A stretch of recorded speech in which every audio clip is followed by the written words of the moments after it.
Good morning. It's 9 o'clock and time for the April 23rd, 2019 meeting of the Board of County Commissioners of Indian River County to begin. We're going to begin with a moment of silent reflection for our first responders. That'll be followed by an invocation by Mr. Stan Bowling, and then the Pledge of Allegiance led by Commissioner Peter O'Brien. Please rise.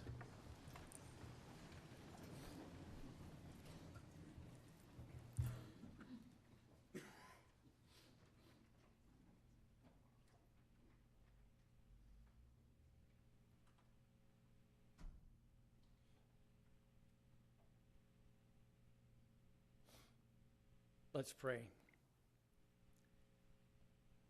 Lord God, we admit this morning we all have our agendas. And what we want to do this morning is in some way put you first on our agendas. So we ask your help in doing that. And we have some excitement and awe and fear when we realize that sometimes we're on your agenda. And we put ourselves in your hands this morning. We want to be about your purposes that are good and lasting. So we ask your help in doing that. We ask that you would help us put our trust in you rather than leaning simply on our own understanding. We submit our ways and our agendas to you. We ask for your discernment and wisdom for ourselves, for our leaders, and for our commissioners. And we do ask, Lord God, that you would use us today for your purposes. We ask in your name. Amen. Amen. Please join me in the Pledge of Allegiance. I pledge allegiance to the flag of the United States of America and to the republic for which it stands, one nation, under God, indivisible, with liberty and justice for all.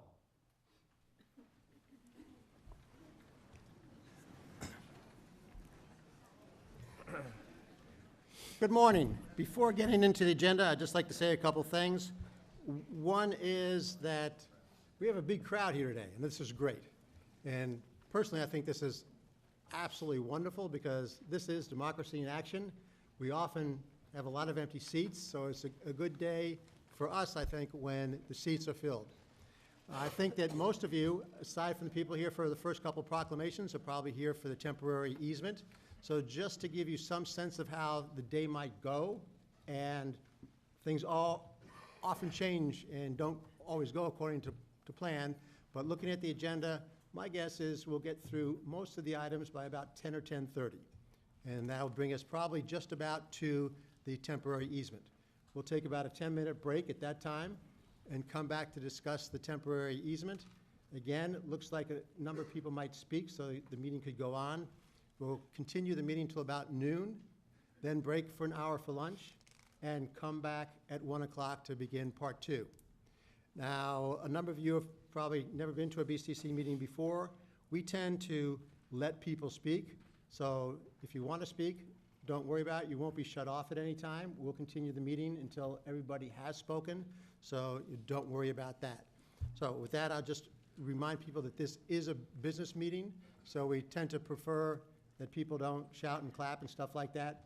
If you have signs or other things, feel free to use them as they're pretty quiet and won't distract us too much. And with that said, we'll go into the agenda. We have additions and deletions, anyone? Move to approve as presented. Second. We have a motion from Commissioner O'Brien to approve the agenda as it is, second by Commissioner Adams. All in favor? Aye. Passes 5-0. We now move on to proclamations and presentations. The first presentation is a proclamation honoring Sharon Sham on her retirement from the Indian River County Board of County Commissioners, Department of Community Development, Metropolitan Planning Organization. Sharon and the people from the MPO and Community Development, come on up, please. Oh, you're going to bring up more than Phil, aren't you? I think that's all that's needed. Much better. Sharon, just so you know, all these people are here for you, so.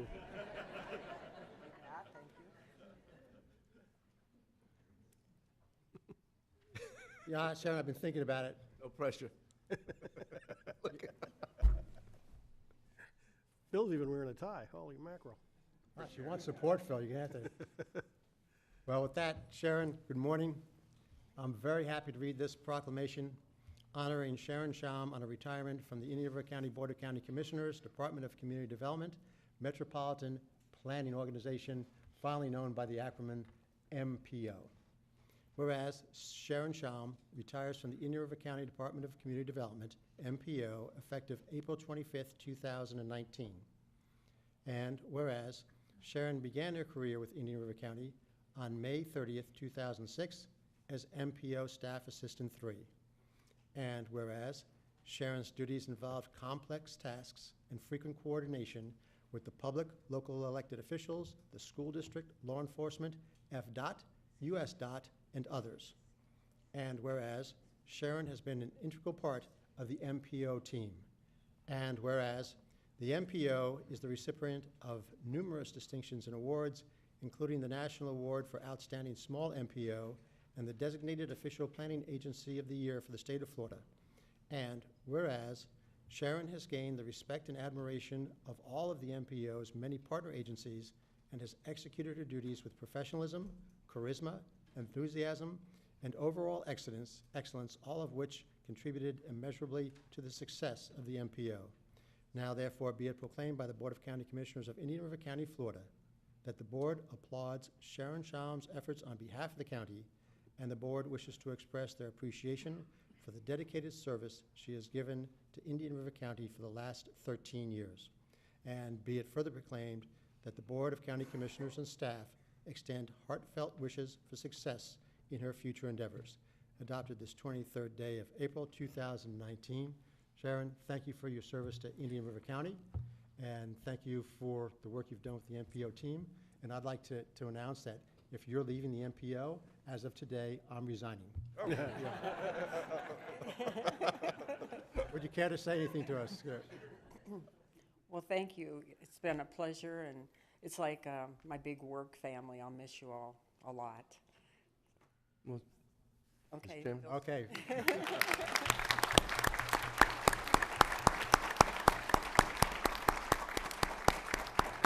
Bill, if you want to add something to that. Well, speaking off the cup, every word of that proclamation is true, I can tell you, Sharon. Not the least of which because I wrote it. But those of you here, I see a lot of people in attendance. Some of you may not have participated before in the county processes. I know all of you, we consider you our friends. We love it when you participate in the process. And one thing we all share is a love for the quality of life we've achieved here in Indian River County. And let me tell you, from a metropolitan planning perspective, Sharon was a huge part of that. She works behind the scenes. You may have dealt with Sharon, you may not have, but you know, coming from other places, New York, Fort Lauderdale, both like my case, we really enjoy a great flow of traffic here. We enjoy some outdoor recreational amenities, the GO line, community coach, other things that Sharon's really been, you know, the secret ingredient that's made all that work so well. So I want you all to join me in thanking Sharon. She's as tough as they come, she's as nice as they come, and I know I'll miss her a lot.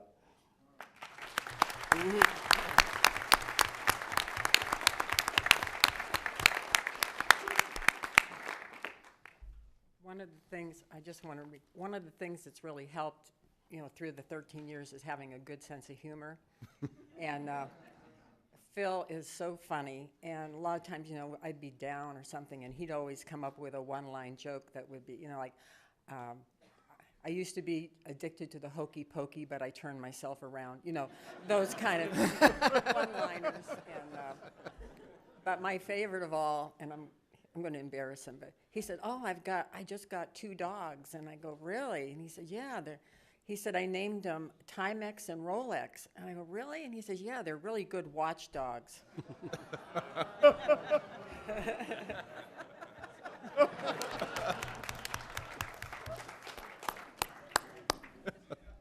Let's get out of here. Come on up. Always go on a high note.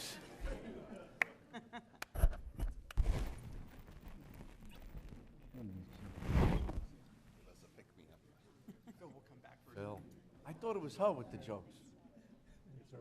It-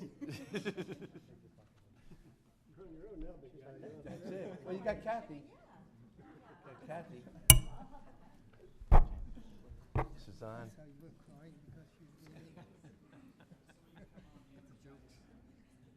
They had the jokes, I was crying at. It was the delivery. Dan, thanks for the prayer. Is this a practice run for me too? We'll see if we can get everybody to show up again.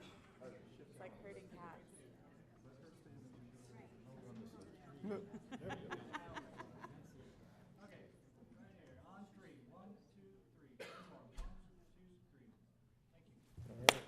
One more time, please.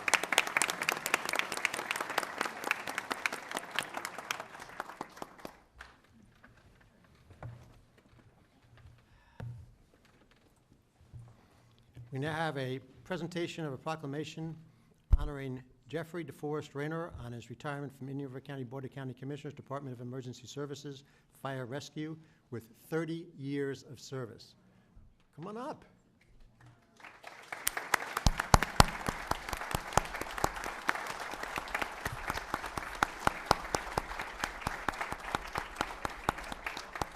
Are they really going to leave you standing there alone? Don't be shy, guys. Come on up, team.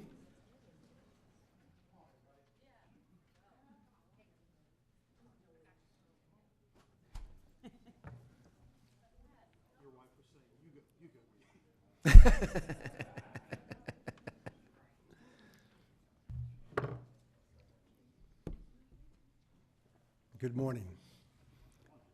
I'm very happy to read this proclamation honoring Jeffrey DeForest Rayner upon the occasion of his retirement from Indian River County Emergency Services.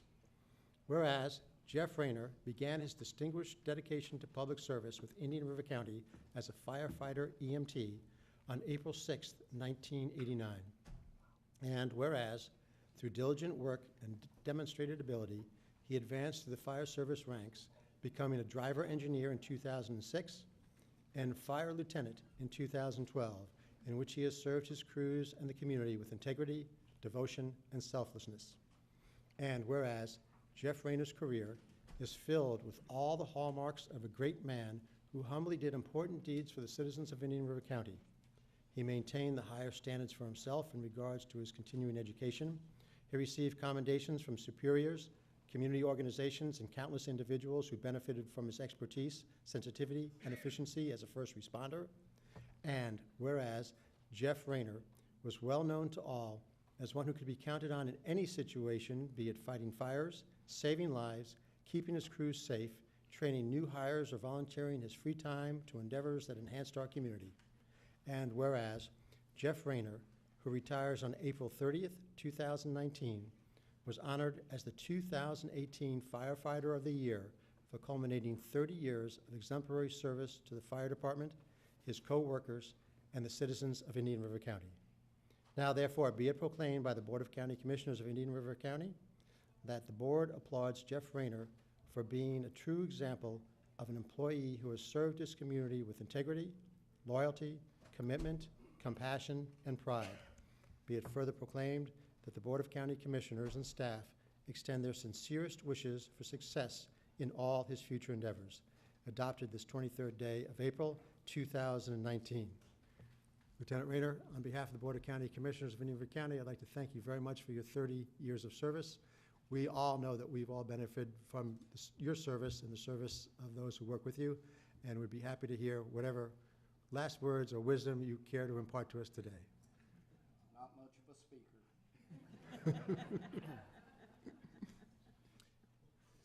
You're going to have to do a little more than that, though, I think.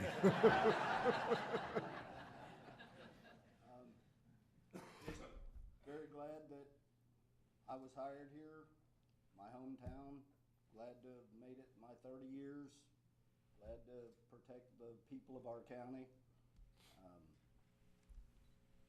Enjoyed my career, my job, my work crews, all the people that are still going to be behind me.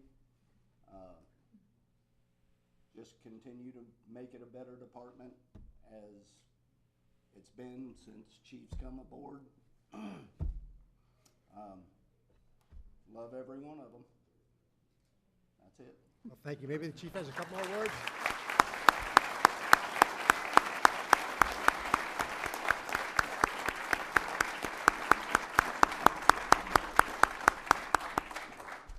Jeff, you might need to stick around and help take care of the chief there, especially when he has any power hand tools that are laying around. Yeah, we need all the protection we can give there. Mr. Chairman, I just want to say to Jeff publicly, thank you so much. It's been a privilege and honor working with you on scenes, critical incidents, and even the fun stuff. You're a great guy. You're a dedicated individual, a true professional, and you even have interlaced a little bit of wit with your job, which is very important. You're a true leader as well, and I know that the men and women who work with you have stated that you are one heck of a leader. So we will miss you in your role, but we'll see you at perhaps a grocery store nearby. I know that you're not leaving very soon, if at all, and we look forward to seeing you, and thank you for all the years of dedicated service in which you have done for all of our citizens. Thank you.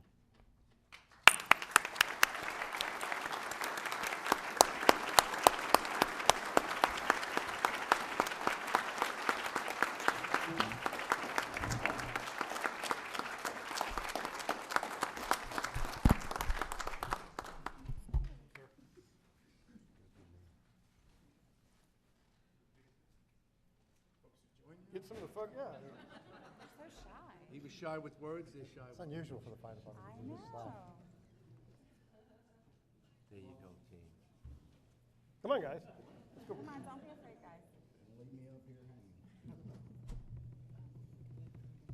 See, they need direction.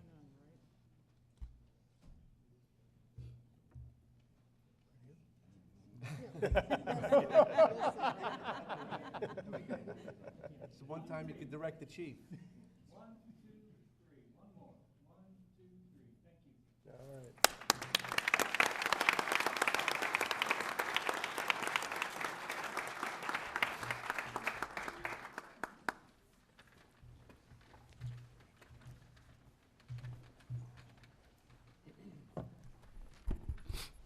Crowd hasn't really thinned, Mr. Chairman. Still here. Next is a quarterly recycling update. Good morning. Good morning, Commissioners. Morning.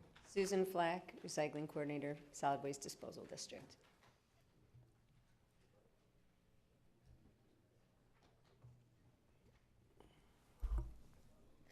Well, for the second quarter of the fiscal year 2018 and 19, the total monthly recycling tonnages continue to be higher than the previous 3 years of single-stream recycling. In March, SWID staff submitted the annual solid waste management report to the Florida Department of Environmental Protection. According to submitted data, the recycling rate for Indian River County is estimated to be at 66% for 2018. Although this is higher than the FDEP-approved 2017 IRC recycling rate of 64%, it is short of the FDEP interim goal of the 70% recycling rate by December 31st, 2018. The official recycling rates for all of Florida counties should be posted by the FDEP by July 1st of this year. During the second quarter, SWID partnered with Waste Management to host the Winter Electronics and Household Hazardous Waste Recycling event on January 26th at the North County Pool, and it was really cold. The event brought in 155 cars, and we recycled 4,122 pounds of electronics, as well as other household hazardous wastes. A special congratulations to our raffle winner, Miss Mary Ellen Colby, who won the laptop computer donated by A1 Acids, and she went ahead and donated it to the school systems for someone in need. So that was just a great thing. Very nice. I want to start by, before I go into this wrap announcement, which is near and dear to my heart, I want to say that it's really been an ongoing pilot from the beginning. So it wasn't just one person or just me who started it. I must give credit to Stephanie Fonville, who really had the vision of this program and took it to the schools, who are now successfully recycling loose plastic film. So it's been a great project that we've been working on, and a pilot, and we're going in new directions. During this campaign, we have had some generous donations by one of our wrap sponsors, America's Plastic Makers. And we have now successfully placed loose plastic film receptacles at each of our 5 customer convenience centers and our main county landfill. We are experiencing an amazing participation. We've accumulated over 20 bags and approximately 446 pounds of loose plastic film in 1 month, in our first month. Also, after several audits, we have found that our contamination rate is very low. We are working closely with those in the community. I'd like to point out Dan Compass from the Rotary of Vero Beach, who has a goal in mind with me, along with me, working closely to get more commercial businesses to recycle their loose plastic film. So far, we have the Marsh Landing Restaurant, Commissioner Adams, the Walking Tree Brewery, Brooke is here from Walking Tree Brewery, and Coastal Van Lines, who are all using film receptacles that are donated by the Rotary Club of Vero Beach. We have also just gotten Orchid Island Brewery, who will now be collecting loose plastic film. Overall, Indian River County and SWID is excited to report a very successful first quarter in the WRAP campaign, and we expect the program to grow based on high participation rates. I almost said precipitation, but out into the SWID community spotlight this quarter, we include lots and lots of landfill tours, everyone from Orca to schools to residential communities. We were present at the Pelican Island Wildlife Refuge Festival, and we have also started a quarterly trash talk program at the Maine County Library with a really good turnout. And last, we would like to give credit to Republic Services for their beautification efforts at the convenience centers. They have completed so far the Winter Beach and Gifford locations and are working on all the others as well. And that is it. Thank you. Thank you very much. Mr. Chairman? Commissioner O'Brien. Sue, my wife and I, we take a plastic grocery bag, and we put all the wrap stuff in there, and I tell you, about every 3 days, we fill one of those things up. It's amazing how quickly that adds up. Now, we take ours to a local grocery store chain. Do we get that counted towards our credit for our recycling goal? Yes, it does. Okay, all right, just want to make sure. But, okay, great, thank you, great job. Thank you. Thank you very much. Thank you, Sue. There are no minutes. There's only one information item on floodplain management annual progress report. So we'll move on to the consent agenda. Would anybody like anything pulled from the consent agenda? There being no commissioners, I'll ask if anybody in the audience would like to pull anything from the consent agenda for discussion. There being none, be happy to get a motion. Approval. to approve. We have a motion from Commissioner Flesher, second by Commissioner Zork. Any other questions or comments? All in favor? Aye. Passes 5-0. We now move on to departmental matters, community development, applications for BCC appointees to the Metropolitan Planning Organization Citizens Advisory Committee. Good morning again, Stan. Morning. Thank you, Mr. Chairman. So the Citizens Advisory Committee that provides input into the MPO on countywide transportation issues is a 14-member committee. There are 2 vacancies on the committee right now, and you have in your backup the 3 applications. So we have 3 applicants, Mike Grimm and Erica Ogilvie. I know they have attended a number of CAC meetings as interested citizens, and they're interested in serving on the committee. And Chris Murphy, who I know is also familiar with MPO matters, as he's been in the past, he's been a consultant serving on some MPO-related project. So that you have 3 applicants and 2 vacancies, and they're just presented this morning for you all to make appointments. Commissioner Adams. Does Mr. Murphy already, he serves on a committee for the county currently? Yes. Yes? I'm sorry. Yes, he is on the Environmental Control Hearing Board. Okay. And the other 2 applicants are not serving on any county committees currently? I thought that's what I saw on their applications. So if that is the case, then I would love the opportunity to get new people involved. So I would be happy to make the motion to appoint Erica Ogilvie and Mike Grimm to the CAC. We have a motion from Commissioner Adams for Mr. Grimm and Ms. Ogilvie, seconded by Commissioner Flesher. Any questions or comments? All in favor? Aye. Any opposed? Passes 5-0. Moving on to Office and Management Budget, Property and Casualty Insurance, 2019-2020. Good morning. welcome and good luck getting this one through us. Thank you, Commissioners. Good morning. Kristen Daniels, Budget Director. I am also joined today by Beth Martin, our county's risk manager, and also Erica Connick with Arthur J. Gallagher, the county's insurance broker. So before you today is the 2019-20 property and casualty insurance renewal. This year's renewal is increasing $117,941 or 6.4% over last year's premium. This increase is a result of expanded cyber liability coverage and also rising property insurance costs. I would like to note there are no recommended changes from last year's deductibles or coverage limits. And with that being said, staff recommends the board approve the May 1st renewal of $1,971,981, which includes the annual broker services fee of $175,000. Any questions? There be none? Move staff recommendation. We have a motion from Commissioner Zork, Second. second by Commissioner O'Brien. Any other discussion? All in favor? Aye. Passes 5-0. Thank you thank you, well done. We now go to Public Works, request for waiver bid requirements for paving services from All Paving. Good morning, Mr. Spierka. Morning, Commissioners. Rich Spierka, Public Works Director.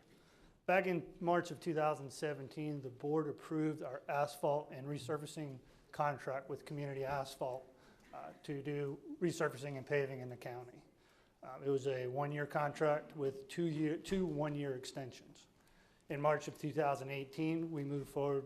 The board approved the first one-year extension with Community Asphalt to continue paving within the county. In February of 2019, we were informed by All Pave, which is a subcontractor to Community, that they were not being paid for their work. They subsequently stopped doing business with Community Asphalt, and the contract that we had with Community Asphalt was set to expire in March 31st, 2019. We reached out at the beginning of March to Community Asphalt asking for financial statements and what was going on so that we could get this resolved and move forward with another one-year extension. Community Asphalt did not respond. To this day, I'm not aware that All Pave has been paid, so we did not move forward with a one-year extension of Community Asphalt's contract. Subsequently, we were paving in Florida Ridge. When All Pave ceased operating with Community, it left me a project that was a quarter paved. So I'm before you today to ask for the board's approval for an All Pave for $79,155 to finish the paving in Florida Ridge. Funding's available in secondary roads and bridges account. Staff recommends that the Board of County Commissioners waive the requirement for bid for this project and authorize the Purchasing Division to issue a purchase order in the amount of $79,155 to All Pave to complete the Florida Ridge project. Any questions for Mr. Spierka? Yes, Mr. Chairman. What is the holdback of funds for Community Asphalt? Since they didn't finish, obviously we didn't release full payment to them. Are we still holding funds from them from the original contract? No, sir. We do not have retainage on our asphalt paving contracts. Okay. All right. Question, Counselor? Fully defensible? Yeah, I'm fine with us moving forward with switching contractors at this point. Move staff recommendation. Second. Motion from Commissioner Flesher, second by Commissioner Zork. Anybody from the audience have any questions? There being none, all in favor? Aye. Any opposed? Passes 5-0. We're now going to move into utility services. The next two items are basically just for information only in preparation of the county attorney's matters on the temporary construction easement. So we'll hear on the next two items from Mr. Burke, hit the third item, and then hopefully we'll have a lot of lively discussion. Mr. Burke. Johns Island Water Management Reclaim Water Project permitting status. And while this is permitting status, it is not the temporary easement, so everybody in the audience knows and All right, thank you. For the record, Vincent Burke, Director of Utility Services. In light of Phil Mattson, I used to be indecisive, but now I'm not so sure. All right. That's a good icebreaker. So we have a few slides here to go over the project in general. I want to thank staff and some of the folks that have taken time out of their busy schedule to attend this important meeting. So just a brief outline of the history of how we got to where we are today, some of the permits, some information about the existing crossings within Indian River Lagoon today, some of the benefits of reuse, and a quick summary of the project. Back in 2016, Johns Island Water Management requested reclaimed water to be supplied by Indian River County Department of Utility Services. It's my understanding that they reached out to the city of Vero Beach to try to get up to 1 million gallons a day. The city is pretty much taxed out, so they came to the county to request that water supply.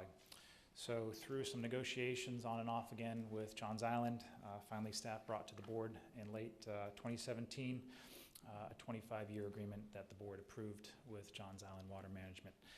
I must say that that agreement was contingent upon receiving a franchise agreement within the town of Indian River Shores.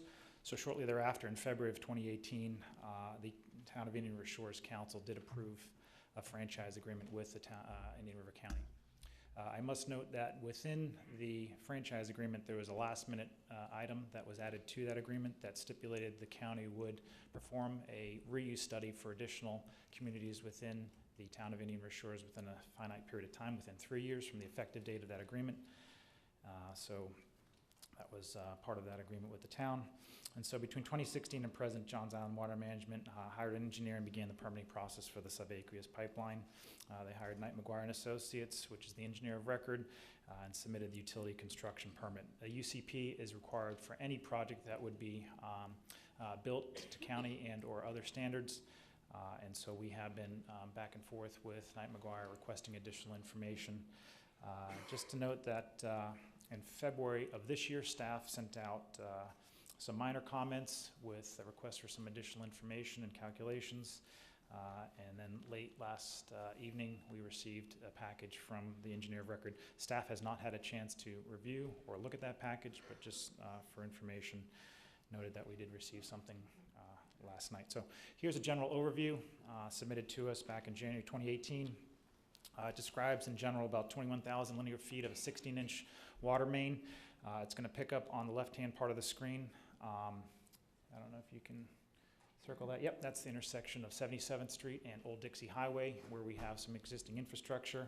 The thought process is to come off of that line, add an isolation valve, and then head south on Old Dixie Highway down to 69th Street, cross under US Highway 1, which is FDOT, and then come on 69th Street to the western edge of the Indian River Lagoon, at which point the subaqueous portion would start over 5,000 feet to the Old Bridge Tender Site, Old Myrna Beach Road. It would connect to an existing pipe that has already been built, paid for by Johns Island, that was built. It's right now a dry line. There are some stub outs for 2 communities on the north and south, but in essence, it would continue to travel east and then head down south on A1A and then come into where Johns Island has its existing infrastructure.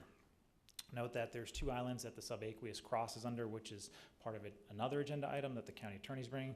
The first one is the hole-in-the-wall island, that large piece that's under the mouse cursor right now. And then to the east or northeast is the Pine Island. So both of those are going to be talked about later.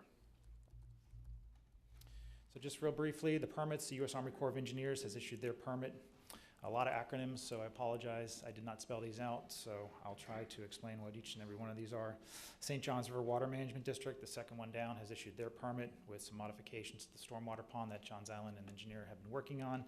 FDEP has not issued their permit, is still pending. The environmental resource permit, certainly contingent upon some of the issues that are going to be described later today. Indian River County Utility Construction Permit, second to last bullet. Again, additional information has been requested by the applicant. We received a package last night. We have not had a chance to review that information. And Indian River County right away is kind of on hold pending the outcome of what happens. There's been some iterations of the drawings, and they have not yet submitted, or at least issued their final comments with respect to the plans. It must be noted that in February of this year, the FDEP sent out a letter to the applicant, Johns Island Water Management, stating that you have some options. Either the county needs to assert that they have a right-of-way across the two islands that I had mentioned previously. That would be Hole in the Wall Island and Pine Island, in order to be able to then provide a construction easement, which would allow Johns Island to be able to supply the necessary documentation that the DEP would need for the issuance of the environmental permit, or they would need to get approval from the other folks, including Mosquito Control District, the owner of Hole in the Wall Island, and Lost Tree Village Corporation, the owner of Pine Island, and then submit that documentation to the DEP. Page 2 of the DEP letter, I just expanded the language, and I'll read that to you. To continue the process on your application, the department must receive a response within 90 days of this letter, unless a written request for additional time to provide the requested information submitted and approved per Chapter 62-330 in Florida Statute Section 120.6. Failure of an application to provide that in a timely manner will perhaps result in denial of the application. So I did reach out to the DEP, talked to Diane Pupa, who's head of this program, and she mentioned that certainly that's not a fixed line in the sand, but it's boilerplate language that they use to make sure that there's been some progress being made. Since the application was initially submitted some time ago, it's been on again, off again. So the department wants to make sure that this process is still going, and that's why they sent out that letter. Certainly it's not going to stop everything on the 9th, but if there's some progress and movement with respect to this issue, then the applicant can apply for an extension to the department. Some of the stakeholders that are here today, this is not an all-inclusive list, but I tried to just throw some names together. Johns Island Property Owners Association, it's my belief that this is the organization that had assessed the property owners, set dollar amount to raise the $5 or $6 million needed for this project. Johns Island Water Management, represented by Mr. Corpar, Mr. Nelson, and Mr. Moeller, who are here in the audience today. The engineer of record, Mr. David Knight from Knight McGuire & Associates, is in the audience. I believe they've hired a subject matter expert, HDD engineer, Mr. Juan Baranesh. I hope I said that correctly, from Southern Underground Industries. They've hired environmental consultant, Hope Sound Consultants, and they've also hired a hydrogeologic consultant that made a recommendation with respect to the fault line, JLA geoscientists. Obviously, the stakeholders on the left-hand part of the screens, wildlife, environment, the concerned citizens, certainly folks within the town of Indian River Shores, City of Vero Beach. Certainly, if we can provide some reuse water, that might provide them relief for other customers on the southern portion of their territory. Neighbors, Barrier Island residents, county residents, Sea Oaks Property Owners Association and Sea Oaks itself, that also may be part of the discussion at a second agenda item, as well as some of the non-government organizations like the Clean Water Coalition or the Marine Resource Council. I saw some t-shirts here today. And on the right-hand side, obviously the Indian River County Board of County Commissioners, the Utility Department. Mr. Jim Williams is our subject matter expert. He has come in from out of town. So if there's any technical questions with respect to what his services are or can provide, he has certainly provided us with a bevy of information with respect to some of these types of projects that have been done throughout the country or here in Florida. He is here today, and Mr. Joe Schulke from Schulke Bill and Stoddard will be here with respect to the A1A alternative routing analysis, as his firm was hired by the board in late last year. Certainly Public Works with the right-of-way and community development, as well as some of the agencies that I had mentioned earlier, FDEP, St. John's, Army Corps of Engineer, and FDOT. And Mr. Burke, if I might, so all these people will be available later this afternoon if there are any other questions. Yes, sir. Thank you. This is not an all-inclusive list, so I'm just going to run down some of the issues. Is there risk? Absolutely. This is a very technically complex project. I do not want to minimize the amount of effort that staff has put into reviewing the documents, that the engineer of record has put with respect to submitting information to us, as well as some of the issues that have been presented in the past. I mentioned it's technically difficult. This is not an easy project. It's not impossible, but certainly there's a lot of issues. A geologic fault was something that had been brought up before. That was mentioned earlier. Obviously, the noise is an issue with respect to the machinery that would be needed for this type of application. Protected species that would be part of this process, whether or not there's indigo snakes or other protected species that may be affected. There certainly is a possibility of frack out. There's a possibility of some spills or breaks even after the line is installed with respect to the project. Certainly there's some benefits with the reuse water. Obviously, the lagoon is important to all of us, myself included, as a resident of Indian River County, the water quality issues, and then the alternative routing that that's going to be talked about later. Again, this is just not an all-inclusive list, but certainly some of the highlights of some of those issues that have come up in the past. Just a fact sheet. This was provided to us by Mr. Williams. I don't want to go through, I could probably talk about this for about 2 hours, and I know that we have a lot to get through today. So I'm going to run through this. In no way, shape, or form does this minimize the importance of some of the things here, but I certainly don't want to carry out all the nuances and details with respect to some of these things. So I'm just going to mention them briefly. Again, this is not to minimize or lessen the importance of some of the issues that are presented here. Obviously, the drilling fluid has been talked about. The horizontal directional drill uses some water-based fluids. Typically, they have NSF certification that's pretty robust, that meets the regulatory requirements of not only US EPA, but Florida DEP. That certification process includes toxicity testing and evaluation. Typically, the NSF 60 is for potable water consumption to make sure things like pipe fittings and stuff that comes in contact with that water is acceptable for human use. Bentonite clay is a naturally occurring volcanic ash that is used to help with the drilling mud. It's also used in cat litter, cosmetics, among other things. There's certainly some additives that are added to the drill process to help with things like fluid viscosity, lubricity, gel strength, etc. Is there a risk of inadvertent frack out? You betcha, but certainly there's a lot of, I think, due diligence that goes into the project of this magnitude and complexity. There's geotechnical information that's obtained, that has been obtained. We've asked for additional geotechnical information to make sure that the calculations are done with respect to what's actually in the ground or underneath the Indian River Lagoon. There's mitigation strategies that the contractor and the construction oversight folks will employ. There's drill pressure, delta P's, allowable pressure differentials. There's real-time downhole measurement devices that can tell what's going on. We know that Johns Island has committed to having a diver being available during the drilling process so that if there's any kind of frack out, certainly somebody would know. But in talking to Mr. Williams yesterday, he mentioned the fact that any driller worth their salt is going to have real-time information immediately with some of the stuff that we, the county, have requested that the engineer include within the contract specifications and the contract documents when they get a contractor selected for this project. There is some risk of leak or damage to the pipe, not only during the install, but certainly afterwards. Due to the pressure class rating of this type of pipe, it's rated for 305 PSI. Our testing, hydrostatic testing, is 150 PSI, and we estimate that we'll probably be running about anywhere from 60 to 90, I said 80 PSI when this pipe, if this pipe is put into use. So substantially less operating pressures than what we're going to test to. But I wanted to just identify some of those issues. There's also some geologic anomalies. Again, GLA geoscientists were hired by the engineer of record to confirm or if there was an issue with the fault, and they have issued a technical memo report. I think some people have seen a copy of that. That their opinion is that they will have no impact. This project, the subaqueous drilling portion, will have no impact on that geologic fault. Mr. Williams has a lot of industry experience in the horizontal directional drill. I list here some of the projects, not only excess of 4,000 feet, but obviously with fusible PVC, FPVC. In this case, we're using the 16-inch DR14 pressure class rating of 305 PSI. We'll note down in Port St. Lucie, they had a similar project that we'll get into a little bit with respect to what was done right under the Indian River Lagoon, similar to what's being proposed up here in Indian River County. We had mentioned some of the systems that can be used for the guidance of the pilot hole. We know that what's being proposed are dual pilot holes from either side to limit some of the pressures. So they'll have an intersection and midway point for this project prior to pulling and reaming that out.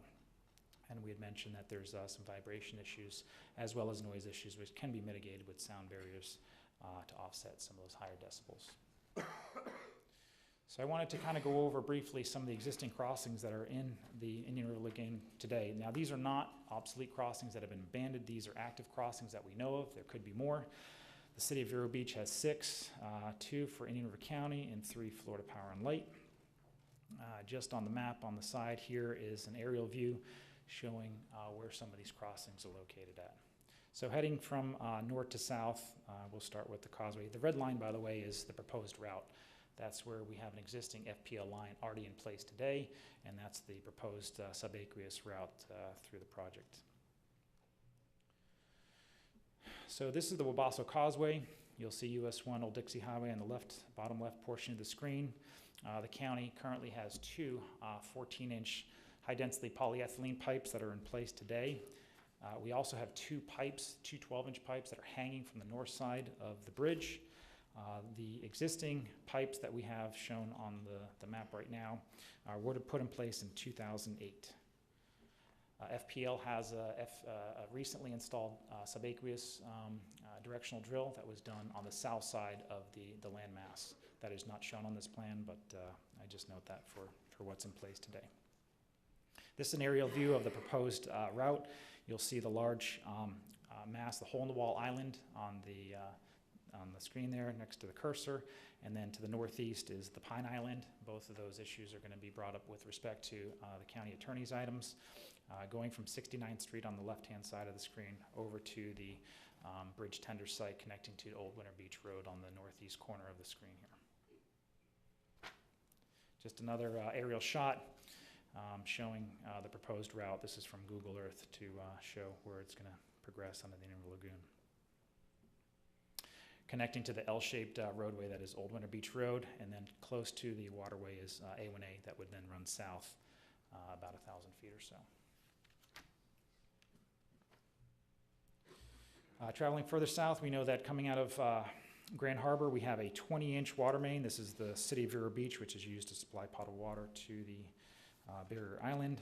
There's also a 69,000 volt high-power transmission line that's not shown on this map, but that's in the general vicinity as well. Those lines were installed in 1989. That's a ductile iron pipe, 20-inch main for potable water. And then further south, we have the Barber Bridge area. There's abandoned 12-inch cast iron pipe sewer line at the Barber Bridge, abandoned in 1990. That was installed in 1950, as well as an abandoned 16-inch cast iron pipe from 1962 that was abandoned in 1990. At the Royal Palm Point, we have 3 City of Vero Beach lines that go under the lagoon. One is a 20-inch ductile iron reuse line that was installed in 1991. Another is a 20-inch high-density polyethylene water line that was installed in 1993, and a 12-inch sewer line that was installed in 1993. Hey, Mr. Burke, what's in the sewer line? The sewer line is a 12-inch. What's in it? A raw sewer, yep. Raw sewer. Coming from the island, yep. So it's Raw, untreated sewer. straight from the toilet to the, Yes, that would head then south to the wastewater treatment plant on the river. thank you. And then if you look at 17th Street, there's 2 lines. There's a 16-inch ductile iron water main and a 16-inch ductile iron sewer. Both of those were installed in 1976.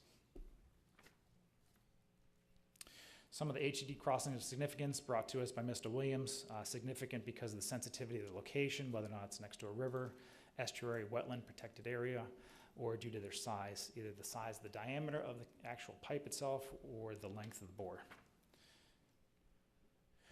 So we compiled some of these with respect to, and there's other ones, by the way. This is just within Florida, listing of the significant horizontal directional drill.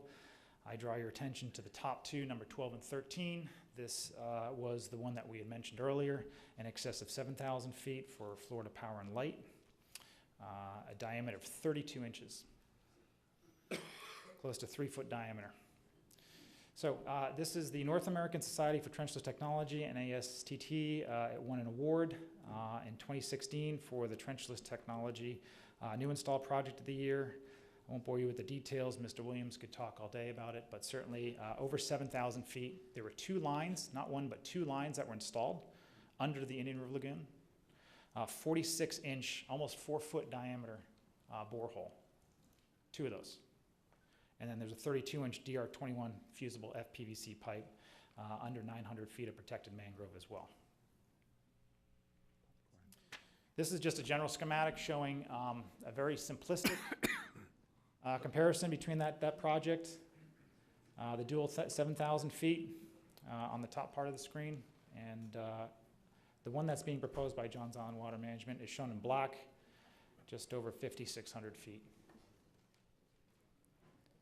I also have on the bottom part of the screen just the comparison. Again, I just did not do this to scale, but just to show the analysis and using PowerPoint's grid to come up with a scale to just show the reamed borehole of 46-inch diameter, 2 of these, by the way, for the 32-inch pipe, the carrier pipe that would hold the high voltage lines coming from FPL. I must note that FPL has overhead lines too. I was told that this is a benefit for 4.8 million people. Certainly that may be the case, but this was a redundancy. So this was not absolutely necessary, but certainly FPL wants to have a redundant plan. So they already had transmission mains overhead. This was to carry lines in the event that there was a hurricane, to carry the high voltage conductors. And I just compare that to the proposed 26-inch diameter ream that would be proposed for the subaqueous portion of this project, to have the pipe of 17.4 inches outside diameter. Again, the bore length 24% longer for FPL, the ream diameter 77. I illustrate this just because that FPL line was substantially more complex than what's being proposed.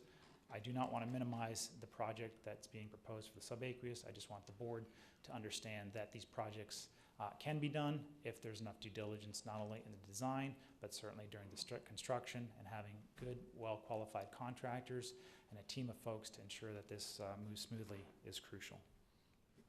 So we're going to talk a little bit about the reuse. I've been getting questions about what's in the reuse. This is an overly simplistic line diagram of the domestic wastewater that would come into the wastewater treatment plant. We are well aware of the byproducts of the treatment process. We have the solids that are affectionately known as biosolids, for which the county is working tirelessly to work on the prohibition of land application of Class B within the western part of the county. But then you have the liquid side stream, which is the reclaimed water that could be used, that's highly treated, reduced in nutrient content, and then sent out to the golf courses for irrigation purposes. Just a comparison of the influent versus effluent. There's a lot of information on here. I apologize for the small font, so I'll try to verbally walk you through this. What we have shown in green is what's coming into the plant, the wastewater influent. So just think of in versus out. We have total nitrogen, total phosphorus, BOD, biochemical oxygen demand, and total suspended solids. So from left to right with those constituents, we'll note that the total nitrogen is just around 61 milligrams per liter as the concentration that would be coming into the plant. Leaving the plant is about 5.5. This is milligrams per liter. Coming into the plant for total phosphorus, 6.6. Leaving the plant less than 1, 0.34. BOD of 225. Leaving the plant at 2. And the total suspended solids of 217. Leaving the plant at 1. I must note that in Indian River counties, all of their plants have tertiary treatment. We have a West Regional wastewater treatment plant that has a 5-stage Barton flow. It's sophisticated language for additional nutrient removal at the West Regional. We have the most severe permit restriction at West Regional. These are all in compliance with Florida Administrative Code 62-610, which regulates that. There's been a lot of talk about advanced wastewater treatment, and if you think of 5531, 5 and 5 milligrams per liter for BOD and TSS, 3 for TN, and 1 for TP. We're certainly under the total phosphorus, well under the BOD and TSS, but obviously this is a mix of the reuse. I illustrate this because all of the reuse that comes from West Regional is mixed with some of the reuse from Central, and so this was a grab sample that would ultimately be sent to the Barrier Island for irrigation. We have a quick video to kind of highlight what's going on with the county.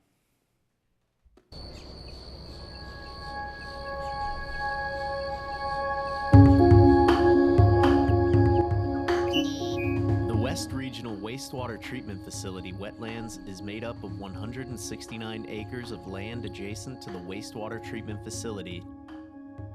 As an old sod farm converted from the remnants of a citrus grove, this property was part of the 227 acres acquired by the county for the creation of a regional wastewater facility for the treatment and disposal of domestic wastewater generated from our residents and visitors. Receiving reuse water from the adjacent treatment facility, the wetlands is recognized by permit as an extension to the wastewater plant, forming a biological treatment process that further improves the quality of the water flowing through the 14 individual cells that make up the site. The various plants that flourish throughout the site act as biological sinks, taking in what low levels of nitrogen and phosphorus that may remain in the water introduced to the site. Back in 1993, the county was looking for a long-term disposal option for the West Regional Wastewater Treatment Plant. The county selected the wetland treatment system because it offered the opportunity for a long-term water quality treatment system, and it provided for wildlife habitat that otherwise didn't exist in this area. One of the big selling points of using a wetland treatment system for polishing the effluent from a wastewater treatment plant is it can lower the nutrients below water quality thresholds that otherwise would cause eutrophic reactions, such as algae blooms or fish kills.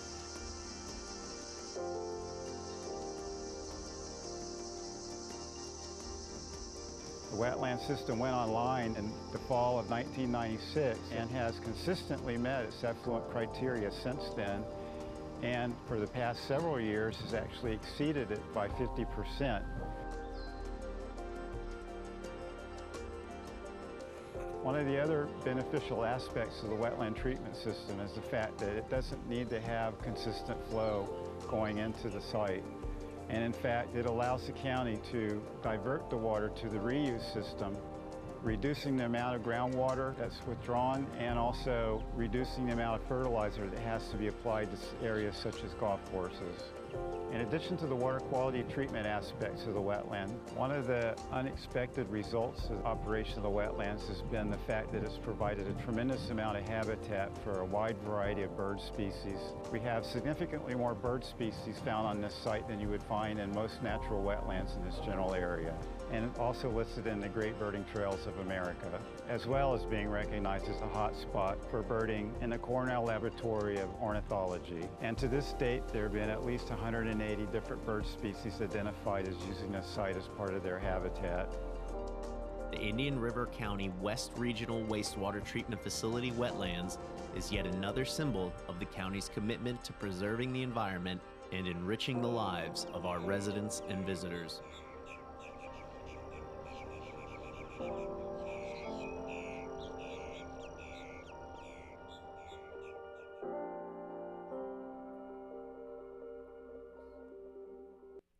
I think it's a testament to the men and women that work for Indian River County that take a lot of pride in that ownership and operating the wastewater treatment plant, and for the Board of County Commissioners that support us and trying to do stuff that's good for the environment. So just real brief, some of the benefits of reuse, obviously irrigation versus pulling up the surface water, as well as prohibiting surface water discharge. We can put that out to the reuse. Indian River County strictly centers its reuse with large users, golf courses in particular. Additional reuse water avoids the use of potential potable water. I have talked to folks that actually use potable water for irrigation. It's very expensive. I don't know if that's the highest and best use, but certainly that's what we're trying to do, is to offset the potable needs for irrigation. Addresses our conservation plan. It reduces the potential for saline intrusion, especially on the barrier island where there are some existing Florida and artesian wells, but also some shallow wells that pull some of that fresh water for irrigation. It's part of the implementation of the county's septic to sewer plan. Certainly that's been endorsed by the CWC, where we're trying to get more of Peaksville off septic tanks and connected to central sewer. But again, the byproduct is either biosolids and or reuse, and then we need to be able to effectively reuse that water that's highly treated and sent out for irrigation purposes. The district also supports the expansion of the reuse systems, and they deem to be an environmentally beneficial solution to help offset future water supply demand as more and more people come to Florida. So just a quick snapshot of the district. I apologize, it's a couple years old, from 2017. On the left-hand part of the screen, there's a pie chart that shows some of the reuse and where it's used, whether or not it's for the public reuse, golf courses, groundwater recharge, or surface water discharge. Compare that on the right-hand part of the screen is Indian River County snapshot, where most of it goes to a public reuse system and or golf course irrigation use. There's other disposal, which is a small piece that could be potentially like a deep well injection, and less than 1% of the discharge for surface water discharge. Again, this is for Indian River County total. This would be Fellsmere, City of Vero Beach, and Indian River County collectively. Just some older information. I was trying to put some information together with this. Even though it's back from 2009, it does state that Florida is a recognized leader in the reclaimed water use by the EPA, United States Environmental Protection Agency. Obviously, encouraging promoting reuse in Florida is a state objective for conserving fresh water supplies. We do know that I've heard some rumors that 800 to 1,000 people move to Florida a day. Obviously, we've been very lucky with some hurricanes. I'm going to knock on wood, but certainly that continues to expect to grow. We want to try to preserve some of the water for potable use and offset that from being used for irrigation purposes, which is another part of the reason why we're trying to increase our reuse portfolio so that we can diversify where we send that reuse. St. John has a reuse week on May 19th of next month. This is from Dr. Shortell to her governing board. And I'll just read you. Approval of this resolution demonstrate the district's continued support of the use and expansion of reclaimed water. This item supports the district's core mission and strategic initiatives through maximizing the beneficial use of reclaimed water to offset potable water supplies and restore water levels in natural systems. We had talked about the fact that we just received a package yesterday. Some of the remaining items when we put this agenda together is the fact that based on our February comment letter, we're looking for an updated hydraulic analysis and water hammer analysis from the engineer of record. We had requested additional soil borings to be able to make sure that the design calculations were with real in situ type of geotechnical data. Hopefully we have that from the package that was submitted yesterday. Certainly there's additional jurisdictional permits that are necessary, like FDOT crossing under US 1 and to come down the A1A corridor, as well as the FDEP environmental resource permit that we had talked about earlier with respect to the subaqueous crossing. We are going to make sure that the engineer has an adequate inadvertent returns contingency plan that has been vetted by us prior to issuing the utility construction permit. And then including but not limited to some of the spill prevention control measures plan to make sure that we have our T's crossed and our I's dotted, as well as additional hydrofracture calculations, design calculations, updated construction specification with all this information, and having that added as part of the construction plan. These things are going to be attached to the permit. As also a condition of the permit will require that there'll be construction oversight. If this project goes forward, we would negotiate with Mr. Williams to provide us his expertise with respect to the oversight of the process so that we can ensure that enough information is looked at, as well as having the devices in place to ensure that those pressures don't get out of control to avoid the frack out, which has been mentioned earlier. We would still need assurance that the access easement over Johns Island property is secured, as well as title ownership with respect to the right-of-way that Mr. Reingold will be talking about later. Before this asset can be transferred over to us, we have some specific requirements that are part of our utility construction permit. So until or unless those conditions have been met, we will not be taking ownership of that infrastructure. That includes some of the installation that is going to be needed to be done, the site restoration, the as-builts that will be provided to us. There's a formalist closeout package that we work with the county's attorney's office to do a bill of sale to make sure that we have all the as-built information, that there's no liens or encumbrances on the infrastructure prior to transfer. The easements are in place, and then the maintenance bond, which is 25% of the actual cost, is secured and put in place for a 1-year period in case something happens. My last slide is just to summarize where we are. If the board decides to move forward with the right-of-way, certainly there's going to be documentation that will be needed to be submitted to the DEP as part of the temporary construction easement under Hole-in-the-Wall Island and or Pine Island. This will be submitted to the DEP. I did talk to the assistant director yesterday.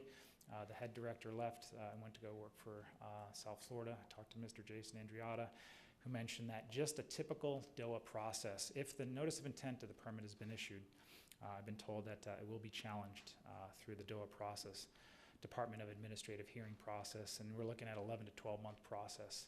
That does not take into account any issues that may come up with respect to mosquito control and or the Board of County Commissioners based on some of the documentation that Mr. Reingold has provided under his items, and as well as the utility construction items that need to be settled, as well as the right-of-way stuff. So I appreciate the board's allowance for me to walk through some of those issues. We're certainly close to the end goal, but we're not there, but certainly there's a lot of work that still needs to be done with respect to this project. Thank you. Thank you very much, Mr. Burke. But you're not done. The next item is the Barrier Island Reclaimed Water Main System Analysis.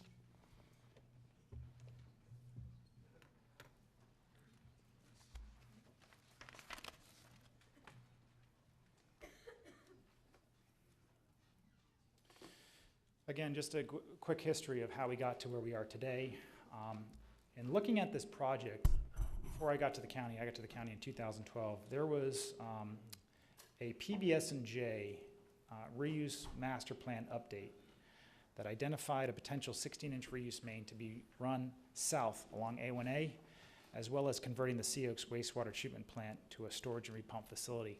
So some of the folks that may not know this, we have a non-active old wastewater treatment plant that's on A1A proper called the Sea Oaks wastewater treatment plant.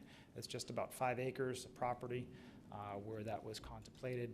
Fast forward to 2007, and there was a different firm, Brown and Caldwell, that had done another master plan update that envisioned a reclaimed water line to be run south to the Johns Island development, as well as some other infrastructure upgrades on the bridge to carry some additional water to the Barrier Island.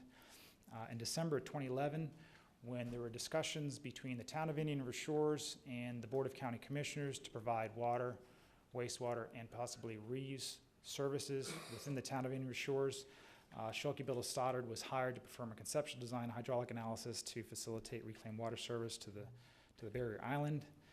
After the City of Vero Beach and the town of Indian River Shores signed a franchise agreement with respect to the water and sewer services, Mr. Olson, my predecessor, put a stop work order to Schulke Biddle Stoddard. So in essence, Schulke really never gets started on this process based on some of the changing conditions. Fast forward to December of this year, when there were some delays with respect to the progress and to ensure that we could provide water to Johns Island, we brought a work order number 3 under the CCNA to the board for approval. So in December of 2018, the board approved work order number 3 for just over $100,000 to engage the services of Schulke Biddle Stoddard, 1, because of the familiarity with the progress, and 2, to make sure that they could do an analysis to find out if it could or could not be run, the feasibility of running a potential line down A1A. So here we are today to present those results. So this is just 2007 Brown and Caldwell I apologize for the way it's tilted. You have to turn your head to kind of see what's going on. On the north, or the top part of the screen, is the Barrier Island to run a line potentially north to Orchid and Windsor, but also the light blue line to run it south along A1A to Johns Island. We had from PBS&J go back to 2004, and it was envisioned that there was a 24-inch directional bore reuse under the Indian River Lagoon, envisioned at that time in 2005 at a price of $2.5. I think it's a little more today's dollars. Construct a 16-inch reuse main along County Road 510 and State Road A1A to Sea Oaks. Wish we had done it at that time. It was a lot cheaper then. And then potentially to convert the Sea Oaks wastewater treatment facility to a storage and repump facility. So this is not a new concept. This is one that has been around for a while.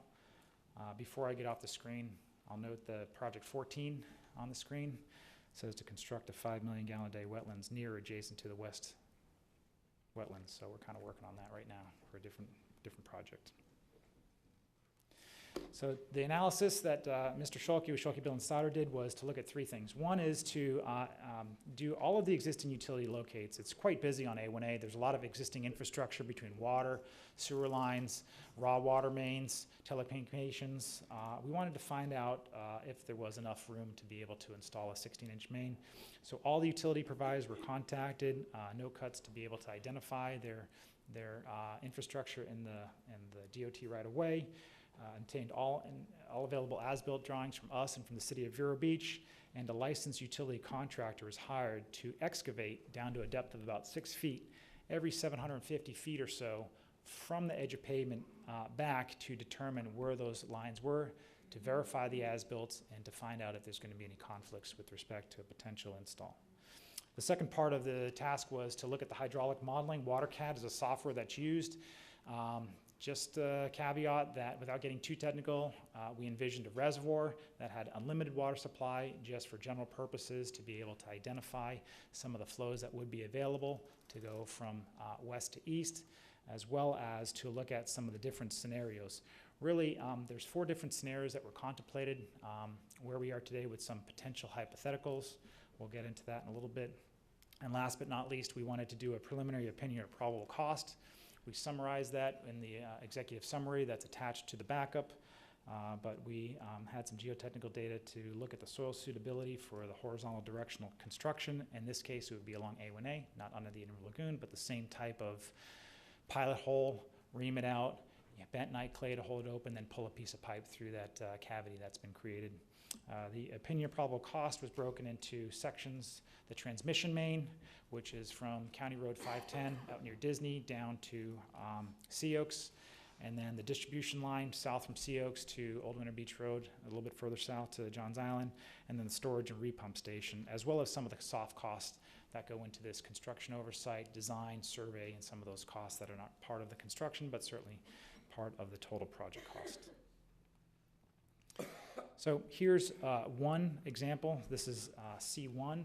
It's hard to see. There's a lot of information going on here, but in those boxes are, in essence, hypothetical flows that were based on consumptive use permits that were pulled from the district. So a lot of effort went into scavenge the data with respect to whether it was surface water or groundwater withdrawals to make some hypothetical or proposed analysis of demand that could be available for a line that would be installed to serve other communities within the town of Indian Shores, but also within Indian County's service area, in concert with the town of Indian Shores franchise agreement that had stipulated that within 3 years we were to look at a study to potentially serve other communities within the town of Indian Shores. We looked at really 3 main scenarios coming from where that green line is, that's dashed line on the bottom part of the screen. That's the existing infrastructure that's in place today. Many folks know that we have dual 12-inch mains that hang on the north side of the Wabasso Causeway, and then they dive down into the ground and then converge into one single 16-inch main.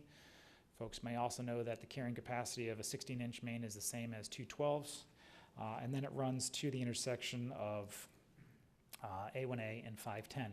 So one of the scenarios was to take all of the flow and head south with a newly built 16-inch transmission main connected to our existing infrastructure. That's where it turns from the dotted line to the solid line, and head south to the Sea Oaks property. And then from there, there's a potential storage repump system that would then send the flow south to Johns Island with a new solid line, or connect to an existing 8-inch main that would then pump it all the way up to where we have infrastructure today to supply water to Orchid and to Windsor.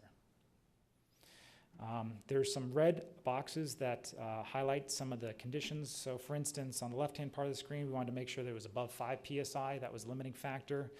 On the other portion of Old Winter Beach Road, that line is already installed on the east side. That's where we have some pressures that were anticipated based on the hydraulic model. Here's another scenario that envisioned sending the line without a storage and repump. We're told hydraulically this works. It would certainly put a lot of pressure on our 77th Street facility that we had mentioned previously. Let me just say that we have not invested any infrastructure upgrades, pumping systems, configurations at our 77th Street because we don't know which way this is headed. So we're trying to make a determination once we have all that information. But hypothetically speaking, if this scenario were contemplated, we're being told that, in essence, we would be able to supply water to some of the communities along the causeway. We have Marsh Island, potentially Environmental Learning Center, Orchid Cove, and some other communities prior to hitting A1A, and then we'd also have some other communities. This is not to say that those communities would hook up. This is just to look at hypothetical scenarios as well as a hypothetical hydraulic scenario to be able to maybe phase in an A1A process to perhaps put the transmission, the 16-inch transmission in from County Road 510 and A1A, and then the 12-inch main further south to connect with the Old Winter Beach Road that's been built before doing a storage and repump system. And lastly, this is the storage and repump station at Sea Oaks. A little bit different at the intersection where we would divert some of that flow to the 8-inch line, so some of that water would peel off prior to heading south. This is just another scenario that was envisioned. And then the remainder of that water would then head south to the storage and repump station at Sea Oaks, where the green and blue intersect. And at that point, we would have a 3 million gallon proposed storage tank that would help to provide a buffer in the system, give our pumps over on 77th Street a little bit of relaxation, not tax them too hard, because it is quite a long way, whether or not you go subaqueous or whether or not you go on the A1A corridor. And then it would get repressurized and sent south along A1A to connect with Old Winter Beach Road on the right-hand part of the screen. So just blown up, this is the same thing. There was an opinion of probable cost put together based on construction industry today. I'll note that the master plan several years ago noted $350,000 for the transmission main. Now it's up to 1.5. So those costs have increased slightly. The storage and repump facility is estimated to be just over $3 million. That's for a storage tank. That's for the removal of the old Sea Oaks facility. And there's some concerns from Sea Oaks as well. I do want to point out that they have some of their administrative function on that site today. They certainly want to make sure that they're part of any conversation. We've provided this information to them, but they've expressed some concerns with respect to the tank and the aesthetics and their operations, and rightly so, because they do some of their back-end office administrative work on the property through an existing lease that they have. And then as we travel south from Sea Oaks, you'll see the distribution main, which is a 12-inch at about $2.2 million to connect to Old Winter Beach Road. I will say that this is kind of work in progress, but Schulke did not want to re-engineer something that had been done by the other engineer of record. So in his analysis, you'll see that it stops at Old Winter Beach Road, but in essence, we will have the pressure to continue about another 1,000 feet if this moves forward. And that's where the $219,000 comes in for the construction and some of the valves and the turn-in that would be necessary to supply water to Johns Island. Some of those other costs that we had talked about were the Hobart pump station upgrades. We're estimating about $200,000 that we would need to have larger, beefier pumps to push more water, as well as some of those soft costs that I had talked about, the design, bidding, survey, additional soft costs that add to the overall project costs. So I wanted to just take a moment to show folks, this is what we have over at 77th Street right now. This is an existing 3 million gallon a day tank. I took this off of Google Maps. On the left-hand portion is just the aerial. You can see it's set back a little bit from 77th Street. And ironically, this was from 2011. This was the most recent street view that I could find, showing obviously where that tank is in relation to the roadway, hidden by some of the pines and some of the construction vehicles that are in the right-of-way parking that are working on this tank. So while it may not be exactly similar, I just wanted to give an idea of what that tank possibly could look like on A1A. This, again, is not exactly where it is. If you look at the Schulke report, it's edged a little bit closer to A1A where the vegetation is. But you can see the Sea Oaks area, the old wastewater treatment plant is covered by the proposed 3 million gallon tank. That would all be demolished, and we would have a pump station and tank similar to what we have on 77th Street. And you'll see some of the trailers that are currently in use by Sea Oaks. We tried to show an elevation of what's in place today. Aesthetics were an issue that were raised to staff when we talked to some of the representatives from Sea Oaks and the Property Owners Association. So we note that the existing condos on the right-hand part of the screen near the sea are just over 60 or so feet. Note that the assumed base elevation here is 10 feet, so the tank is not 45 feet that's shown here. It's about 35 feet with the top of the dome. Assumed baseline of elevation of 10 feet. You have existing power poles that FPL has. There's an existing flagpole at the Sea Oaks site right now that's quite high. And then we have a proposed 3 million gallon tank to show what's located out there. So the recommendation that Schulke had made is scenario C2, depicted on Exhibit 8, which is a new transmission main from County Road 510, intersection of A1A, running south to the Sea Oaks area to do a new storage and repump station at the Sea Oaks area, and then from there to repressurize that line and head south with a 12-inch distribution line to Johns Island. Certainly, it's dependent on a lot of things. It's not obviously set in stone. If the BCC elects the A1A route, then we would have to negotiate with Johns Island.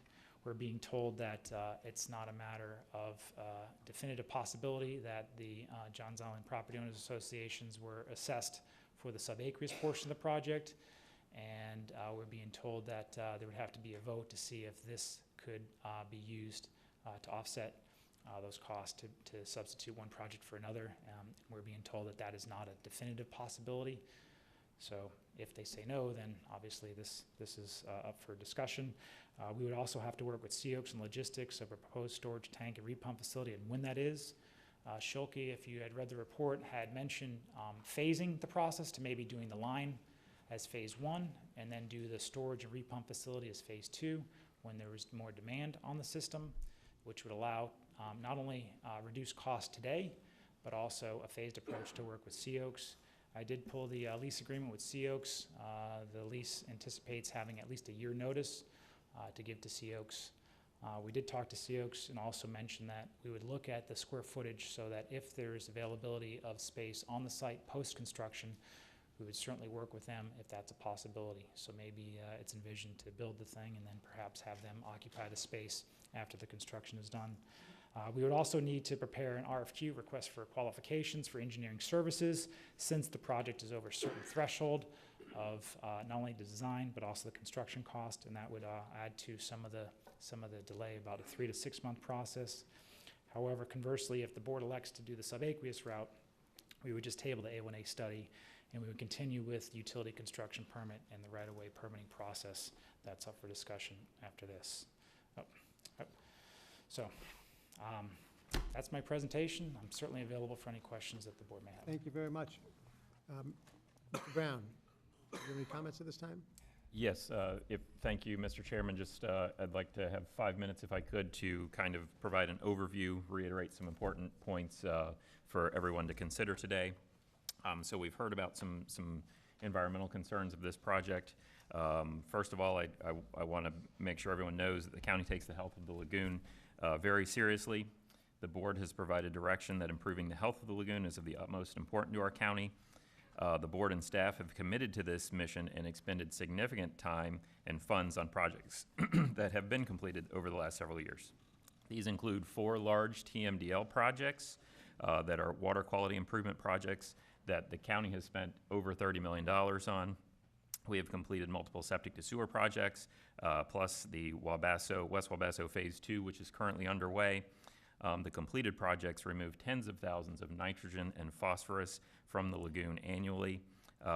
We also expect to complete construction of Osprey Marsh at a cost of over $7 million in the next couple months, which will remove thousands of pounds of nitrogen and phosphorus from the lagoon.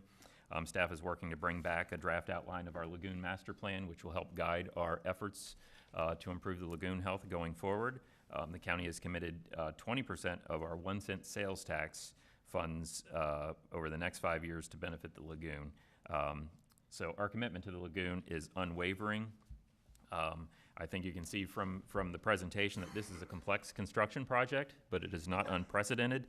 You heard from Mr. Burke about the FPL dual subaqueous crossings completed in St. Lucie County. Furthermore, all of the various crossings, subaqueous crossings that the city, FPL, and the county has in this community. However, due to the complexity of the project, county staff hired Brierly Associates. They are an expert in the horizontal directional drill projects such as this. So I'm going to call that HDD from here on out, and you heard that as HDD in the presentation. We've hired them to assist the county in reviewing JIWM's plans and construction methods. JIWM has also hired an HDD expert to assist in design and to oversee construction of their project. Most but not all of staff's comments have been addressed. As Mr. Burke stated just yesterday, we received a response to our latest request for additional information. And I want to make everyone aware that staff will not issue a utility construction permit unless and until we are satisfied with the plans. I think you can see from Mr. Burke's presentation that we've looked into this in great detail, and this is a high bar to achieve. I want to also note that a right-of-way permit is required from our Public Works Department. That has not been issued either at this point. And we will not issue any permits until we are satisfied with the project and the design.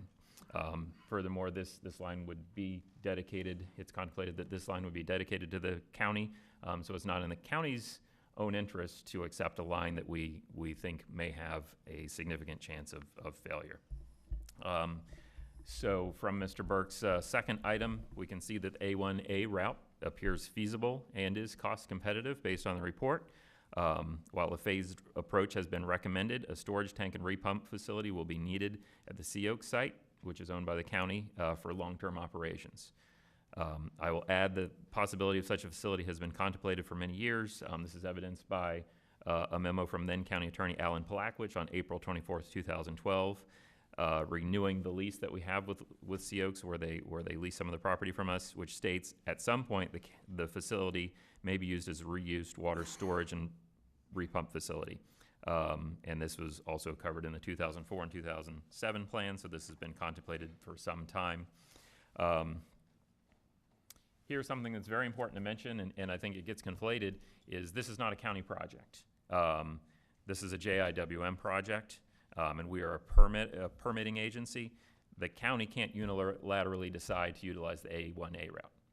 If this were a county project, we may have a decision that does the subaqueous line make more sense or the A1A route make more sense, and we would be able to make that decision unilaterally. That's not the position that we are in here today.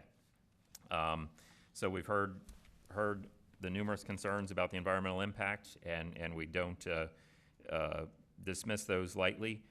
We take the health of the lagoon seriously, and we believe that the county should not make a decision that would jeopardize the lagoon. Staff believes, though, that subaqueous crossings, if designed properly and with the use of qualified contractors with appropriate construction oversight, are a safe, effective manner of providing services to Barrier Island residents. In fact, such crossings may be the only viable option going forward, as hanging infrastructure from the bridges may be less likely in the future. So we've heard a lot of information that can be utilized in making a determination. However, at the end of the day, the question before the board is about whether or not we grant a temporary construction easement to JIWM over Hole in the Wall Island and or Pine Island. And those will be considered with the county attorney's item, which will come next, potentially after the break. So I want to make that clear that the decision here today is whether we assert our rights and grant temporary construction easement to JIWM so they can construct the line. I will say that if the board does decide to grant the temporary construction easement to JIWM will still need to provide the necessary title work demonstrating that the county has title to the 70-foot strip over both islands to the county's satisfaction prior to accepting the reuse water line. So this has been stated in the staff reports. It's in writing. Mr. Burke alluded to it previously. I think Mr. Reingold is going to mention it in his presentation, but I want to make it very clear here that I want to make it clear to JIWM, the Board of County Commissioners, and all parties involved that the county will not accept or begin flowing water until the title work has been delivered to and accepted by the county. So my recommendation would be that if we grant the TCE to JIWM, that JIWM is to provide this evidence of title prior to construction of a line. Our understanding is it's a $6 million construction project. I do not want the county to be put in a position of having to take ownership of a line along with a commitment to deliver 1 million gallons a day of reuse to Johns Island with this issue not resolved to our final satisfaction. I also do not want to put JIWM in the process of building a $6 million line that the county is not going to accept. So I want that to be very clear to all parties that we are going to need that title work completed if the board does move forward and grant a temporary construction easement, that we will need that to the county's satisfaction prior to construction of the line. So with that, thank you, Mr. Chair. Mr. Brown, thank you very much. Mr. Burke, thank you very much. This is a great time to take a 10-minute break. Thank you.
So if we could start moving towards some seats, please.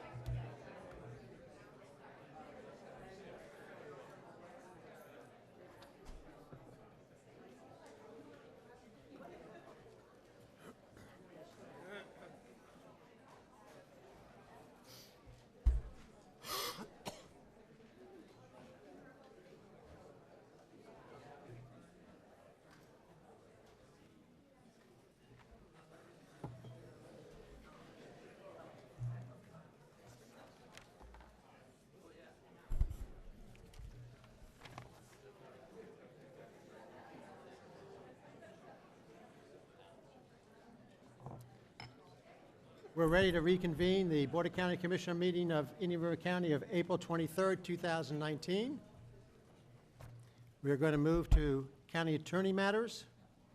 Temporary construction easement for Hole-in-the-Wall Island and Pine Island reuse line. Mr. Reingold. Thank you very much, sir. Yep. Still have some people coming in. There's been some dispute as to whether the county owns the right-of-way over Hole-in-the-Wall Island and Pine Island. I'm going to try my best to address this through the lens of the different parties and entities that have been involved in this issue. I will start with the Mosquito Control District. The Mosquito Control District received a quitclaim deed for the island from Horse's Head Ltd. in 2009.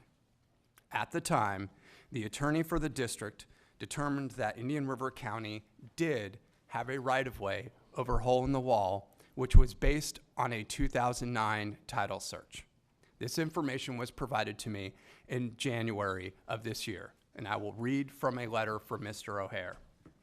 I have now been given proof by the Attorney's Title Insurance Fund that Indian River County does have a right-of-way across Hole-in-the-Wall Island as shown on the aerial photographs of the island. The board needs to be aware of this, but I do not think it will impact adversely their decision to go ahead and acquire title from Horse's Head Ltd. to the island. Now, I have been provided additional emails from Mosquito Control District that are additional documents related to this, but I have not been provided a copy of that title search or title report.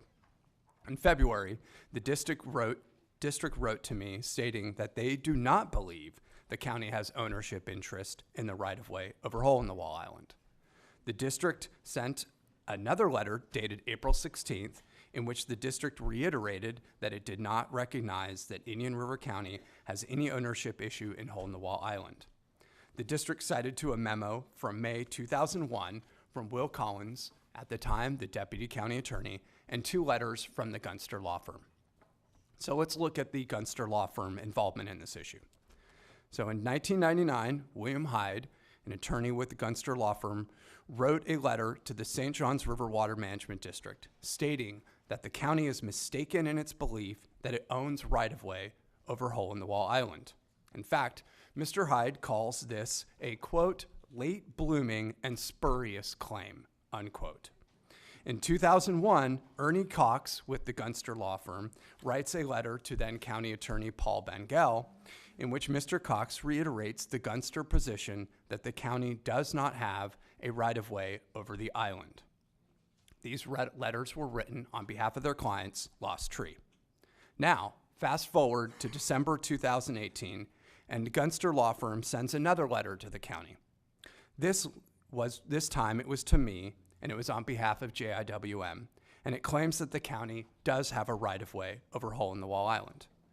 In the letter, Mr. Seymour states that the initial ownership stems from a 1923 St. Lucie County resolution establishing the right-of-way. Additionally, Mr. Seymour provides a deed from Fred and Adriana Turk from November 1959 deeding that certain parcel of land, which includes the right-of-way over Hole-in-the-Wall Island, to Indian River County in fee simple forever. The deed is recorded in the public records. Now, the Mosquito Control District letter from April cites to a letter from Will Collins dated May 7, 2001.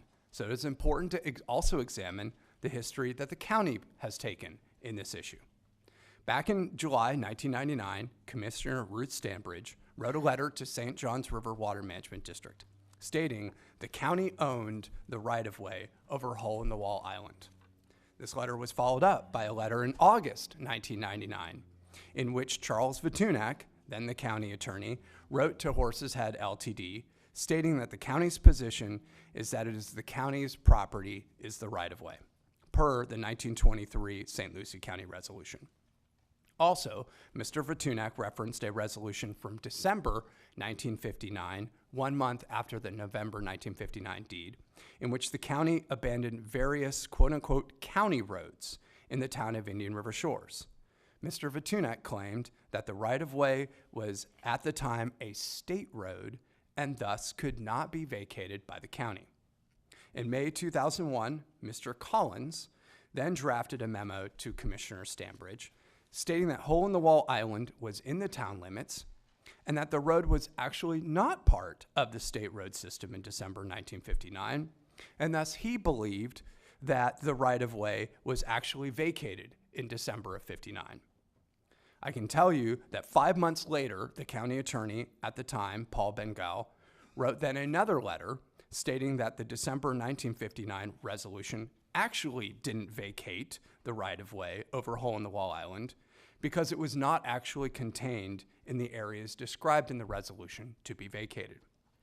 That is the history of the county's view of the right-of-way ownership. I will also note that in 1999, the county attorney's office requested Atlantic Coast Title to perform a chain of title report, which concluded that title was with Horses Head LTD. That report did not include mention of the November 1959 deed.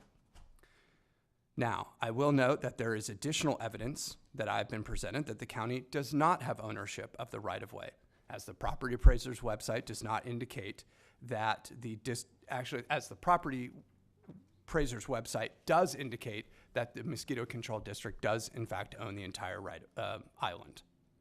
There's also an option agreement that was done in 1969 between the Turk estate and Lost Tree that references the property over the island not as a fee simple ownership but merely as an easement. And again, that was from 1958, 10 years after the 1959 deed. Right. However, the most important and most significant document that I have found in the record is the November 1959 deed that granted Indian River County fee simple forever in the property that contains the right-of-way. Now, it's important to talk about and explain the significance of the fee simple ownership. Generally, there are two different ways that a local government can extinguish its interests in rights-of-way. They depend on how the local government has obtained that right-of-way. The first typically is through a dedication through a plat. So in those instances, when a local government vacates its right, the right-of-way then reverts to the property owners who would have the underlying fee simple ownership. This usually ends up being that the right-of-way then reverts back to the properties on both sides of the rights-of-way. Now, there are also instances where a local government obtains a right-of-way through a deed. And in that instance, it's a two-step process. First, the local government will abandon or vacate its interest in the right-of-way. But that since the underlying fee simple ownership is still held by the local government then needs to take the next step and actually either surplus the property or otherwise dispose of that property. So in this instance, even if the county had vacated its interest, whether through the December 1959 document that's contained in the background or otherwise, I have not found any evidence where the county then surplused that right-of-way or otherwise disposed of that right-of-way. There's one final issue I think is important to raise in the ownership issue, which has been presented by Lost Tree.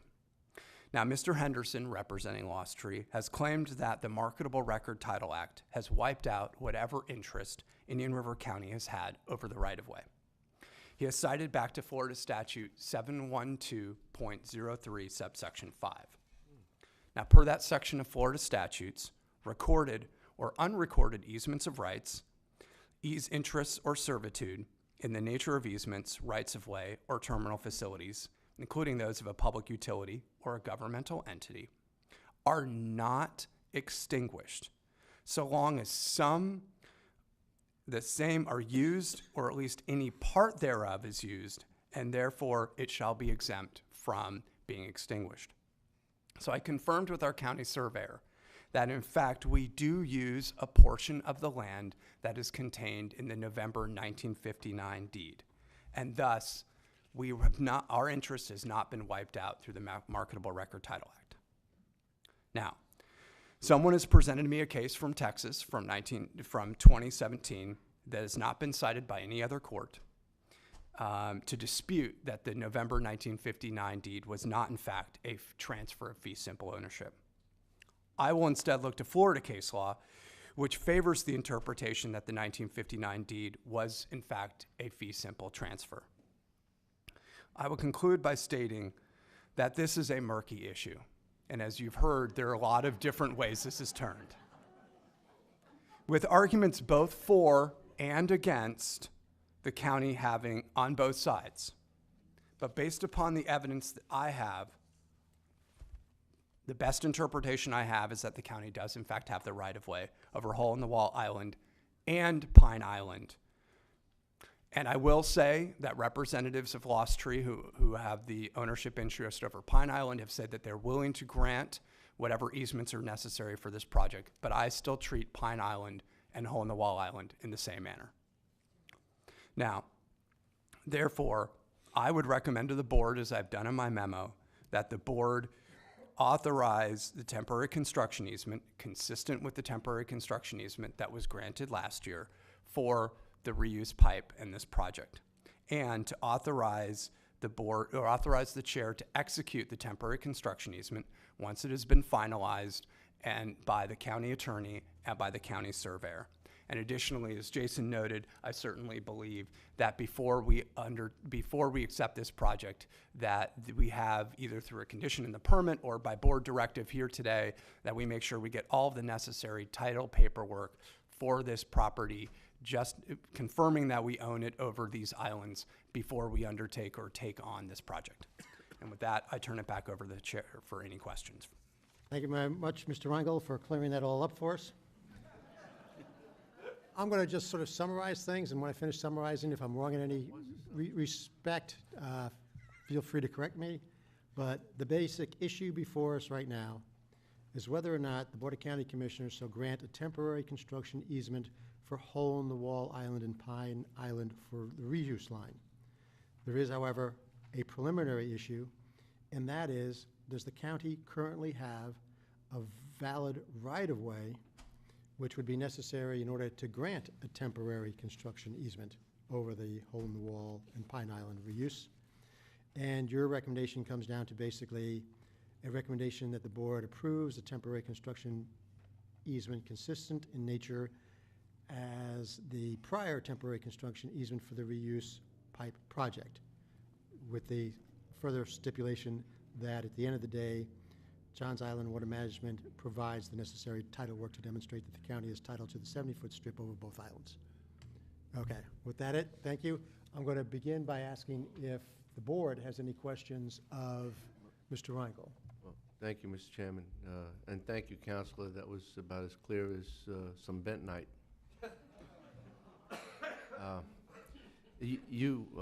At the end of your remarks, you stated that this was murky. Murky, to me, it gives me an indication that there is an element of doubt as to the assertion to go forward with the permit.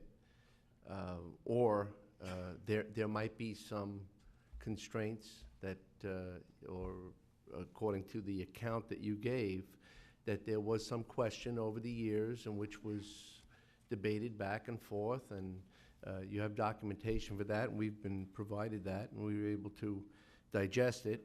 And well, at the end of the day, is this a 10? Is this a 9? Realizing that you stated that if this was to go forward, if we were to authorize the use for a permit, that the permit would not be granted until we can actually determine whether we have that guaranteed ownership. Is that correct? Yes, I would recommend that we get a more further title documentation and evidence before we would accept the line. So at this point, when you state that it's your recommendation, is it your recommendation about it at a 10, a 9, a 5? I mean, do we have some issues to be concerned about, or they're just some technicalities that have to be cleaned up? No. You ask a great point. Look, as I stated in my discussion, there are arguments on both sides as to whether we own the right-of-way or don't have the right-of-way. I would love to say this was 100% a slam dunk that we do. I can't say that, and that's why I wanted to walk through the history of it so that it was very clear to everybody this was not a simple issue to come to this determination. I kind of look at this in my mind as the idea of, if I was told, Mr. Reingold, you're going to get to argue one side in court today, do you want to argue that we own it or do you not own it? I'd prefer to argue the side that we do own it, simply because I think that's the better side. But are there arguments for both sides? Absolutely. So there is a chance that if we were to go forward and authorize that someone in a higher authority in a court of law could determine that we did not have the authority to do that, and then it will be all for naught. Yeah, based upon the information I have, I could certainly see that decision being overturned or disagreed with by a judge. Thank you, Counselor. Thank you. Any other questions for Mr. Reingold before we open it up to the public? There being none, what we're going to do is now open it up for all public comment. You'll note that we have 2 podiums, so in order to just keep things moving, feel free to line up on either side. We have somebody at the first. Good morning. Your name and address for the record, please. Good morning. My name is Michael Korpar. I am an Indian River County resident. My home address is 34038 Square Southwest, Vero Beach. For the record, I am the general manager of Johns Island Property Owners Association and also the general manager of the Johns Island Water Management Company. I am here today with many of our residents to simply request an easement, so we are able to install a reuse water line to serve our many residents. Plus, all other island residents could potentially connect and utilize this line in the future as well. For decades, residents of Johns Island have been extremely active leaders in Indian River County. Our community contributes a large tax base to Indian River County, and our residents and board members are on the forefront of lagoon protection and land preservation. Simply stated, we love this community. We love our lagoon, and we would never do anything to harm it. Our goal is only to enhance Indian River County. We have worked tirelessly on this project for over 2 years. We have researched and looked at all options and have come up with the best option, which will be the most resilient and create the most redundancy for future water use to all island residents. This option that we are presenting to you today is the plan that Johns Island residents have agreed to pay for and insure during construction. We respectfully cannot and will not be paying for another option that will not protect our residents. Along with Barrier Island residents, we would also oppose any future plans to build a water storage tank or water tower on the island. Our attorney, Brian Seymour, will now tell you more details. Name and address for the record, please. Thank you, Mr. Chairman. My name is Brian Seymour, the aforementioned, well, one of the aforementioned Gunster lawyers. I'm the only one still there. My address is 777 South Flagler Drive, Suite 500 East, West Palm Beach. I want to reiterate a couple of points, and I could give you a 3.5-hour presentation on the technical, but I think your utilities director earlier did a tremendous job of sort of walking through what we've got, what lines are there. So I'm going to talk a little bit about it, but I'm going to try to be brief. But at the end of the day, to the point that Mr. Reingold made, this is about an easement. And what we're asking for is this temporary construction easement consistent with what you've already provided in other areas. And we would agree on the title, that we can get you the title assurance that you'd want. So that's step one. And as you've heard, there are multiple steps thereafter to deal with the issues that you're probably going to hear primarily about today. We have to go through the Department of Environmental Protection. We're going to have to go through your staff. We're going to have to go through your staff. We're going to have to go through your staff. We're going to have to go through your staff. They're going to look at it in great detail. The department's going to look at it. I heard this morning that apparently an administrative law judge may end up looking at this as well to make sure that the environment is going to be protected. We've been at this, as Mike said, for 2 years. Those efforts are about doing this the right way, in the most effective way, to be resilient and to provide long-term opportunities, not just for the residents of Johns Island, but for other residents on the island. And we have several experts who you heard a little bit about earlier today, and they're here in case there are some questions I need to answer for you. But Mr. Weigert, who is the owner of Hobe Sound Environmental, and I'll probably mess this up too, so at least your utilities director is not alone in this. Baronecci, he's the senior project manager with Southern Industries, the company that will be actually doing the work, and as you heard, has done a significant amount of this work with zero problems. Mr. Frederick, who's a senior hydrogeologist with JLA Geoscience, and Dave Knight, who you know from Knight McGuire. We also have Sam Nelson, who's with Johns Island Water Management. So I want to quickly, before I get into something, talk a little bit about what I suspect someone's going to say. Gunster's taking two sides of a position. Gunster is not taking positions. I did go try to figure out what the basis for Mr. Hyde's letter was, which is really the letter that matters. Mr. Cox's letter sort of piggybacked on that. I don't know the answer to that question. Mr. Hyde has long not been with the firm. What I can tell you is I did my own independent analysis. So what you see today on behalf of Johns Island Water Management relative to Hole in the Wall Island is my analysis on Hole in the Wall. That's what we looked at, and our position is that the deed is what is driving the factors. So Mr. Hyde referenced the 1923 resolution, and the 1923 resolution is a separate issue from the deed that was provided, that was then referenced again in the option agreement. So there was long an intent that this be right of way that can be done and can be used. The county's never changed its position, really. The county maintains its position on the ownership and the use of that right of way. Your staff has provided that information, and I'm not going to go through all that history again. I provided to Mr. Reingold, who I think has passed them out or can pass them out, the letter that Lost Tree sent. Mr. Beyer wrote a letter to y'all explaining the point of the conveyance to mosquito control. And the point of that was not to stop what we're trying to do here. The point of that was to manage it for environmental purpose. And in fact, what we're proposing here today is about environmental sensitivity. It's about doing what's right for the environment, based on science, based on experts, based on significant study, and then review by state agencies and your own staff. And so we agree with Mr. Beyer that this is the right thing to do. The path of this water line was shown earlier to go underneath Hole in the Wall Pine and through the lagoon, underground, not above ground. So if you have an above ground pipe, and there's a talk about breaking a pipe, if you have an above ground pipe and there's a break in the pipe, you know what happens, right? All the water dumps immediately into the lagoon.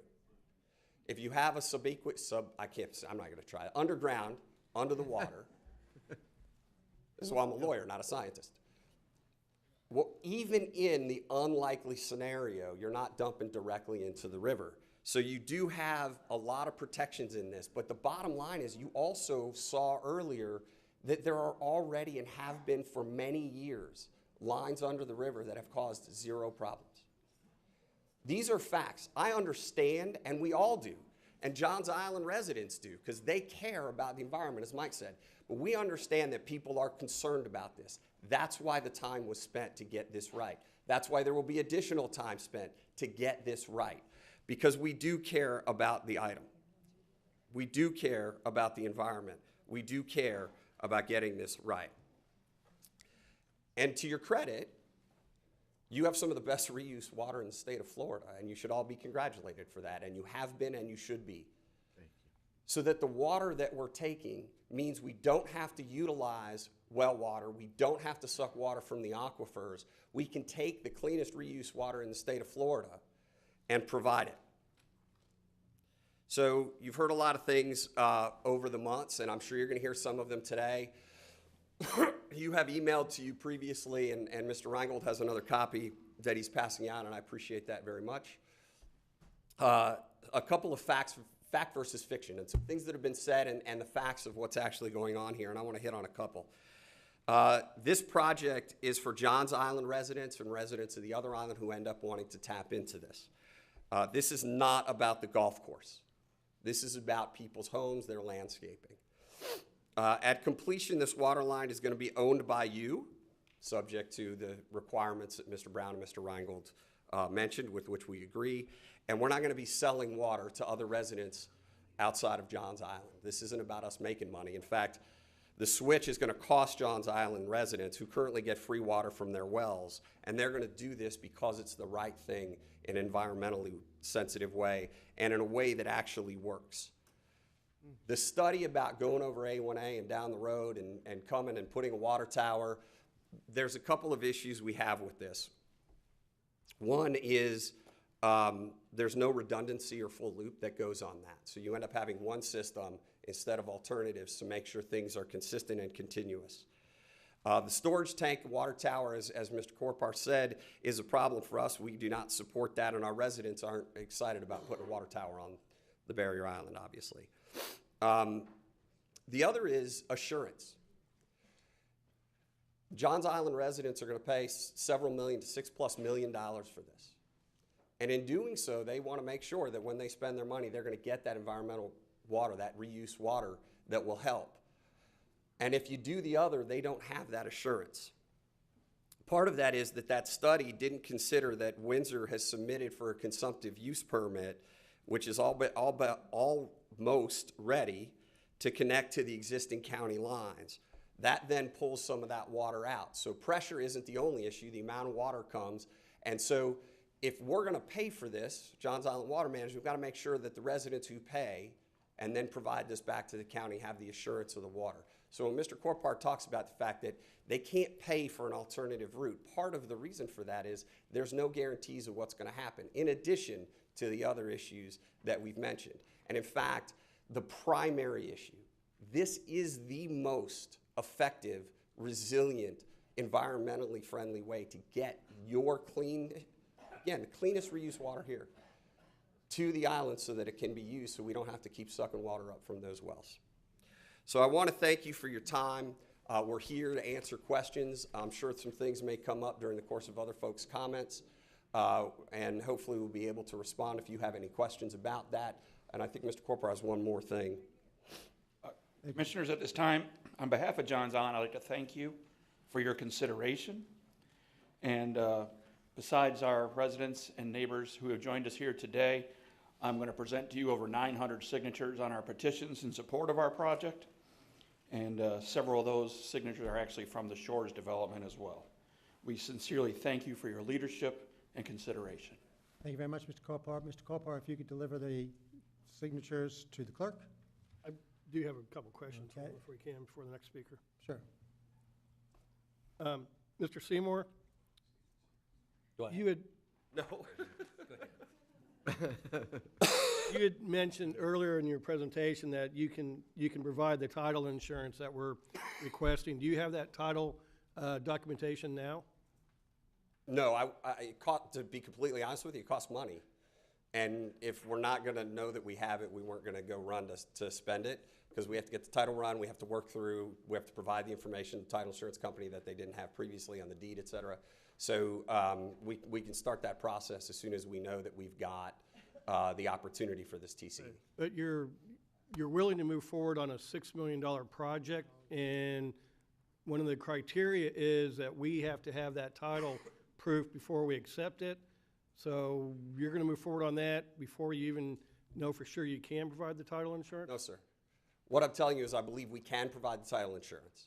I believe we can provide what's wanted. We still have a whole lot of hoops to jump through once we get the TCE, finalizing the permit with DEP, working through an impaired challenge, working through everything with your staff, during that time frame, we could certainly also be working on the title insurance, knowing that this is a route that would work.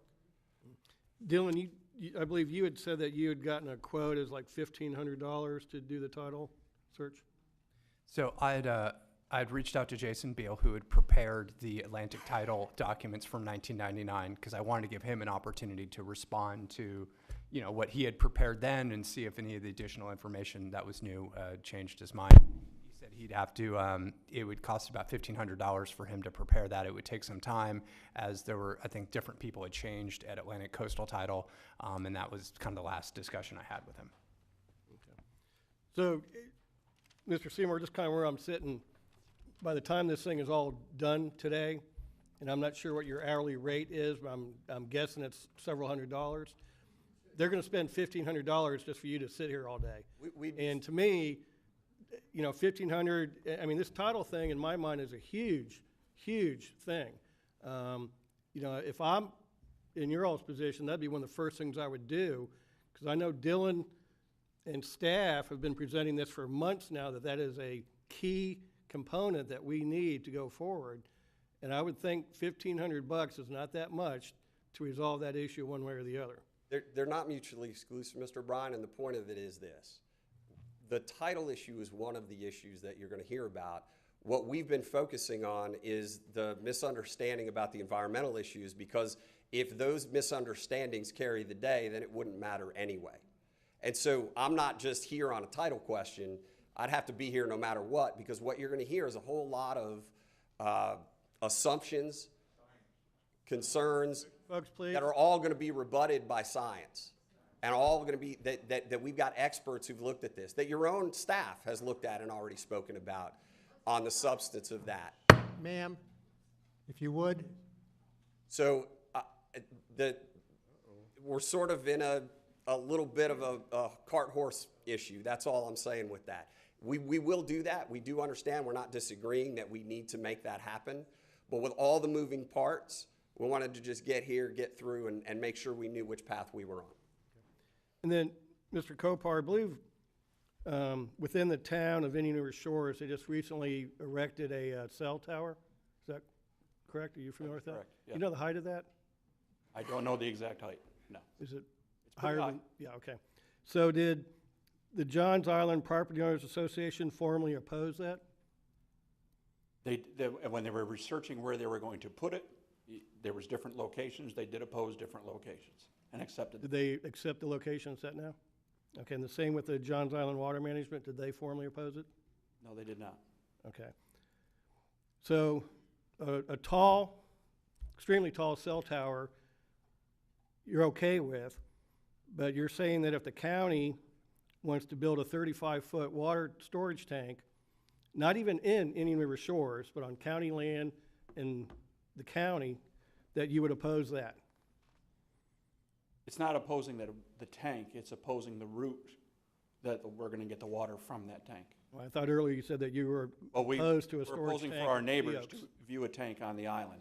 Nobody wants to see a big tank on the Hutchinson Island. But they're okay seeing a taller cell tower? It's two different things, but Okay, that's all I have, thank you. Any other questions?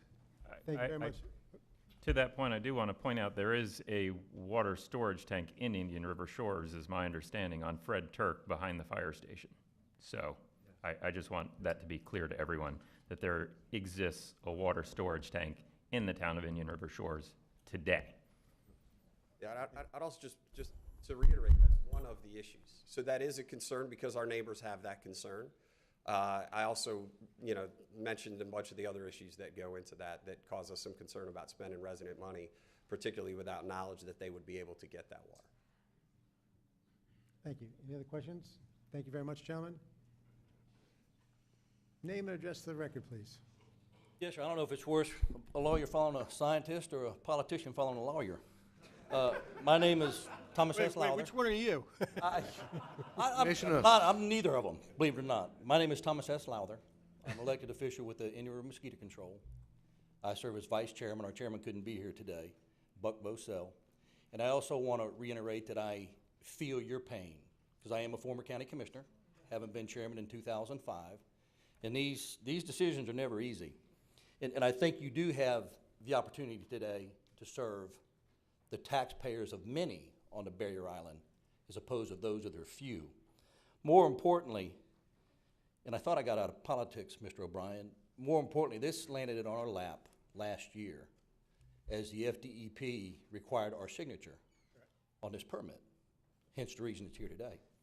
Our board took action then that we wanted more information.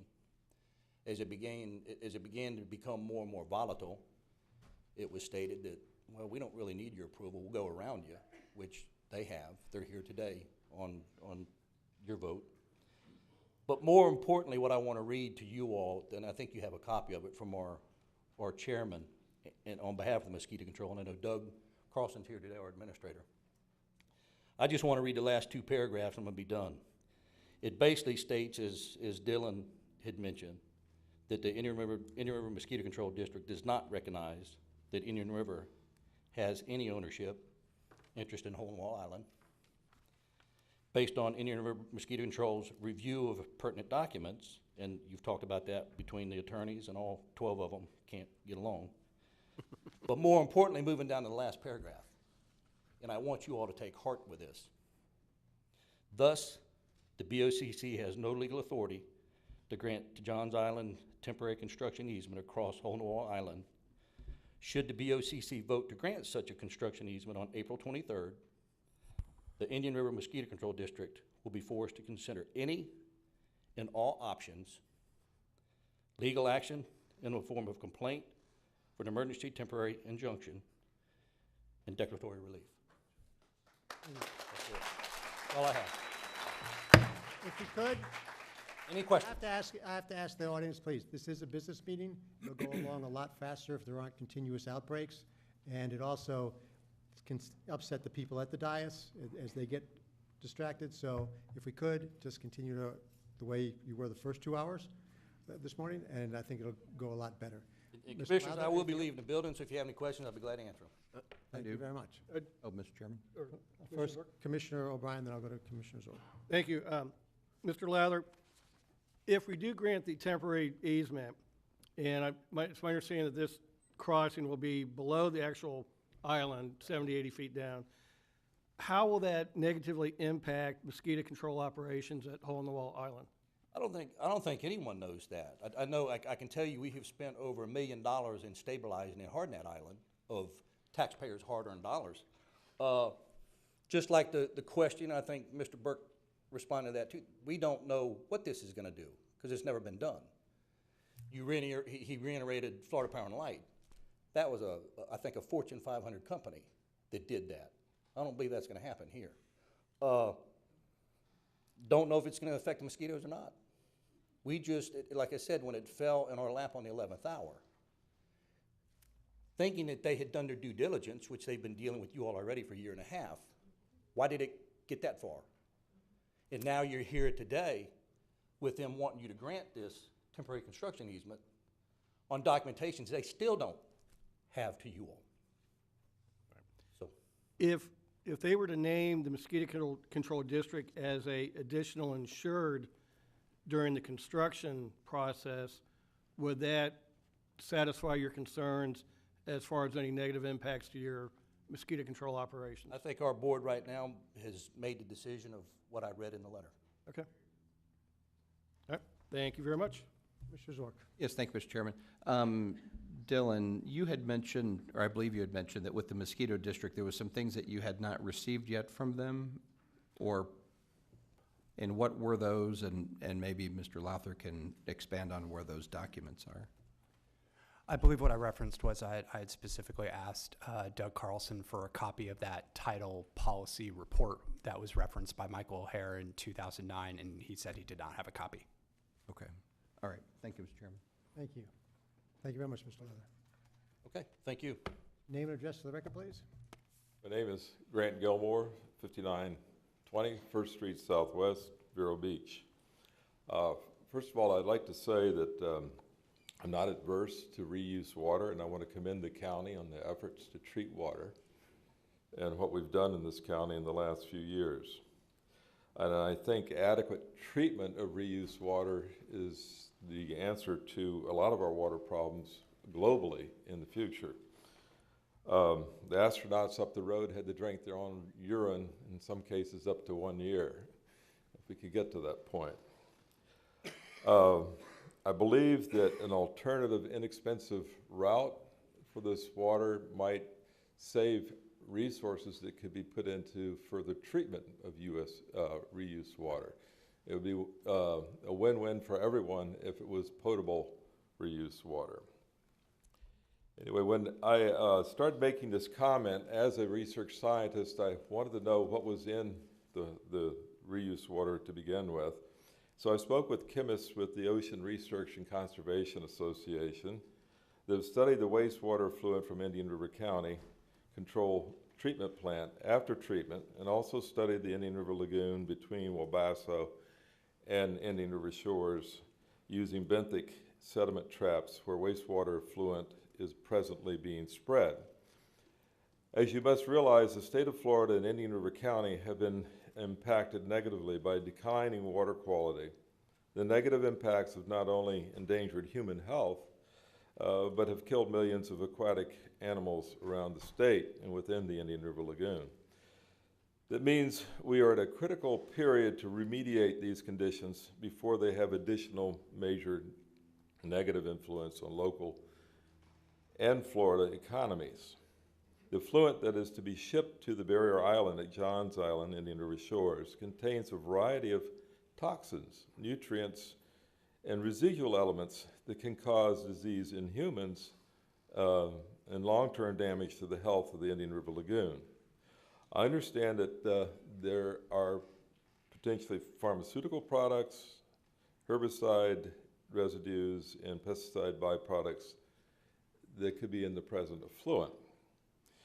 The Orca scientists found a peak concentration of the residual toxin microcystin opposite Indian River shores, along with sucralose, a tracer of human sewage waste products. Microcystin is now a well-known toxin produced by the cyanobacteria microcystis, now blooming and causing human health problems on a global level. Microcystin is a carcinogen produced in concentrated blooms of microcystis when it is enhanced by high nutrient levels and also by glyphosate found in Roundup herbicide. Orca found sucralose levels were also high at that particular location in the lagoon adjacent to Indian River shores, revealing that human waste sewage source of contaminants. Since the barrier island at this location had sewer service, not septic tanks, they wondered what the sucralose source was. Was it the reused water presently being used near this location? It would be wise to find out. Sucralose levels in Indian River County reused water at the central plant was considerably higher than that of the city reused water, indicating many of the deleterious potential human contaminants were higher in concentration in county reused water that was destined to be applied to the barrier island. So two things concerned me after hearing this information relative to potentially dangerous impacts of this project and transporting large quantities of potentially contaminated county reuse water to the barrier island, literally to the banks of the Indian River Lagoon, and also to the residents of Indian River shores. We now know from abundant evidence elsewhere in Florida and along the Indian River Lagoon that human waste products, even after treatment, have caused health problems and disease in humans' aquatic life, including valuable regional fisheries. So why increase reuse water levels on a low elevation barrier island adjacent to the Indian River Lagoon, particularly when this lagoon is presently experiencing significant water quality problems, fishery decline, and negative economic impacts due to declining water quality? In summary, the addition of toxic reused water to the barrier island in higher concentration and dispersed over a larger area than previous reuse water activities will undoubtedly increase nutrient and toxin loading in the Indian River Lagoon and the narrows within Indian River County. This will have negative impacts on shellfish, fisheries, and those who consume fish from this lagoon, representing a major economic impact, health risks to Indian River County residents who live on the lagoon, and those who utilize the lagoon for recreation and employment. If you can drink it as pure, uncontaminated, potable water, then it would be an asset for all of us, and it would not matter whether it leaked into the lagoon. Unfortunately, it's not, and contains toxins according to the chemists. Thank you. Mr. Chairman, Commissioner Zork. might I ask a question of the speaker? On the samples that were taken around the Indian River Shores area, the city of Vero Beach currently provides the reuse water to that area, and could they be the responsible party for that? They possibly could.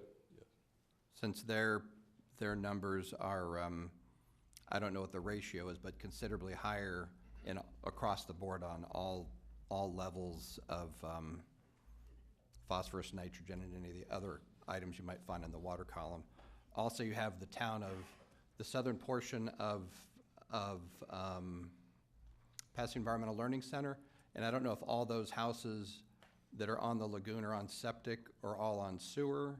There is a number of them that I believe are on septic that would be directly west of that area of sampling. So you have some other folks that could be contributing to some of that data. Well, I understand that the data that was at least presented to me, there were a variety of traps set, sediment traps from Wabassa south. And the southernmost site, adjacent to Indian River Shores, was the one that had the high microcystin levels. Okay. Did they say where their They also got high sucralose, so it indicated that distance-wise, was it at the north end of the shores, the south end of the shores? the southern term, well, I don't have the exact coordinates, but I could get the coordinates for you where that trap was set. All right. Thank you, Mr. Chairman. Dr. Gilmore, I've passed out your comment and provided a copy to the clerk. If I may have one question, I'm not sure I got you right, but I thought I heard you say that if the reuse wasn't used, that it might result in fewer nutrients getting into the lagoon. Yes. Okay. I would question that because from what I see, particularly of people who have grass yards on the island, and that's most people, they presently use commercial fertilizers. And my guess and understanding is they'd be putting a lot more commercial fertilizer as well as other types of sprays and chemicals on the yards than they would if they had reuse. And so I think that basically education and reuse may result in a lot less nutrients ending up in the water. But There's no question that personal treatment of yards could have a source of nutrients which could enhance the decline of water quality in the Indian River Lagoon. However, the volume of water and the volume of water that's going to be going to Indian River Shores will make a difference in the amount of continuous nutrient loading on the barrier island. So to say that the residents will have greater impact than the reused water, I think that's open to question. okay, just to make sure it's open to question. Right, yeah. And for my own self, I mean, for somebody who's gotten rid of his yard and has been waiting for reuse for years, rather than digging a well on the island, fighting salt intrusion, and using potable water for the little irrigation I do, I've always been of the idea that a good use of reuse would be a good way to go. So I'm just trying to adjust to that. I'm saying we need to know what's in that reused water. Yes, and we also need to know how much fertilizer people are actually putting on their yards. So there's a lot we don't know. So, okay, thank you. Commissioner And O'Brien? then, yeah, Grant, you state that the sucralose levels in the Indian River County reuse are higher than the city reuse, and then you leap to the conclusion that this means that the other human contaminants are in higher concentration. So sucralose is a byproduct of a artificial sweetener. So what you're saying is because people on the mainland use less sugar in their coffee, that somehow there's more contaminants in our water? I mean, what's the scientific basis for that conclusion? The scientific basis is that's what I was told, the sucralose levels by the chemist, okay? Okay, well, how did they make I don't the know leap how many people drink coffee and put sugar in it on the mainland versus... Right, but how do you tie that to higher concentrations of the other human contaminants? That's what you wrote here. That's what I wrote there, and that's what is generally accepted as sucralose is a tracer for human sewage waste. I get that, but that just means they use artificial sweetener in their coffee. It doesn't mean that they had more contaminants in their sewage. How do you, where's that connection? No, what I'm telling you, and what I just told Commissioner Solari, is we need to examine that reused water for the contaminant levels of a variety of things that What you wrote here is that those higher sucralose levels indicate that many of the human contaminants are now in higher concentrations in county reuse water. And I'm asking you how you document that connection. I was told that the sucralose levels in the county reused wastewater was higher than the. I get that, okay? I'm not arguing that. I'm arguing how you make the connection that other contaminants are higher. Because there are many other contaminants that come with human waste. Pharmaceuticals would be an example. And you're saying they're in higher concentration, so that people on the mainland, because they take artificial sweetener, take more pharmaceuticals. They could what you're be saying? potentially in higher concentration. From what you heard, and you know, that's your mistake right there, what you heard. Commissioner, I think we got your point. That was a chemist talking to me. Any other questions for Mr. Gilmore? Thank you very much. Anybody else? Come on, and remember, there are 2 podiums, so feel free to line up. Ma'am, name and address for the record, please. Good morning. My name is Dr. Lisa Soto. I'm the Executive Director of the Marine Resources Council. And we're located in Palm Bay, but we're a nonprofit that our mission is to protect and restore the entire Indian River Lagoon, all the way from Volusia County down to Palm Beach County. I'd like to take a moment to hand out the Indian River Lagoon health update to the county commissioners.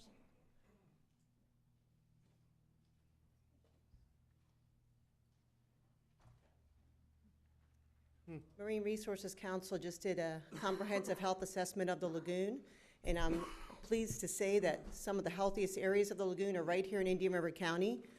And we'd like to keep it that way. I'd also like to say that, you know, some of what we're facing now, and you'll see in this report that the lagoon is in very bad shape, pretty much lagoon-wide. And a lot of the reason is that we haven't been very precautionary in the past in some of the decisions that we've made.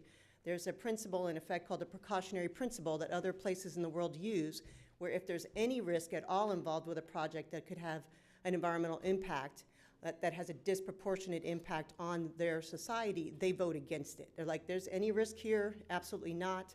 And that's kind of where we are. If we want to protect our lagoon, if we want to save our last precious places, we need to be very precautionary in how we proceed. So I wanted to encourage you to be precautionary today. If there's any doubt about this easement, if there's any doubt about the ability of this project to be done with 0 environmental impact, vote no. This is precautionary time for us to protect our system. So the reason that we got here is really some of the risky decisions that have been made in the past. The other thing I wanted to reaffirm what Dr. Gilmore was saying is that reclaimed water is polluted water. It's not environmental water. We're doing a study up in Brevard County where Brevard is really taking a lead. We passed a sales tax there.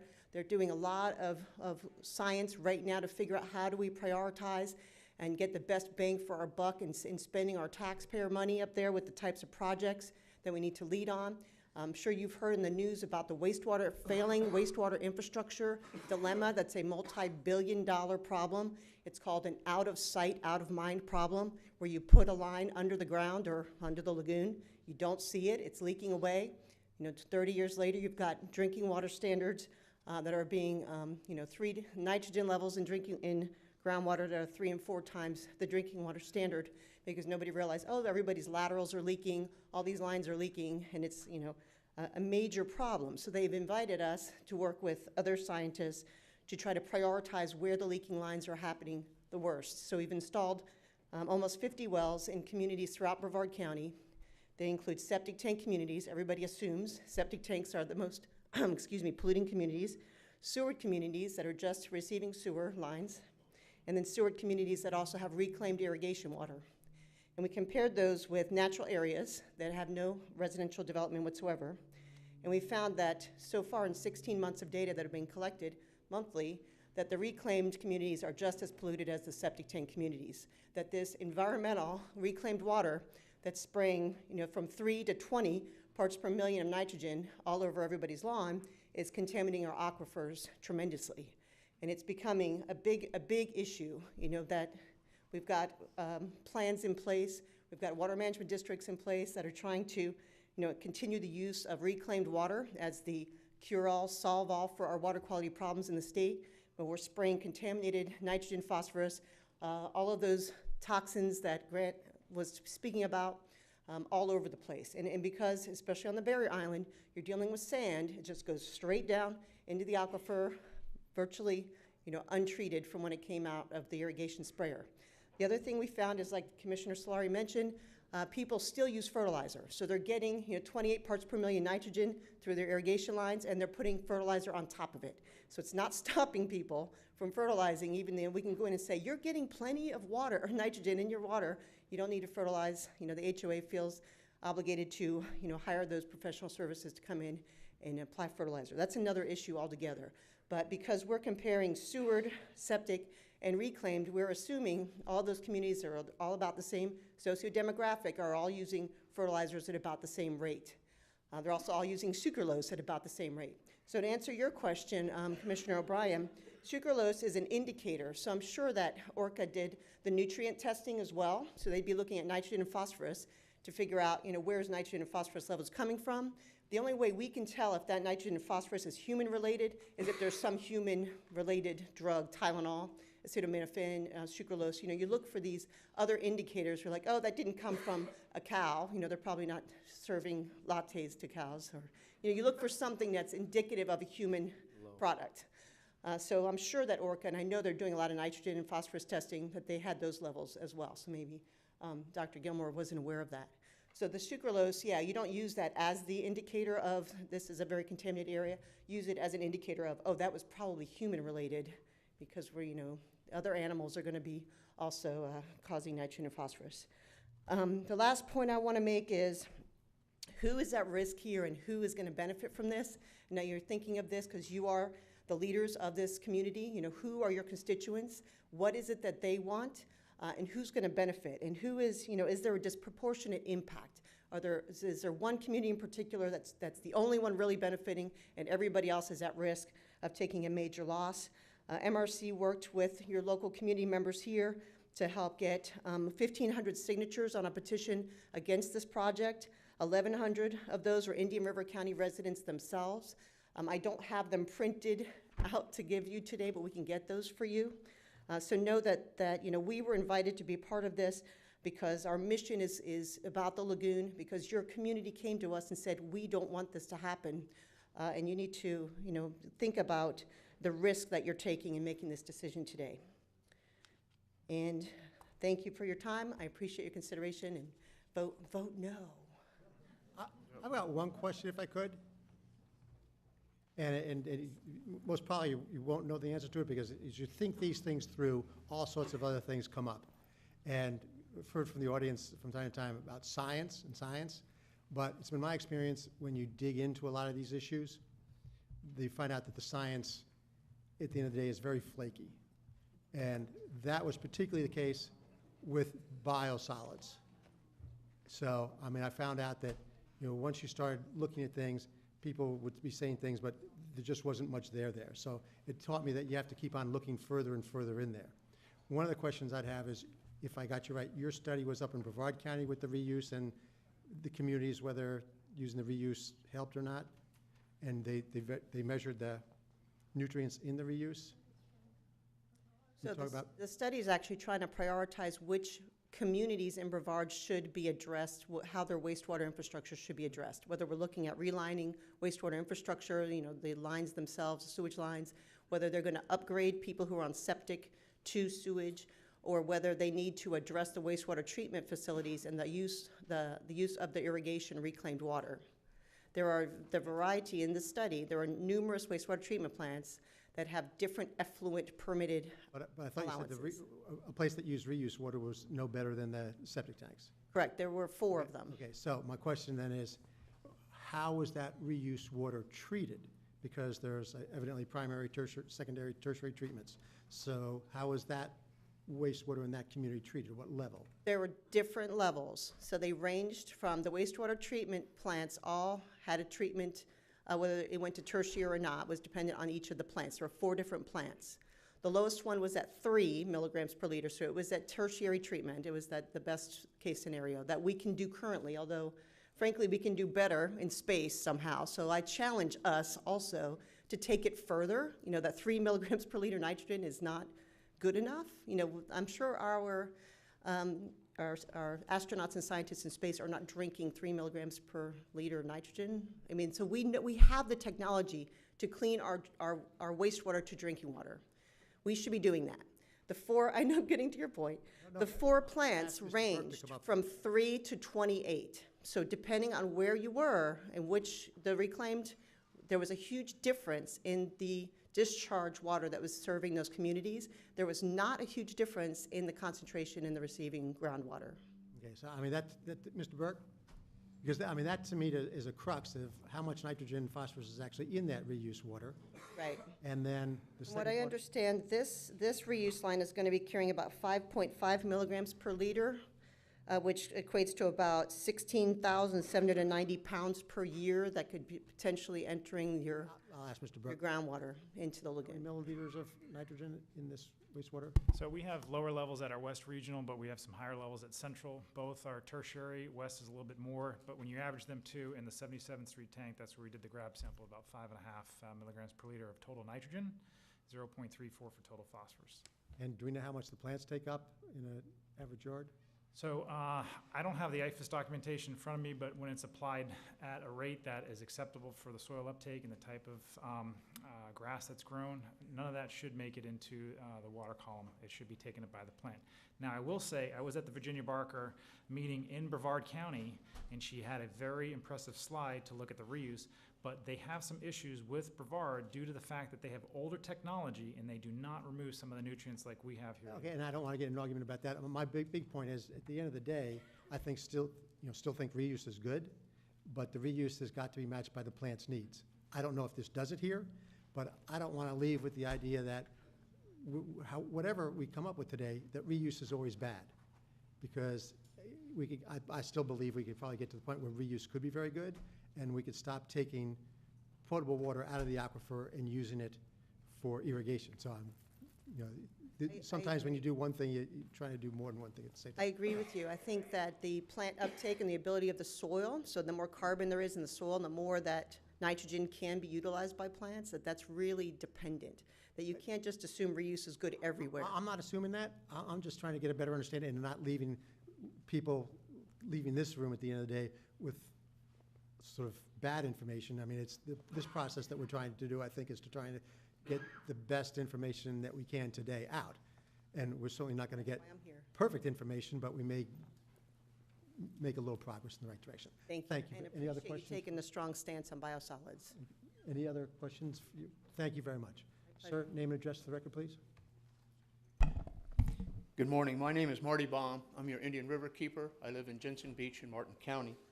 For Indian River Keeper, there are 2 issues here. The continued nutrient loading of the surficial aquifer on Johns Island, and the other one is the danger of this absolutely unnecessary pipe. I'm here today in hopes that you'll reject this unnecessary danger to our potable water and lagoon.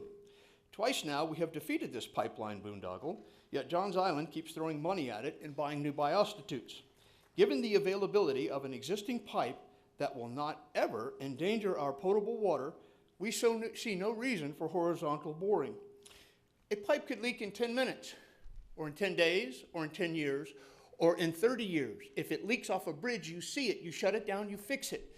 If it leaks underneath the ground, it poisons your potable water supply for thousands of your residents for lifetimes.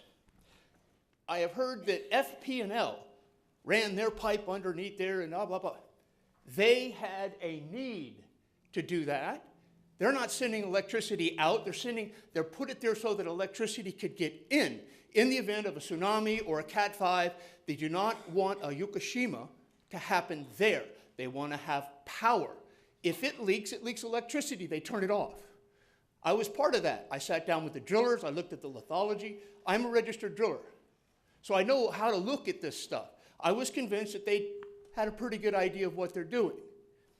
I'm not so convinced about a pipe full of poop water. One of the glaring issues here is that Orca was out taking water samples and discovered nitrates out of the roof of the chart all around Johns Island. Now this surprised them, as there really isn't any septic tanks contributing to these nutrient numbers. It has been learned that it's coming from the unpolished gray water sprayed on lawns and golf courses.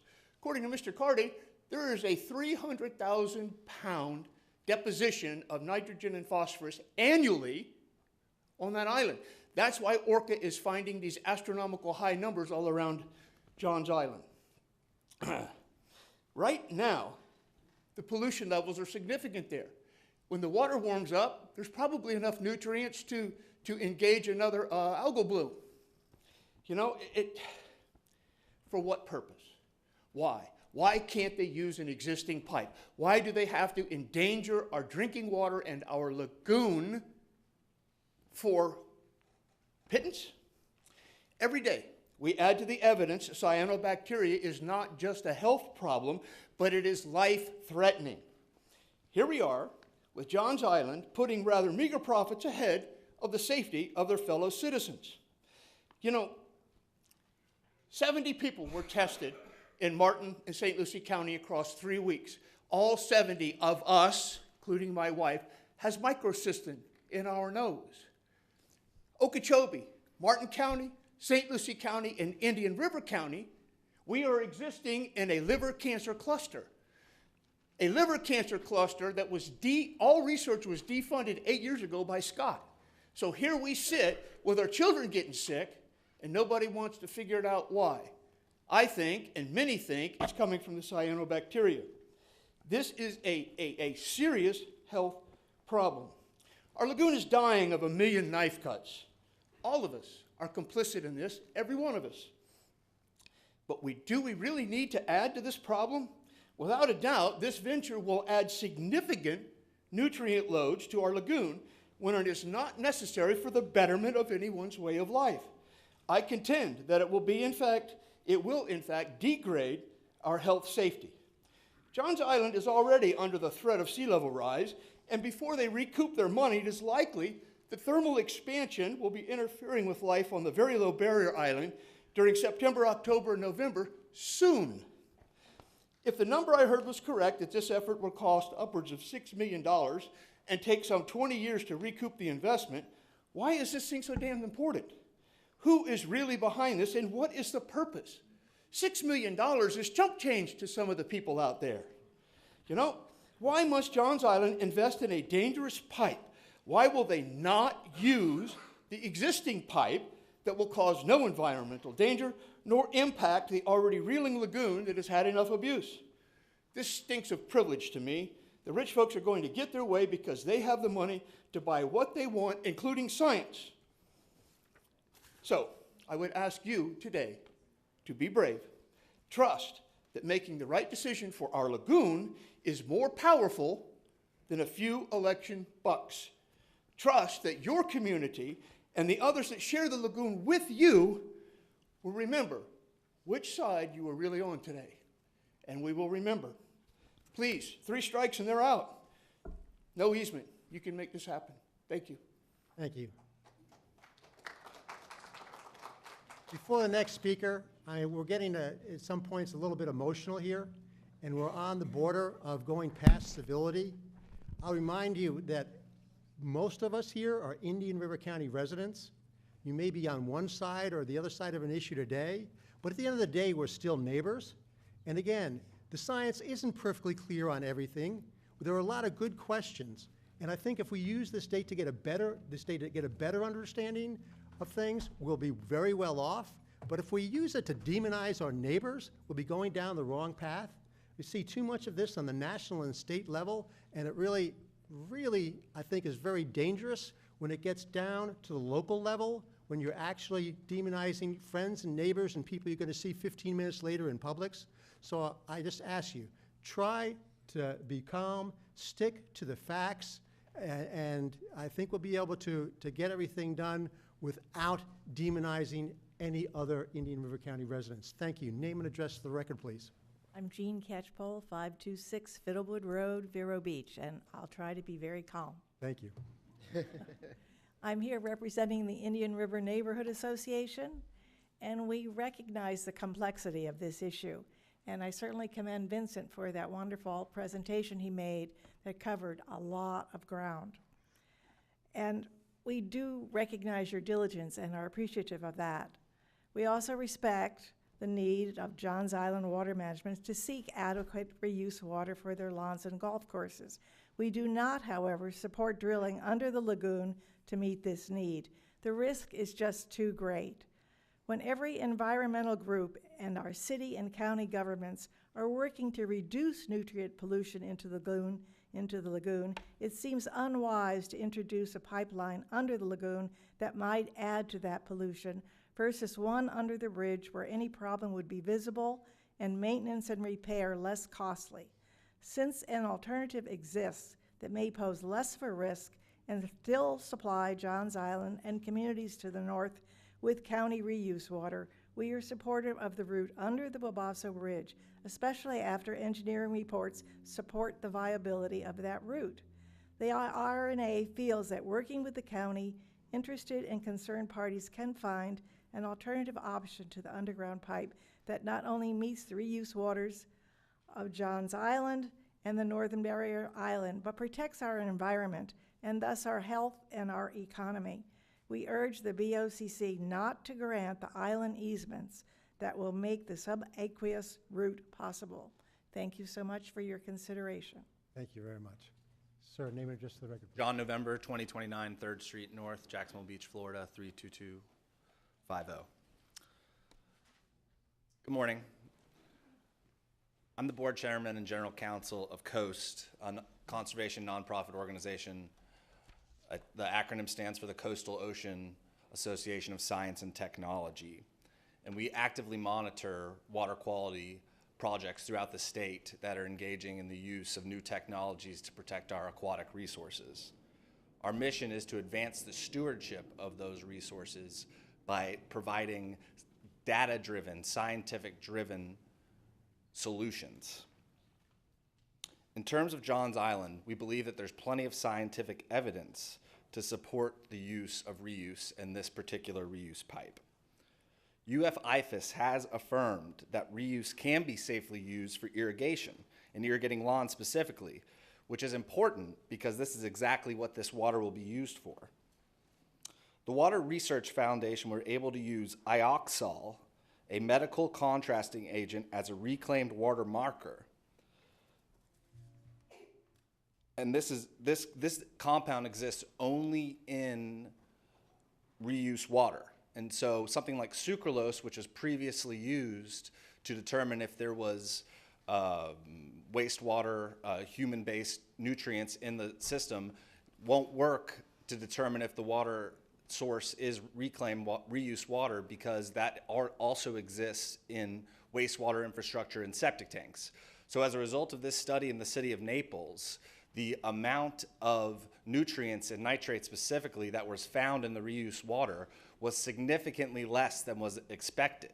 So if you're trying to use sucralose to try to gauge the amount of nutrients in the water, that's going to be very challenging, especially in the Indian River Lagoon, which is a system that really fails to flush significantly. So water that is growing in the lagoon as a result of septic tanks generally can stagnate and create areas where, because of the heavy loading of nutrients, it creates the view that there is heavy nutrient loading from reclaim when it could be from other sources like septic tanks right across the Indian River Lagoon.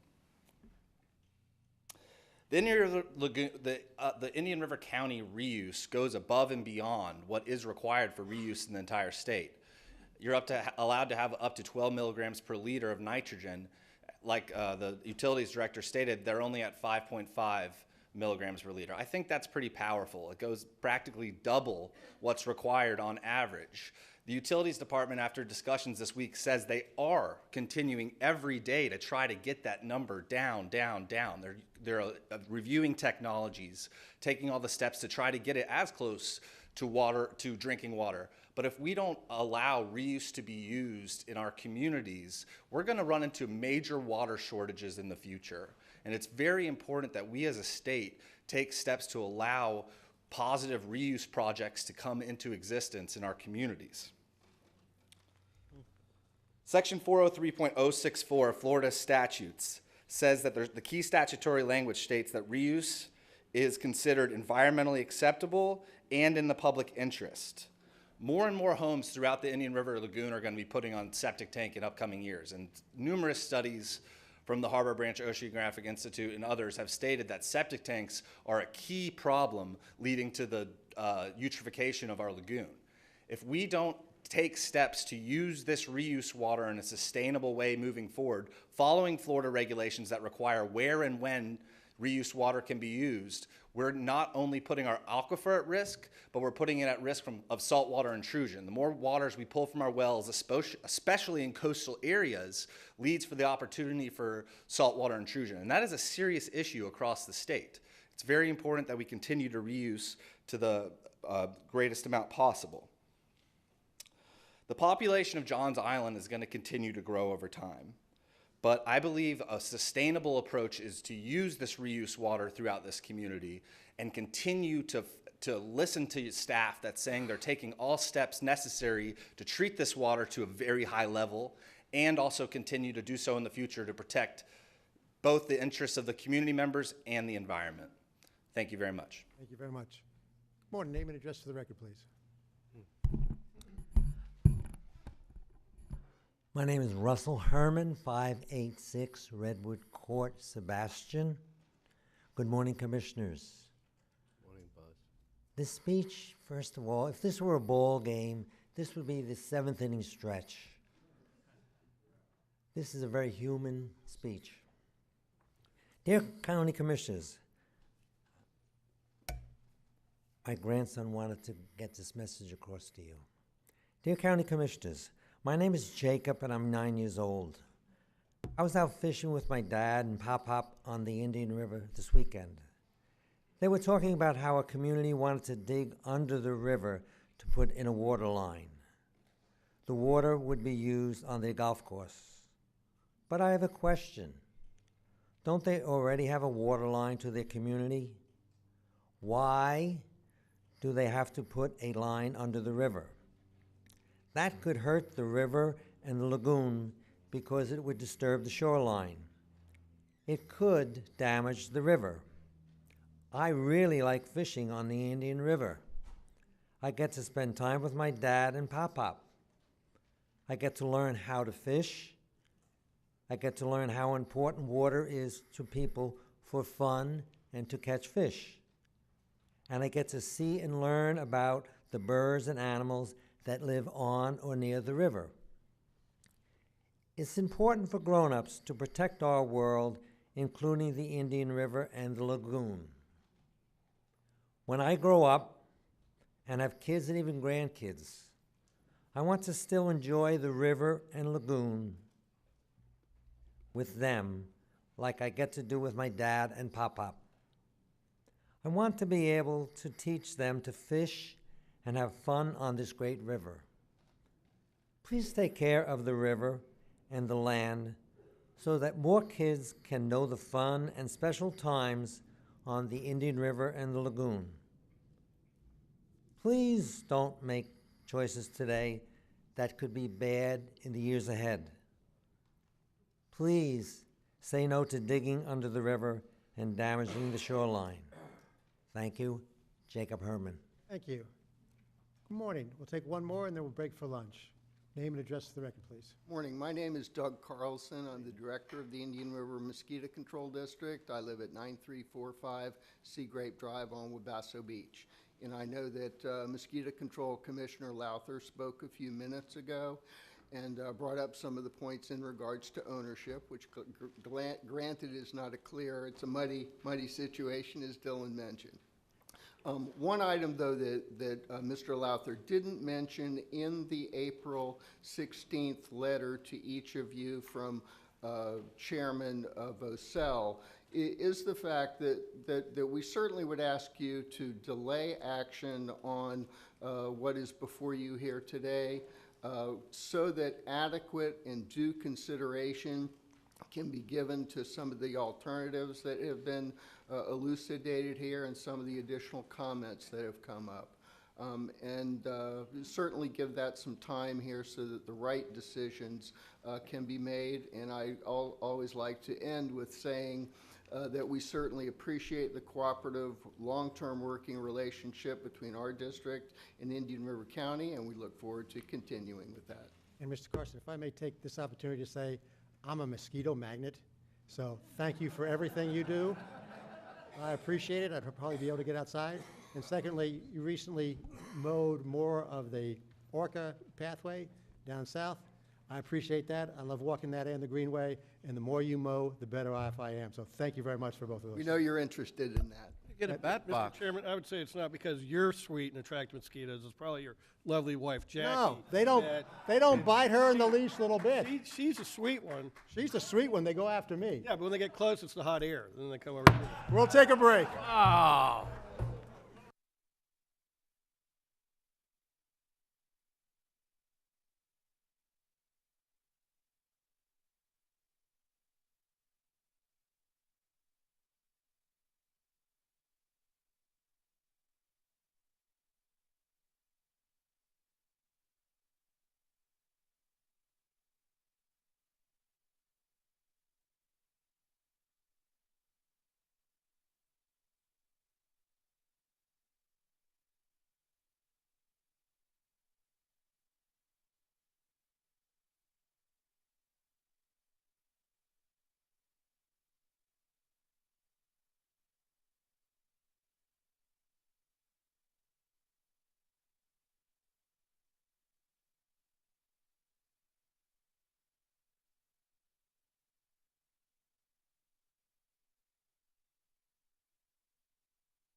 Welcome back.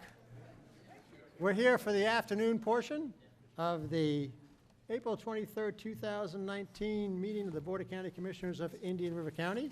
And we're going to continue the item on the county attorney matters, the temporary construction easement for Hole in the Wall Island and Pine Island for reuse line.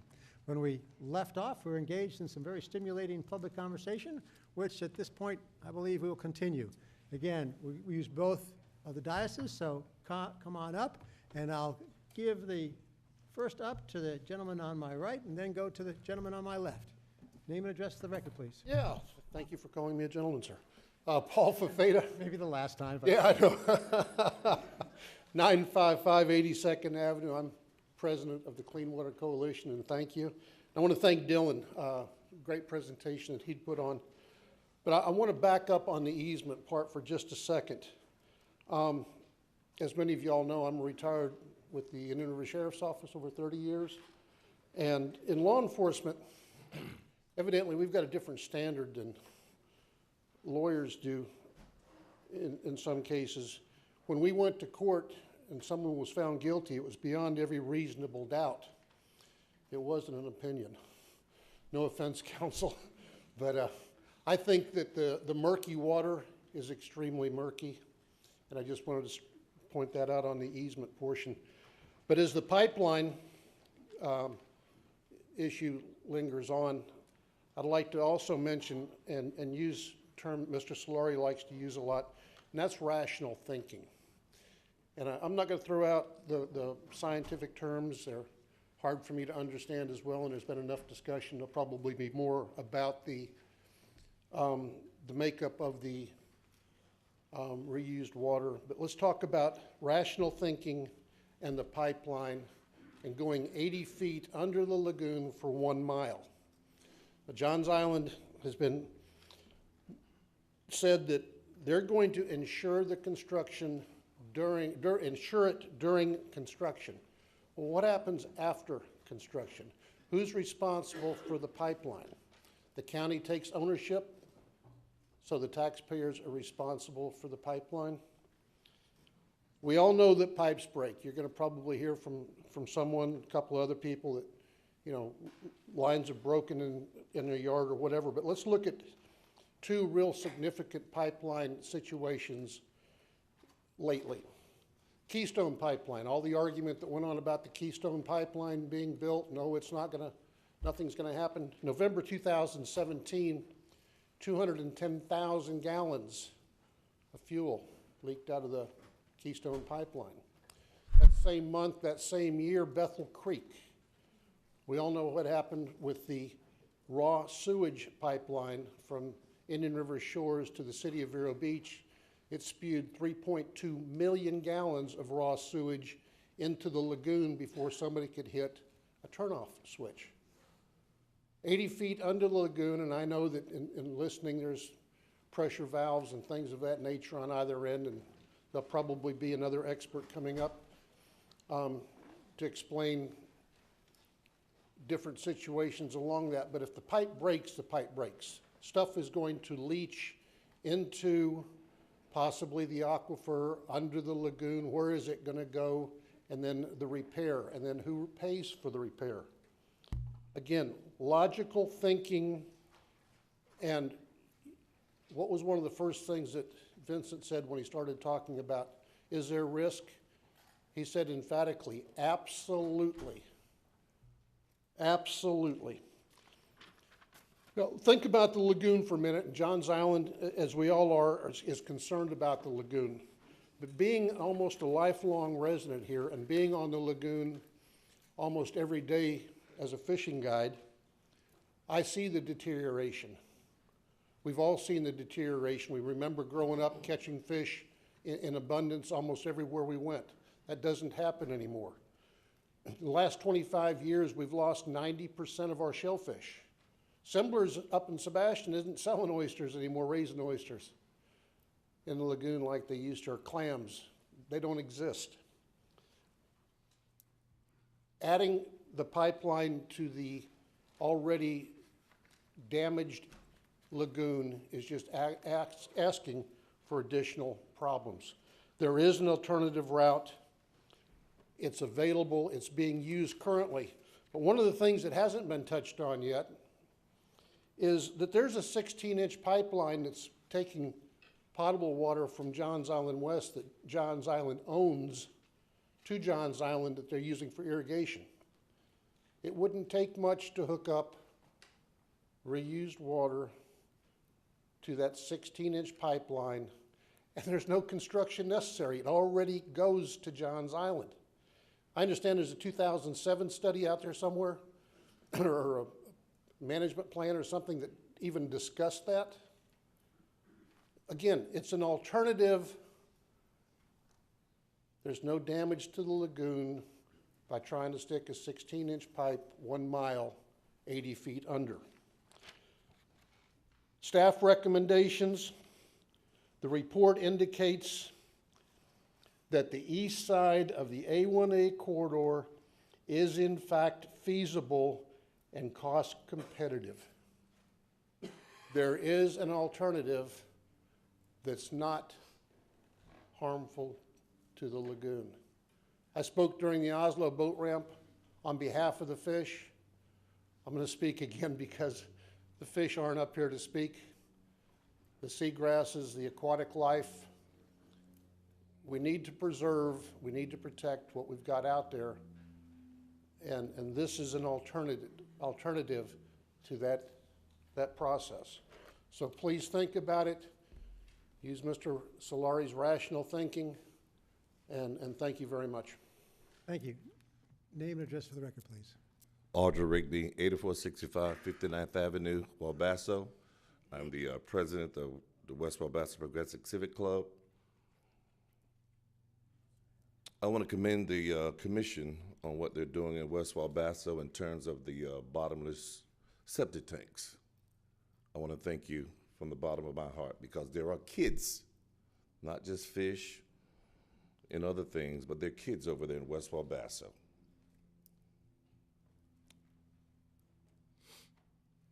I would like for them to be able to enjoy the lagoon like I have.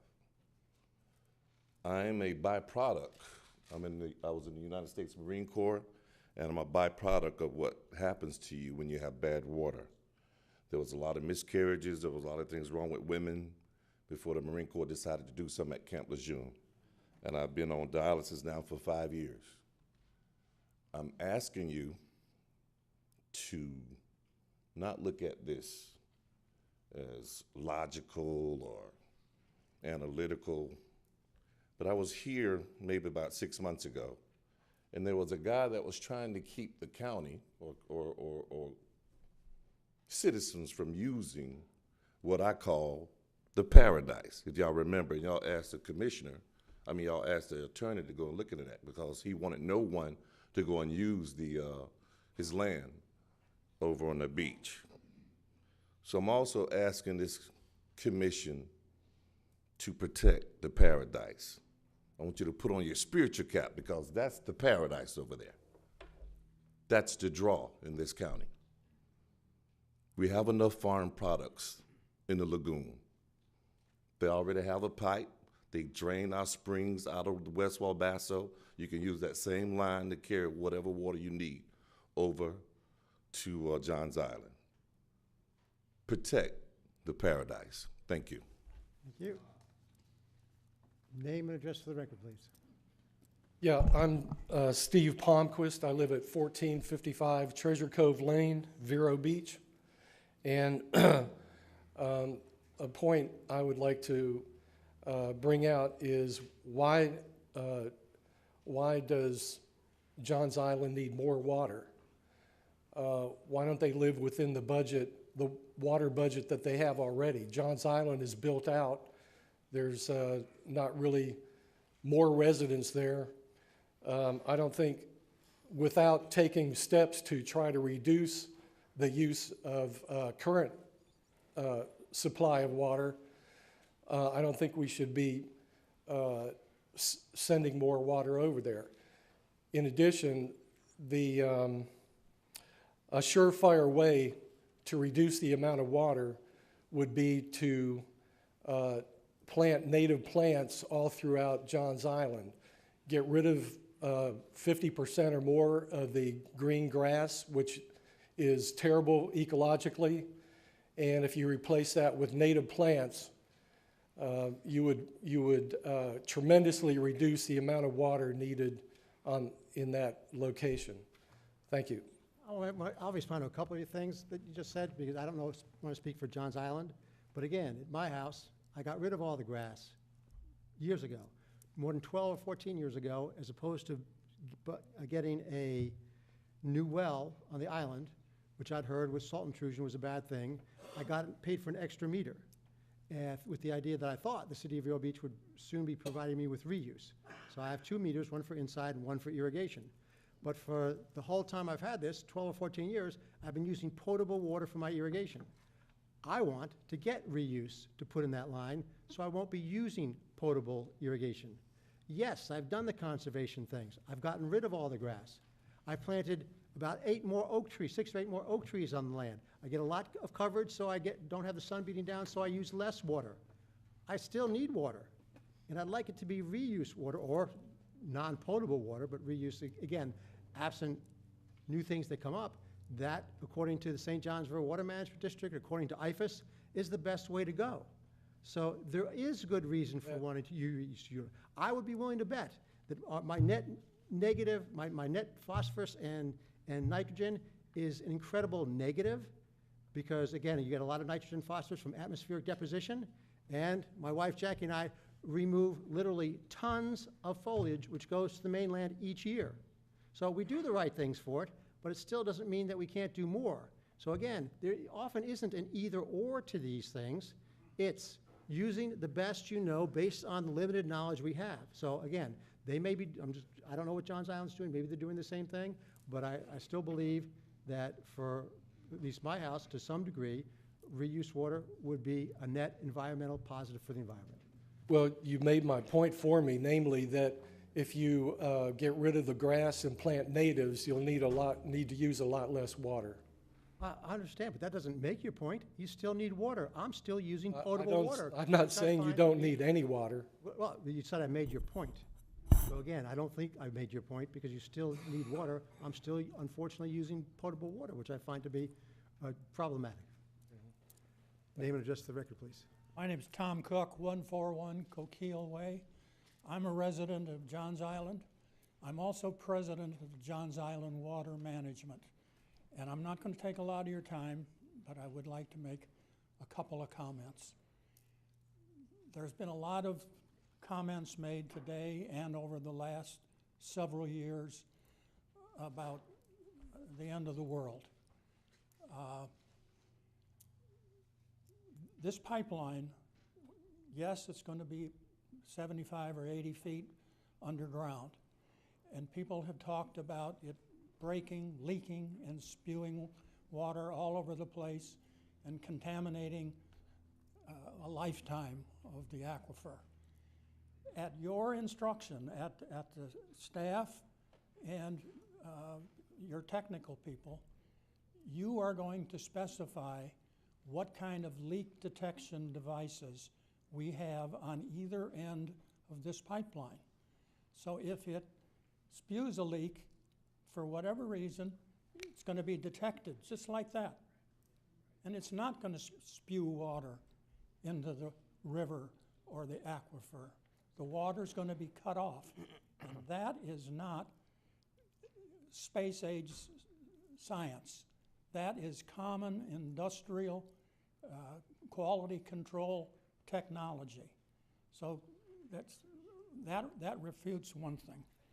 The other thing I want to say is that, and this was shown in Vincent Burke's presentation about the qualifications of the technical people that we have hired. Every time something has arisen, we've hired some kind of technical expert to address it. And we have a staff that's highly capable and very competent. And they have analyzed and studied all of these issues, and they've assured us that this project is safe and environmentally feasible and practical and can be done. And I strongly request that you issue us the easement. Thank you. Could I just ask a question? Mr. Cook, the residents of Johns Island within the property owner association and such, what I've heard from y'all is that you want to make sure you can get the 1 million gallons per day. And part of the reasons you've been opposed to the alternate options is you feel you're back at the end of the line, so to speak, your current situation with City of Vero Beach. But my question is to your residents, if we can guarantee you that 1 million gallons per day, do they really care how it gets there? Well, guarantees are one thing, but surety is something else. And we would rather be at the head of the line. Oh, that. Okay. Thank you. And I want to apologize right now, but the batteries in my hearing aids just went out. I got the little tinker toy in there, so. Should I repeat the question? No, I heard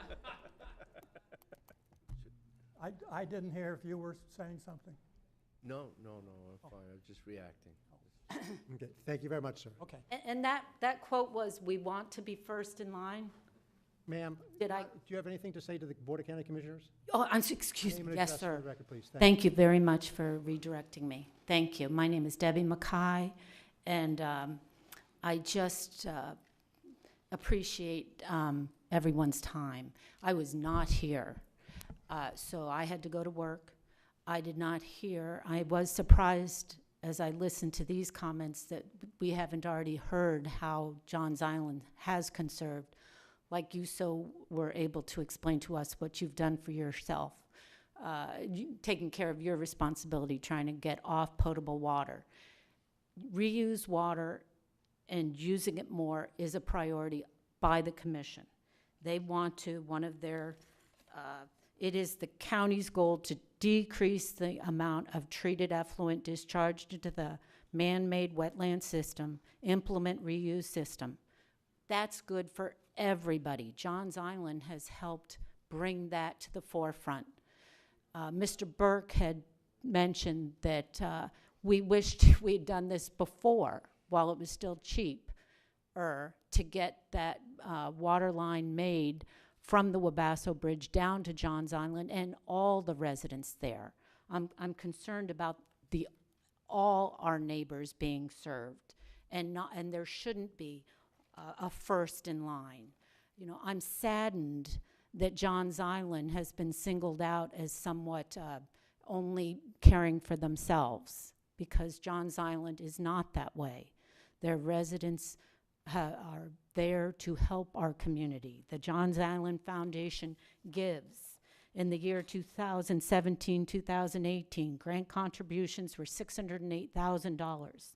Total grant contributions, $10 million. Good people doing good things for our community. So why have they been backed into this corner where they want to be first in line? Which doesn't sound fair to anyone.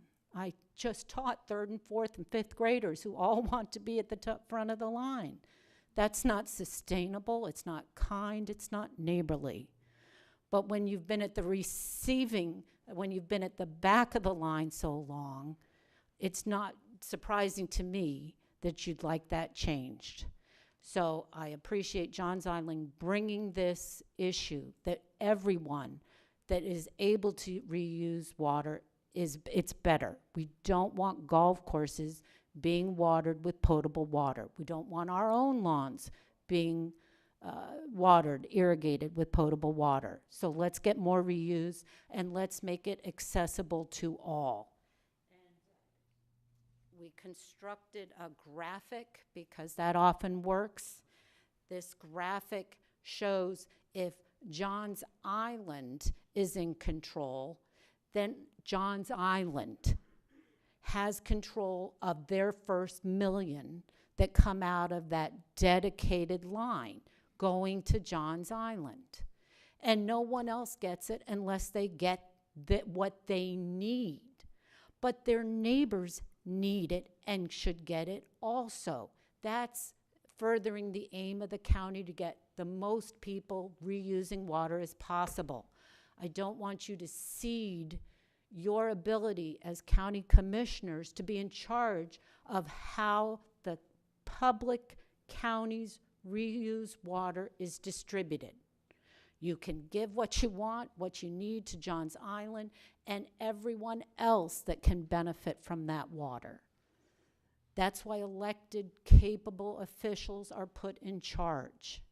And I thank you so much for being here, and I hope my thoughts were correct, that they have not been belabored. But it's a valuable resource. In terms of, safe, no one ever said it was safe. They did, in fact, mention the technical experts that are necessary and how much it seems like that person, Ted Williams, should get up here and walk on water if he's so, omniscient about what these don't details. personalize things, please. Thank you. Ma'am, name and address for the record, please. Yes, sir. Good afternoon. My name is Adriana DeCantor, 2745 Tropical Avenue, 32960. I am the acting chair of the Democrats of Indian River, and I'm also a constituent of yours, Mr. Solari. I want to thank you for responding to my correspondence as a citizen on this issue, and I want to remind each of you that the Democrats of Indian River sent to each of you individually via U.S. mail a resolution that we passed in February indicating that we're against this pipeline. I also want to thank Dylan Reingold for keeping us up to date of what was going on and providing us with all the documentation. Very much appreciate it. But just want to make one point, and that is we all talk about caring about the lagoon, and I know we all do. But at some point, we need to put our foot down and say, we're not going to do business as usual. We're going to think about solutions that already exist and that are just as cost-effective as laying a pipeline under the lagoon. Thank you. Thank you. Ma'am, name and address for the record, please. Yes, my name's Leslie Maloney, Melbourne Beach, Florida, Brevard County. So I'm representing the local Sierra Club. We have over 2,000 members in Brevard and Indian River County and 3.5 million worldwide. So we've been watching and following this issue for a while now. And I'd like to just emphasize, reiterate a few key points. Number one, drilling the pipeline is unnecessary. You already have infrastructure in place. Two, it will expose the IRL to huge construction risk on the front end of the project and long-term risk from leaks that we all know inevitably will come at some point. Reclaimed water still contains nitrogen, phosphorus, pharmaceuticals, and fecal particles, as was said earlier by several people. All bad for the lagoon, as we all know. You have one of the better sections of the IRL right here, as Dr. Lisa Soto mentioned. Why on earth would you want to roll the dice with such a risky, unneeded project? You are also setting a dangerous precedent for other private pipelines which will have similar effects on the IRL.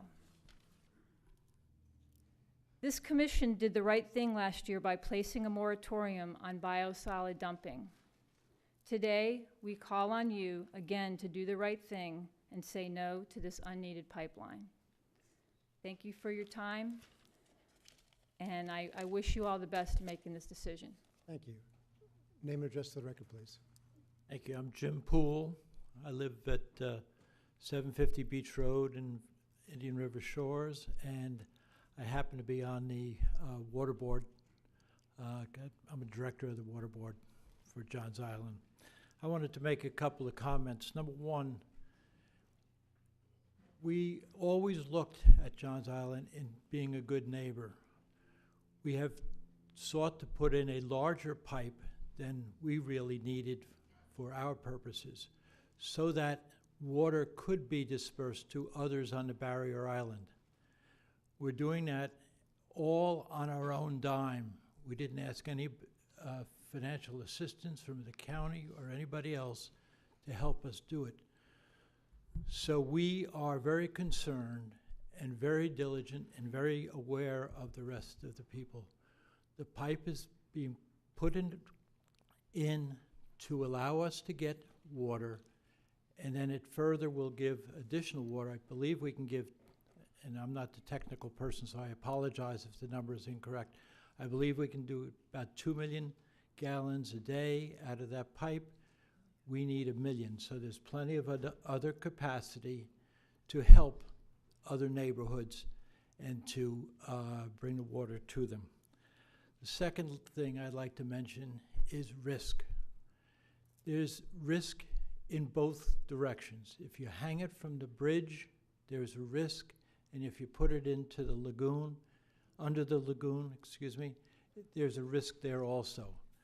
One of the things I did see when looking at this entire project is all the different things that Johns Island did, our engineers, all the people that we hired to work for us, to protect in as many ways as possible, to make sure and assure us that we were a good technology and one that was not going to cause a lot of problems. So we believe we're being a good neighbor. We believe that we're supplying and providing a very good item to the community. And personally, I don't think that putting a tank on A1A is really the greatest answer to our needs. I think having a pipe that comes through Johns Island and goes north, and then if you need a pump to increase the capacity, you can put a pump someplace along the way to do that. Thank you for your time, and I appreciate very much everybody listening and the way this whole thing has been done today. Thank you very much. Anyone else care to speak on this item? Come on up, name and address for the record, please. Good afternoon. My name is Ruth Stanbridge. I'm a former county commissioner. I'm now currently the county historian. And I wanted to thank you for this meeting today. We have not had the benefit of a public hearing until today. And so we really appreciate the fact that we are able to come and talk to you about and ask questions and to help clarify some of the explanations and justifications that we're hearing about this pipeline. Our problem with the Historical Society is not so much the reuse line and the water, is the location of this pipeline. The Indian River Lagoon is recognized as an estuary of national significance. We all know that. And the proposed crossing chosen for this project is one of the most environmentally sensitive sections of the river. This location is known as the Narrows and is within the boundary of the Malabar Vero Beach Aquatic Preserve. This is a special sensitive area without tidal flushing and very little wind and wave action. Construction accidents and long-term leakage, and I emphasize long-term leakage, from a ruptured, nutrient-rich wastewater effluent pipe at this location could pose unique risk of water quality, marine life, and to our economy. But damage, and we were talking about risk, damage to historical assets from this proposed project is a certainty. The crossing that is proposed will follow the historic route of the Winter Beach Bridge, Circular 1924. Indian River County in 1984 recognized the Winter Beach Road and the bridgeheads as scenic and historic roads under Resolution 8462. This is part of the county's comprehensive land use plan. This should have been one of the facts that Mr. Burke put in his list. This road is under the authority of the Planning and Zoning under Section 933.08, yet the Planning and Zoning Department and the Commission has not been asked to review on the impacts of this reuse line. There is a 2001 mitigation plan for realignment of the Winter Beach Road on the Barrier Island. And by the way, the Barrier Island is called Orchid Island. It's not Hutchison Island or North Hutchison. It's Orchid Island. But that realignment was in a 70-foot right-of-way of the original Winter Beach Road. And in that alignment is the cul-de-sac with the stand of mature maritime hammock trees and understory. That has been there for over 30 years. That mature hammock will be totally destroyed because that's where the direct drilling equipment will be sitting. The project and diagrams and plans show that all over that cul-de-sac. And so it will be totally cleared. We also understand that the utility department has not ruled out the fact that that could be a pump station. We have not heard anything about that. They have not talked to any of us about it. We have a Florida Heritage Landmark planned for that site. In fact, that was part of the mitigation back in 2001. I think David Knight can assure us of that. That text has been prepared for review by the Florida Department of State, but it's on hold right now. There is a documentary that we have just completed on all the wooden bridges in Indian River County. We had 3, Vero Beach, Winter Beach, and Wabasa. That too is on hold, is complete, but it's part of the celebration for Vero Beach's 100th celebration. The bridgehead sites on both sides of the river are public recreation sites. They're public lands. On the mainland side, that's 69th Street, is fishing and canoe launching and kayak launching. On the Barrier Island side, on Orchid Island, at the end of the Winter Beach Bridge Road and this cul-de-sac, is the Bridge Tenders Park. It's a county park. It's a little pocket park that's part of the Jungle Trail Greenway. It's on your conceptual plan. It's an initiative that the county initiated to have a greenway plan on the Barrier Island and a blueway plan on the mainland. This site across the old Winter Beach alignment is not the best site for this proposed project. You've just heard there's other alternatives that haven't been fully explored. This project will destroy precious natural and historical resources while ignoring these other routes, which have never even been discussed, and as Mr. Burke mentioned, even got information last night about this. This is a very serious vote. Proper public hearings need to be held with maps, plans, diagrams, experts to answer the questions. The planning and zoning needs to assess the impact on this historic and scenic road. The comp plan may have to be amended, and its bridgeheads as listed on the comp plan. And they, in turn, provide recommendations to this board. So the Board of County Commissioners should deny this permit or any easements until all these questions and concerns of the public have been answered. I do have some photos. I won't take your time showing these photos, but you each should have them in your packet upstairs. If you'd like to see them, I'll be glad to show them. Ruth, they've got a packet in front of them, Okay, and we provided one to the clerk for you. The first one is of the cul-de-sac of the trees involved. The second one, and you'll notice one of the trees, the cabbage palm there, the sable palm, is actually marked for cutting down. The second one is the edge of the cul-de-sac, and you'll see everything to the left of that roadway, and that is a macadam road, which was part of the mitigation that David can attest to. And the third page actually shows the diagram with the drilling equipment sitting on top of the trees. And you can see underneath the round circle there, the tree is a 38-inch, and there's several other trees. Then the line, the 2 black lines that go off to the left there, is what goes under the park. That park has never been surveyed. It's a cultural, maybe an archaeological site. It's never had any surveys done on it. We don't know what's underground. except this pipe may go underground and disturb the roots of those trees and any archaeological cultural artifacts that are there. And that's page 4 is the park. It's a beautiful little pocket park on the edge of the historical bridge. Thank you so much. Thank you very much. Yes. If I might ask just a couple of questions. Okay. Thank you for your prior service as a member of the commission. I was looking through the minutes from 2001 through 2002 till I think your term changed after 2002.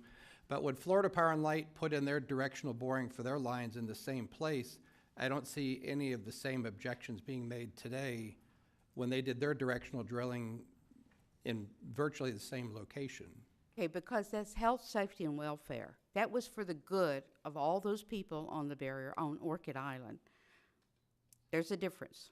Well, but you were pointing out the harm and the damage, and we've had another underground drilling project conducted in the same place, and to me, it's done a miraculous recovery if they did a great job of managing around them. Historical significance carries a lot of weight.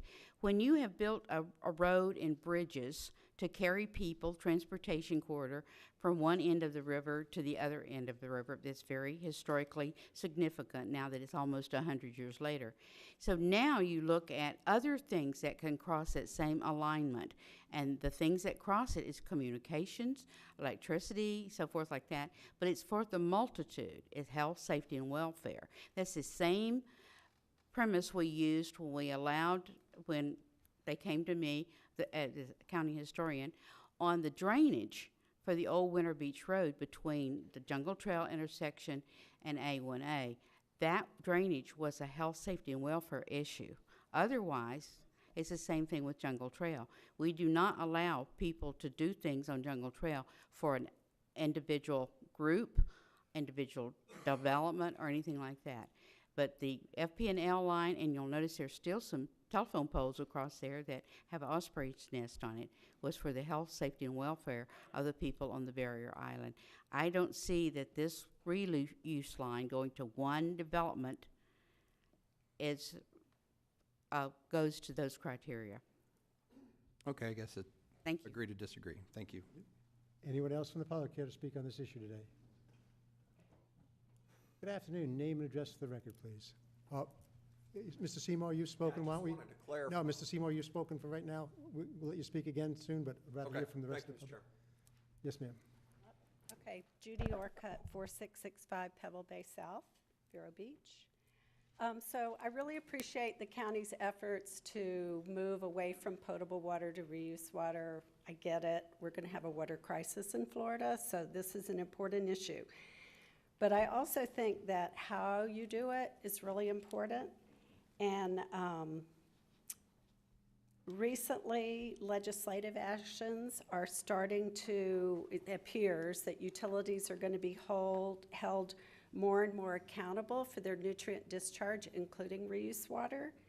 So there's plenty of science that shows if the reuse water is sprayed over grass, what the nutrient take-up is. There's IFAS science that has indicated that. But the way that the reuse water is currently being distributed under non-pressurized systems, I believe has a huge potential impact on the IRL. Currently, the reuse water is going into distribution ponds. It's being ponded on the barrier island where the USGS maps indicate that you have about 18 inches to 24 inches before you hit groundwater. And these ponds are deeper than 18 to 24 inches. So basically, there is a huge opportunity for the reuse to strictly be seeping directly into the groundwater. And that's a totally different scenario than for it to be sprayed over a grass field. I think there's really serious concern about seepage from these ponds. And there's also a relatively cheap fix. So I'd like for you and your rethinking reuse and your reuse planning to consider this fix, which is to require that the ponds be lined. It's not terribly expensive to clay line a pond so that you don't get seepage into the groundwater. And then one final thing, and I know that Indian River County Utilities has got probably one of the best reuse treatments around in the lagoon, and your nutrient criteria is quite impressive. However, I think there's going to be more push to go to advanced wastewater treatment, and you're not there yet. And so I really urge you to keep working at it, find new techniques that'll get you to the correct nutrient levels to achieve advanced wastewater treatment. The BMAP for this Indian River Lagoon is the nutrient requirements in the BMAP are less, far less than the nutrients in your reuse water. So there's still more work to be done. So, you know, more treatment on the reuse water, and I think you should take a look at this ponding idea and consider the lining of all the ponds. And I would also prefer, if you are going to provide reuse water to the barrier island, to go down the A1A alternative. Thank you. Thank you. Anyone else from the public wish to speak on this issue? Now, there are two dioceses here. You don't have to wait till you're called now. We like to see the crowd building behind the diocese. I'm not going to have much luck there. Sir, name and address for the record, please. Commissioners. My name is Jim Moyer. I live in Martin County. I've been a resident in Martin County for 27 years. I live on Williams Way in Stewart. You guys have a dilemma. There are a lot of uncertainties that you're faced with. I don't envy your position making a choice, but as a resident of the lagoon, your choice to me is quite clear. Risking the lagoon by putting an underground pipeline is a major potential risk, one that I see very little reason for. One of the things that concerns me as a resident of the lagoon is that you are diverting water from your advanced treatment facility to pump it out to the island, which is very porous and is bound to leak and leach back into the lagoon. We have good evidence, good scientifically collected data that demonstrates that that is already happening. And to exacerbate that is to only pollute the lagoon intentionally. And as a resident of the lagoon, I am against that. I'm against risking the lagoon's health for the advantage of residents on Johns Island and Orchid Island. It to me makes a lot more logical sense to improve the standards of your reuse water and use it on the mainland where it is less likely to nutrify the lagoon and to potentially cause a eutrophic system that is already killing the diversity of the lagoon at an alarming rate. I've only been here 27 years, and I've seen a terrible decline in the diversity of the lagoon, and in particular in the benthic health of the lagoon. The meiofauna in the bottom of the lagoon, particularly in the St. Lucie estuary, but also up through the central sections of the Indian River Lagoon, is falling apart. I mean, we may have lost 87% of the diversity of the meiofauna in the benthic layers in the lagoon. This is critical to the health of the lagoon. The fisheries are sort of many trophic layers up from that, and we are, you know, in the middle of a crisis, and we're only exacerbating it by taking risks that are unnecessary. I thank you, and I don't envy your choices, but please make the best ones for the residents of the whole lagoon and our future. Thank you. Thank you. Anybody else care to speak on this issue? Name and address for the record, please. Richard Baker, I'm president of the Pelican Island Audubon Society and a board member of the Clean Water Coalition. One must admire our friends at Johns Island for their ingenuity in getting water cheaply and guaranteed to water their grass for the next 20 years, despite dire climatic changes coming and potential shortages of water due to our ever-increasing population. However, they might not realize how much our lagoon is in terrible trouble. It's high nitrogen, phosphorus, which we've had numerous people talking about, dangers for toxic fish kills that we're getting here, even in our county. They may not even realize that they, as well as our whole community, depend upon the lagoon so much for our health, recreational enjoyment, and for our county's employment, economy on a pristine natural state. And it is even more costly even for our county, especially when the county already provides a confirmed existing viable way to get reclaimed water to the Johns Island development, their golf courses, and other barrier island communities without injecting additional risk to their lagoon. Friends, Johns Island Water Management proposed project presents unnecessary risk in its construction and operation. Regardless of the construction, the county's own independent engineering consultant reported in August 2018, and I quote, "This HDD crossing is considered to be a large and complex project due to the length and environmental sensitivity." The report went on to say that HDD project of this magnitude, and I quote again, "complex undertakings with substantial risks." In operation, we see pipelines fail all the time, causing expensive repairs and much environmental danger. A speaker earlier said that they just have a valve on either end that they can turn on and off if they detect a leak. Say they detect a leak, what are they going to do? How are they going to repair it? How are they going to find where it is? Because that's going to be the county's responsibility. Or we just abandon the $6 million project that was there. That's not mine. Why should this project be any different, especially because it will be located at an inaccessible 80 feet below the bottom of the lagoon? That is the depth of our drinking water wells and can be contaminated.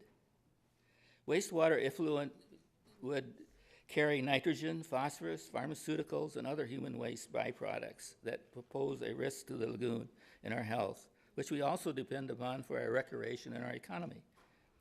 Not to mention our health and wildlife. And for decades to come, the county would shoulder the liability for any environmental damage and extensive repairs. Why take these risks when the county's own consultant has rendered the risk clear, and now a separate county commission study from another consultant at the public expense of $100,000, which you paid, confirms that the overall bridge route, which leverages existing county infrastructure, is both feasible and sufficient? Why is it necessary for Johns Island to have a second dedicated 16-inch irrigation pipe crossing from the mainland to the barrier island when they already have a privately owned 16-inch well water pipeline strapped on the Wabasso Bridge, running more than 6 miles in a public right-of-way, which would also logically be converted to carry the county's reclaimed water? Reclaimed, not environmental. Let's all recognize that reclaimed water, especially when it's delivered to a barrier island, is no panacea. Virginia Barker, and I'm just quoting here, and it's been mentioned earlier, she's director of the Brevard Natural Resources Management Department, reported at the FIT Straight Talk conference that some areas that have been taken off septic tanks and converted to sewer now use reclaimed water that have much more nitrogen and phosphorus on their lands going into the lagoon. We need a strategic plan to lower the amount of phosphorus and nitrogen that we allow in our wastewater effluent. In conclusion, I don't think we should make a fuss about who owns hole in the wall island. Just stand tall and recognize what's the best thing to do for our whole county. This is a potentially very problematic project that is not needed or appropriate at this time in our lagoon's history. Let's vote no on this highly legally questionable right-of-way assertion and the construction easement. Thank you very much. Thank you. Anybody else from the public wish to speak on this issue?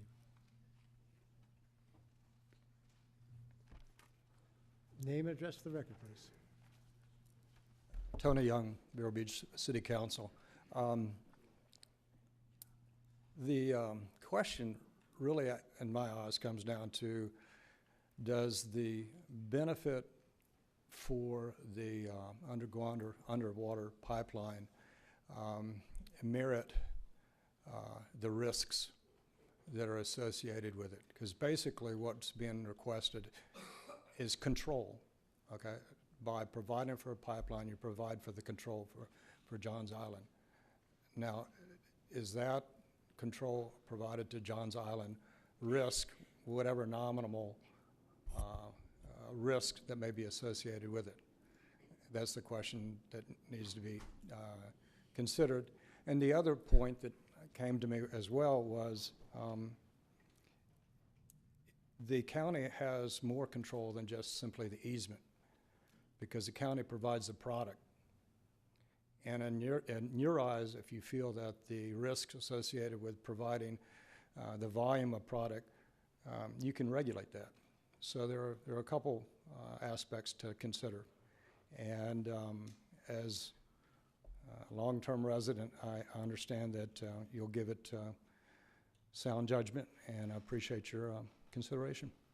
Thank you very much. Thank you. Anybody else want to speak on this issue? Name and address for the record, please. My name is Thomas Ether at 6001 Highway A1A, Indian River Shores. And I don't have my attorneys or my public relations firm here with me today. I don't have. Mr. Ether, off to a bad start. If you'd just like to address the Board of County Commissioners as opposed to attacking the opponent, we'd appreciate it. I'm not intending to attack the, Well, Mr. Chairman. if I was sitting there in their seats, I would take it as an attack. I just have some comments based on the observations of things that we have heard today. That's a first. Thank you. There was some discussion about concern relative to the quantity of water that could be delivered to Johns Island via the A1A route, and some concern that was expressed specifically that Windsor, for example, would be drawing water that would come ahead of Johns Island in the pipeline. I would just point out to everyone here that in the study that Mr. Schulke did for the county, that in fact was accounted for. I don't know if Mr. Schulke is still here today, but my recollection is that accounting for that water in fact was done on page 35 of that study. And even accounting for the water that Windsor would need and others north of Johns Island under Plan C, which is the recommendation that Mr. Schulke had brought to the County Commission, that there in fact was sufficient water left to deliver 1 million gallons of water per day to Johns Island. The other thing that I would bring up is that there's been some discussion of other pipes, and I think everyone understands that there are other pipes in the lagoon. The question is the level of risk, that is entailed in constructing those other pipes. Were they absolutely necessary where they had to be? Are they of the same length, material, and complexity as this one? And as has been referred to before in the study, and we all commend the County Utilities Department for having the foresight to hire Mr. Williams from Brierley Associates to look at the plans last summer for this subaqueous pipe. And one of the things that he pointed out that has not been explicitly mentioned here today is that he says in his report of August of last year, and I'm going to quote, "To my knowledge, there have only been around 10 HDD crossings attempted at this length with plastic pipe." Now, I believe Mr. Williams is here as well today. I don't know if he means just in the state of Florida, but I think in context he is referring to the entire country. So we did some research into some of those other 10, and I would like to talk about that in just a moment, just for comparison. Illustrating the complexity that this particular project would entail, The county utility staff has been put through 4 sets now over an entire year, 4 sets of construction drawings. As I recall, there was one in January of last year, there was one in April of last year, there was one in August of last year, and there was one in December of last year. And we all heard that last night there was another one that was just delivered to the county, I think, or we all heard it was one more delivered last night. There are still design issues that remain. So I think this illustrates the level of complexity of a project like this. The other question that I think that is appropriate that gets asked is, who would be doing the installation? I understand that if this were a county project, that the county utilities department would have the authority to decide who is actually going to be performing the installation, as well as who would be doing the actual design. On the design, I think it's also, as I said before, I think it's terrific that the utility staff had the foresight to hire desk reviews, as the utility department refers to them, that Mr. Williams is doing. But inspecting a design and trying to inspect in quality, as an engineer, I can tell you it's not the same thing as designing it so that it doesn't need these level of inspections. There is a difference.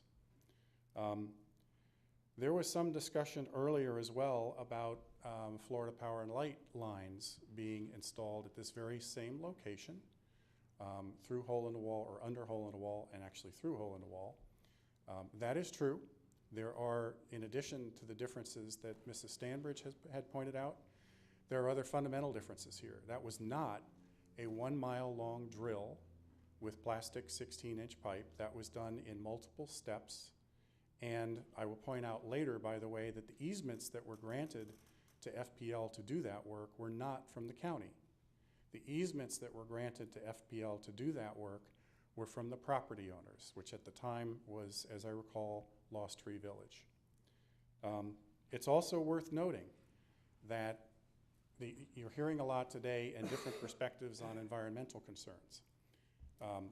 That very project, the one that FPL conducted, back in, I believe it was 2003, 2004, something like that, there was an environmental accident. There's a record of this, and FDEP issued a fine. So even with that simpler installation, there was a problem. There was turbidity in the water that got injected into the lagoon. There was a long, drawn-out back and forth, and ultimately there was a fine that was issued to FP&L, or whoever did the construction.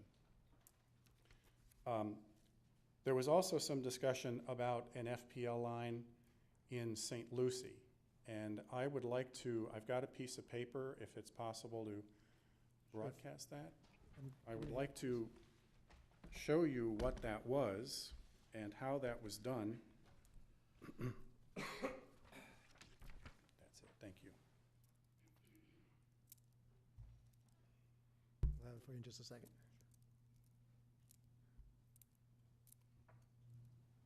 Ooh.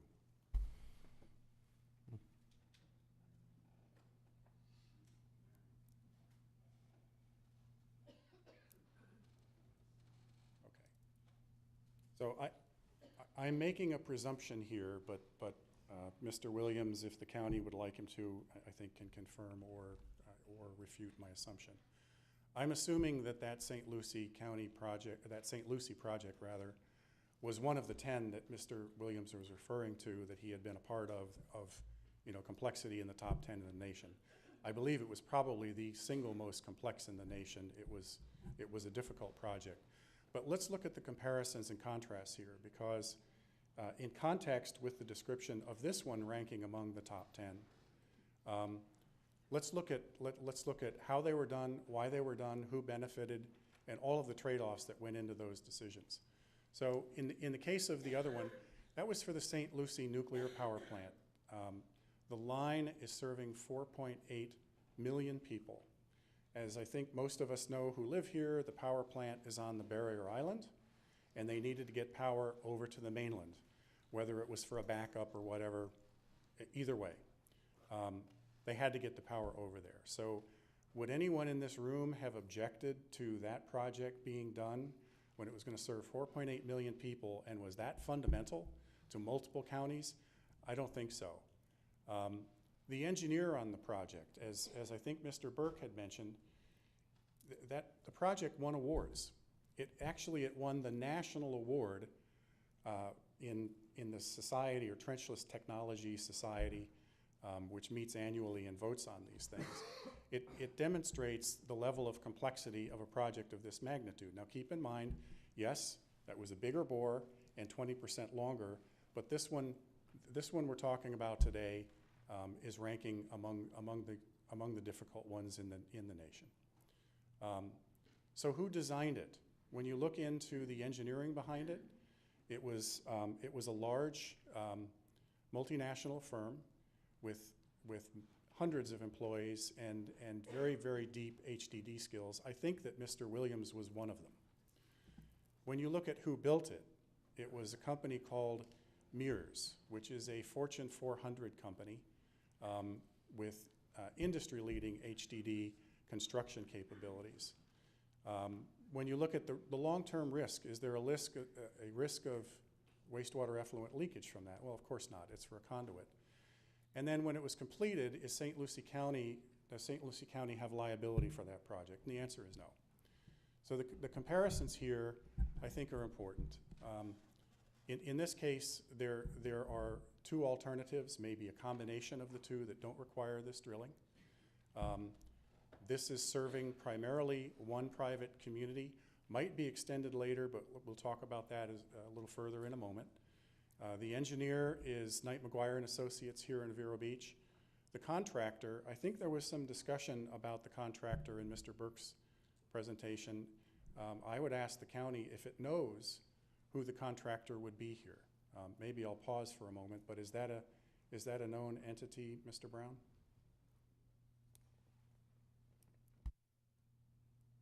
We do not know that at this time. Okay, thank you. The other thing where there has been some discussion, and I think it would benefit from some clarification, is the subject of tanks versus no tanks. And I think it's important that we make sure we're not comparing apples and oranges here.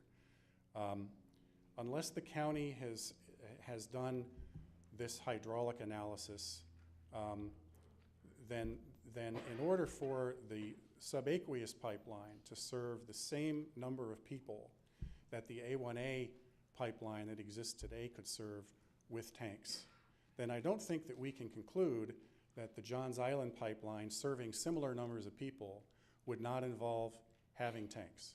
And I'll pause for a moment in case I'm mistaken about that, and this hydraulic analysis has been in fact done. I don't know if Mr. Burke wants to. That's not the issue today, so if you could, keep on going. Okay, I thought tanks were one of the discussion points, but okay. I'd like to come to the right-of-way and construction easement for a moment. If I may ask Mr. Reingold a question here as well, because we're going back to an earlier discussion, but Especially on the construction easement, that'd be great. thank you. It is on the easement, yes. If you were to tell us the odds of what the outcome would be for a court case for the construction easement, either being the county's or not, I know we've had these discussions before, where would you put it? There's an attorney a long time ago who told me, Mr. Reingold, you're going to win cases you should lose. You're going to lose cases you should win. And you're just going to have to accept that in life. As I explained, this is very murky. So in that type of situation, I'd say, look, I'll take 5149, and I think the better argument is that we own the right-of-way. Okay, thank you. 5149 is what we have discussed as well together.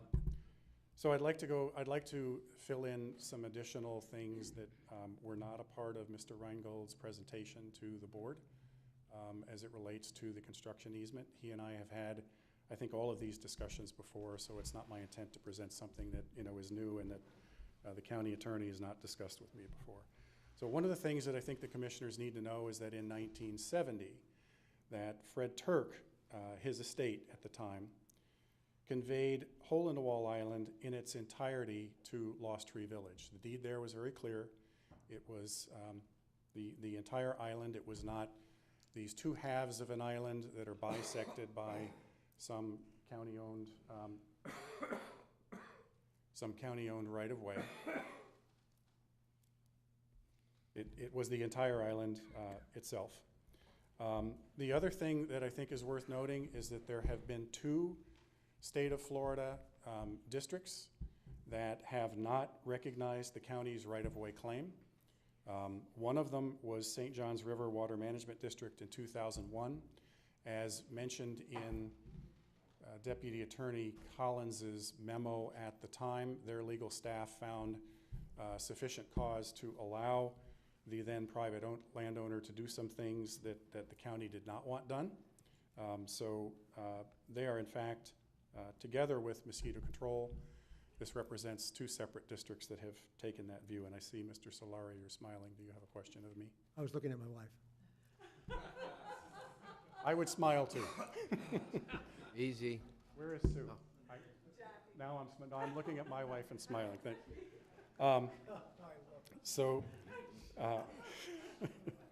Good reason to just to go on, the Lighten it up a little bit. Following the permit that St. Johns River Water Management District issued to the then owner, I think it was either Lost Tree or Horse's Head, which was a related company. Roughly in 2003, the private owner bulldozed and removed the entire former county roadbed in order to do a mitigation. That's what they were looking to do on Hole-in-the-Wall Island, to restore it to more of its natural condition. Well, the county was objecting to this, but it was done, and there was no subsequent county legal challenge that I'm aware of. Regarding the Marketable Record Title Act, I happen to agree with Mr. Henderson and disagree with Mr. Reingold that when one interprets the Marketable Record Title Act, it's important to recognize that this November 1959 document that granted the rights of way, not a right of way, but it granted three distinct rights of way. The way the Marketable Record Title Act reads is that, yes, in fact, if you have a piece of land or a right of way and you use a portion of that, then your rights are not extinguished even over this 30-year period which the act was designed to do. It even makes reference in the act that the same must be used. What hasn't happened here for 30 years is one of the rights of way that was issued in a separate and distinct paragraph was the land that comprises Hole-in-the-Wall Island as well as Pine Island. And the county has not used those for 30 years. I think it would be plain in my view that the Marketable Record Title Act, in fact, would extinguish those rights.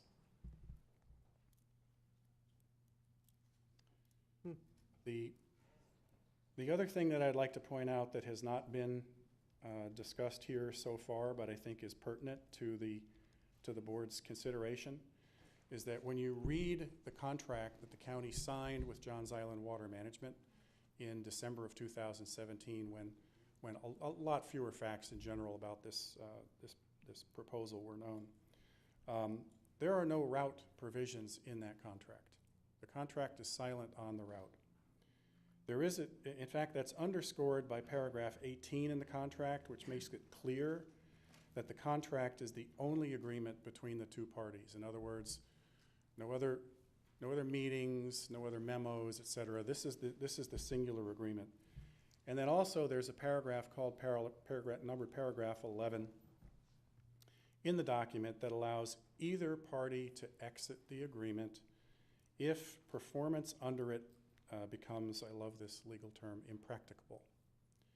And it would seem as though impracticable reasonably should include a unanimous board rejection of an easement by a state entity owning that land and the likelihood of legal action from that state entity if the county were to assert a highly questionable right-of-way for this project. So my question in summary as it relates to the construction easement and the right-of-way is, why lead the county into a battle with the state now and do so over a highly questionable easement grant for a private party's construction preference?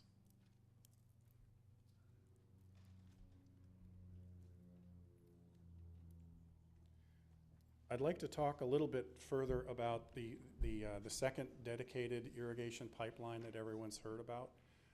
Would it be helpful if I were to show a map? I've got another document where we can look at what the route of that is and where it goes. Well, I think we saw it this morning. I think we're probably good on that.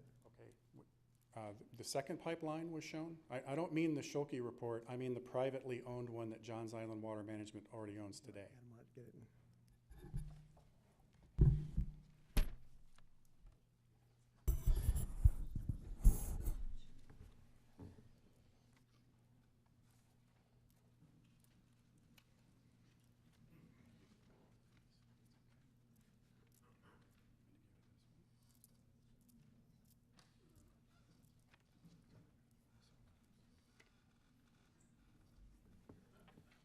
This will come after it. Thank you.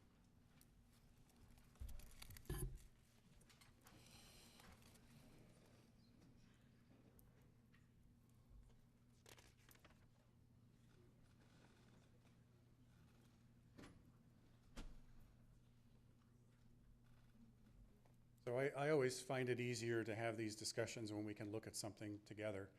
And what this is depicting, you will see in pink, is the existing county reuse water line that is pertinent to this part of the discussion that runs from the 77th Street tank up 58th Avenue and then terminates at the Johns Island West Golf Course on the mainland. In blue, what you see here is this is the other irrigation line that others have made some reference to. It's called a raw water main, and it is strapped onto the County Road 510 bridge on the south side today. There are portions of it that are 16 inches. There are portions of it that are 12. It carries a lot of water. And it also terminates, or actually originates, I should say, at the Johns Island West Course, where there are two Upper Floridan aquifer wells today. I think they are two 12-inch wells, if I'm recalling correctly. And interestingly, none of the water from either of those aquifer wells is used for irrigation of the Johns Island West Course. There are superficial aquifer wells that are used for that, but these two deep water wells are not. All of that water is sent through this pipeline over the County Road 510 bridge, over the barrier island, and down to Johns Island. So while we so far have been having these discussions about potentially extending infrastructure, I want to make sure that everyone understood clearly that there is existing infrastructure as well that's privately owned. Johns Island owns that entire pipe. The county does not own it. And it runs all the way from the West Course all the way to Johns Island, where it drains into a few lakes. One of the lake systems is the very same lake system that is under discussion, where the reuse water line underneath the lagoon, where this commission allowed to allow the easement for that, would drain as well. When you look at, this is just a rough estimate of where those lines are, but you can see that they're fairly close in proximity. I don't know the exact distance, but they're not that far apart. It's a logical conclusion to say that either that could be converted to carry the reclaimed water that Johns Island wants and needs, and if it were, Johns Island would be the only recipient of this wastewater on that line. So this could be done either in lieu of or in addition to the existing study that Mr. Schulke has reported on, and Johns Island would be the single recipient because this pipeline goes no place else. It also conceptually could be used for either purpose. It could be valved conceptually so that it could continue to carry the well water, or it could carry the county's reclaimed water, and those valves could be changed based on system dynamics and the needs of the system. I should point out that As a large pipe, it has extensive capacity that today is not usable due to the limitations that are put on the delivery of water through that pipeline under the existing consumptive use permits. There are two. There is one for irrigation of the golf courses, which is limited to 179 million gallons per year, which is roughly 500,000 gallons per day, half a million gallons per day. There is another permit used for urban landscape, and this is the one that runs into the lake I was referring to before, where the limitation on that permit from St. Johns River is 50 million gallons per year. So the pipeline, which can carry something in the millions of gallons, whether it's 2 or 3, I don't know, is restricted to about 500,000 gallons per day. If we could go to the next page, please, that I gave you.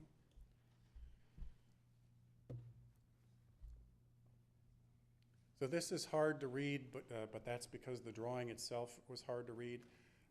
The key thing here to look at is the little green box, which is in fact showing, this is a part of the earlier master plan that Mr. Burke had made reference to. In that master plan, what you will see is that there are existing county reclaimed water lines that are running along the bottom and then vertically up to the left. And it's hard to read, but the top green box on the left says Johns Island West. That is the existing county reclaimed water that is going to irrigate Johns Island's west course. If you look at the box at the top immediately to the right of that, that one is labeled the Johns Island West well field. So that is the well field that is connected to the existing privately owned raw water main that Johns Island has and uses for that otherwise potable water to irrigate the Barrier Island course and urban landscape.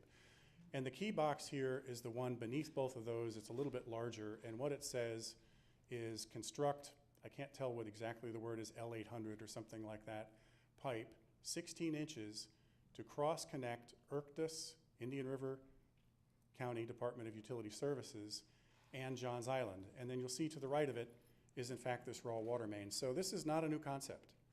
This has been a part of the plan. It's been a part of the discussion. I think if county staff were fully in charge of this project, if this were a county project, I think county staff would be looking at this very seriously. They don't have that same level of freedom and flexibility here because it's Johns Island's project.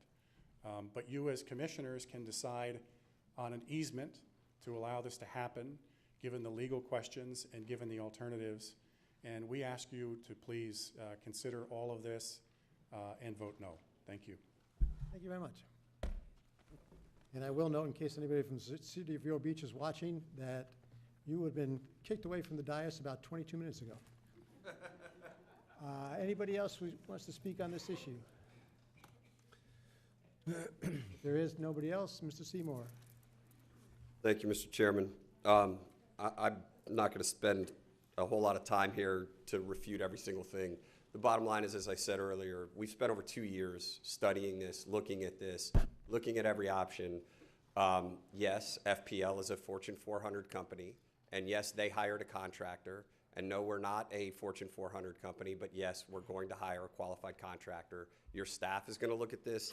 DEP is going to look at this. And we'll continue to work as we have with your staff over the past several years to get this right. There is one thing that I think is important too. One is the continued statement that this is for Johns Island. Johns Island is putting up the money so that they can make sure they get the water. That's why they're paying for this and not the county. There is additional water that would be available that could then be tapped into for other folks as well without having to reimburse Johns Island Water Management for that money. So it isn't just about Johns Island, but if they're the ones putting up the money, certainly yes, they are going to be able to utilize that water first. This is about redundancy, resiliency, and getting it right, and it is not going to impact the roads and the hammocks. I understand the way plans work, and so you can't put little tiny dots all over places. But just as when FPL did their borings, they didn't affect those hammocks. We're not going to do that either. So I'm not sure where the confusion was on that, but in case there's any question, this is not about affecting roadways, existing roadways. It's going to be underground. It's not going to affect the existing tree canopies. That is not what we're looking to do here. So those were a couple of things that came up that just wanted to clarify. If you have any more detailed questions, certainly we can answer those. Thank you very much. Mr. Chairman. Sir, name and address for the record, please. Hi, my name is Lou Hoynes. I'm a resident of Indian River Shores, 220 Sundial Court. I'm the president of the Johns Island Property Owners Association, and the Johns Island Water Management is a wholly owned subsidiary of ours. I'm not going to get any of the technical details. They're beyond me, frankly. But we started out a couple of years ago trying to do something good. Good for the community, good for the environment. We certainly are very interested in the environmental interests connected to the lagoon. Our longest property barrier by far is the shoreline of the lagoon. We have scores and scores of houses that sit on the shores of the lagoon. The lagoon is incredibly important to Johns Island and important to all of the people who live in Vero Beach and in Indian River County. We've approached this from the point of view from the beginning, as I said, of trying to do something good for everybody. Redundancy is a word that's been used several times, but perhaps that's not been made clear as to what we mean. We now depend largely on the water that does come down Route 510 and then A1A. Using more piping on that same route through those same bridges would leave us in the position of being pretty much without water if those bridges were to be damaged in a storm or otherwise affected. We're interested in having water from another direction as well, creating a loop that is very desirable from an engineering point of view and desirable from the point of view of anybody that would be using the water along A1A. We know we're not going to use all the water coming through the pipe. We know that the county will make that water available at some point and on some terms to other people along the A1A route. And that was our intention from the beginning. So while this is a plan that will be helpful to Johns Island, and we're not looking for more water, by the way, we're looking to replace water that is becoming unavailable to us. We're doing everything we can to reduce our water use. And this water is, of course, not for our golf courses. That's a separate operation. That's the Johns Island Club. That's not Johns Island Property Owners Association. So we are going to do everything we can in terms of recommending and perhaps even requiring at various times different sorts of plantings in Johns Island. We want to reduce our water consumption, and we do want to shift it over from well water, which is close to potable water. We want to reduce it and change it over to reuse water, which we think is the most environmentally friendly thing. So I'm here just to say to you from the over 1,300 residents of Johns Island that we are trying to do the right thing. That's our intention, and we will work as hard as we have to in cooperation with the county to be sure that the right steps are taken and that this major public works project that we're willing to pay for and then give to the county is done appropriately and with every regard to every environmental value that we all treasure. Thank you. Thank you very much. Mr. Chairman, can I ask a couple questions, please? We've got one or two more people, I think, so. Not you, of this Yeah, gentleman? this Oh, gentleman, I'm yeah. sorry, go ahead. Commissioner Um, Gonzalez. Sir, sorry, I missed your last name. Hoynes, H-O-Y-N-E-S.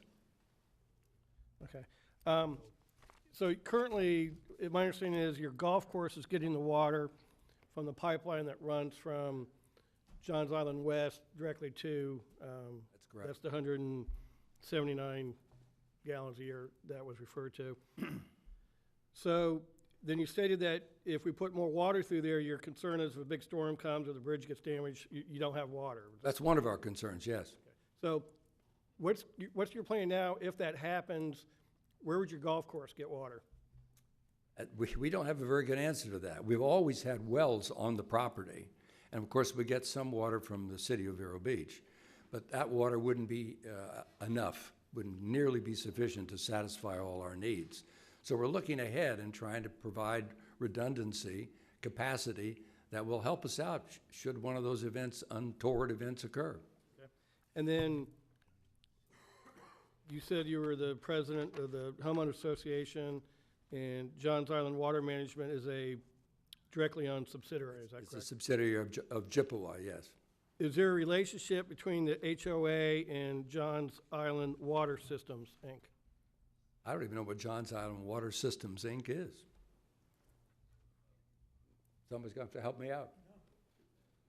I think Mr. Copar knows. You mean Johns Island Water Management? Yes, come on, Yeah. name and address for the record, please. No. My name's Jim Mahler. I'm the previous Yes. general manager for Johns Island. Johns Island Water Services is a sub-corporation of Johns Island Water Management. And Johns Island Water Services owns the pipeline from the Wabasa well field to Johns Island. It used to be owned by the club, and we bought it from the club back in the 90s for $10. It was just transferred to Johns Island Water Management because they thought we, as a utility company, private utility company, we could better service and maintain that pipeline, which we have done over the years. We've done, probably 15 years ago, we did a major maintenance project across the bridges where we had to fix the hangars and paint the pipeline and do all that kind of stuff. But to answer your question, there is Johns Island Water Management, and under that, there is a Johns Island Water Services, which owns the pipeline and the well field, so. So that would indirectly be owned by Chippewa as well. So that be owned by. So I was a little confused because when we met last week, I asked why y'all couldn't use that pipeline, and you indicated that it was owned by the golf course, and so that there was no way you'd be able to use it. It's not owned by the golf course, it's, the golf course uses the majority of the water out of that, though.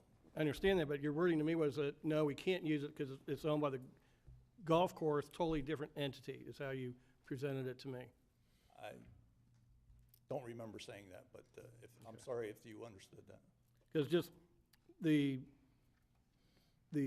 pipeline, yeah, was deeded to Johns Island Water Systems, and then the consumptive use permits that the water runs through there are under the name of Johns Island Water Management.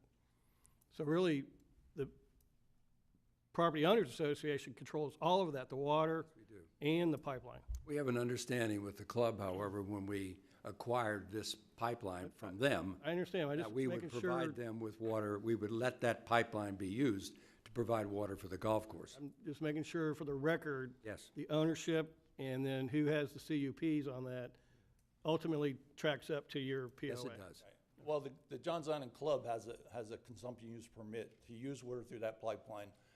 And through St. John's, this was a very unusual circumstance because there's two entities running through the same pipeline. But there's actually two permits on that pipeline. The Johns Island Water Management consumption use permit and the Johns Island Club permit.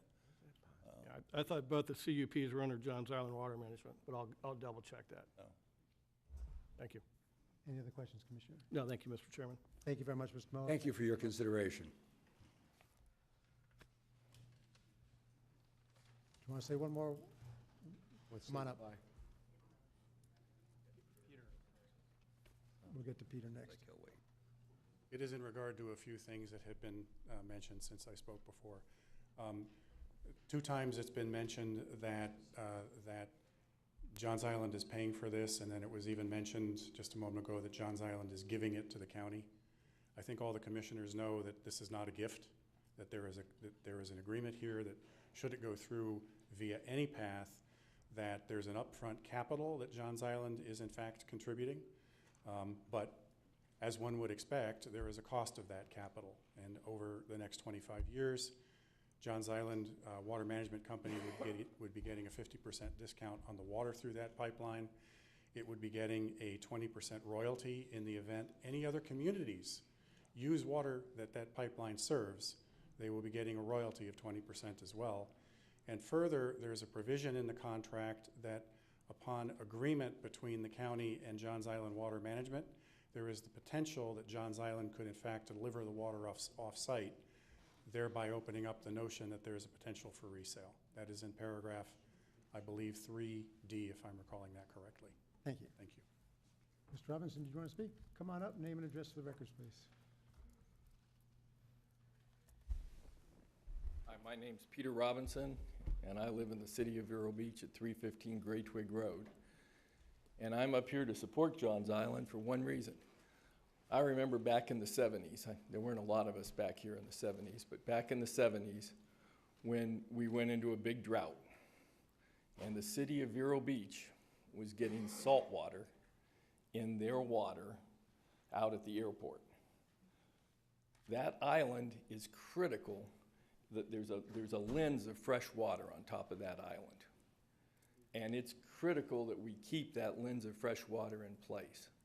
Because if it all goes to hell, let me tell you, your wells go to hell, the wells they got in the saltwater area, you know, on the golf course, my wells go to hell on my house, and you're dealing with salt water, you're not dealing with fresh water. So I think they're doing us all a favor. They're giving us fresh water, they're protecting the lens, and we don't want to end up like, you know, California just went through a horrible drought because they screwed up. They had $3 billion allocated to build big retention ponds, which they didn't do because they didn't think they needed them all of a sudden. This is the same thing. We can sit here and say, we don't need that water. These Johns Island guys are going to get all that money for that water. No, that's protecting me. It's protecting all of us. And I just want to thank them for doing it, and I hope you guys will support them. Thank you. Thank you. With that, I think we've pretty much heard from one more. If anybody else wants to speak, come on up right now, please. Thank you. Name and address to the record, please. Thank you. I really appreciate the open forum. We were gone a lot in the fall, and we missed out on a lot of great information that we're learning about today. My big concern, and what I'm hearing from a lot of people that I know, is they're really wondering what happens with the liability. It's always a great thing to build something when you don't have any future liability facing you for the actions that you take.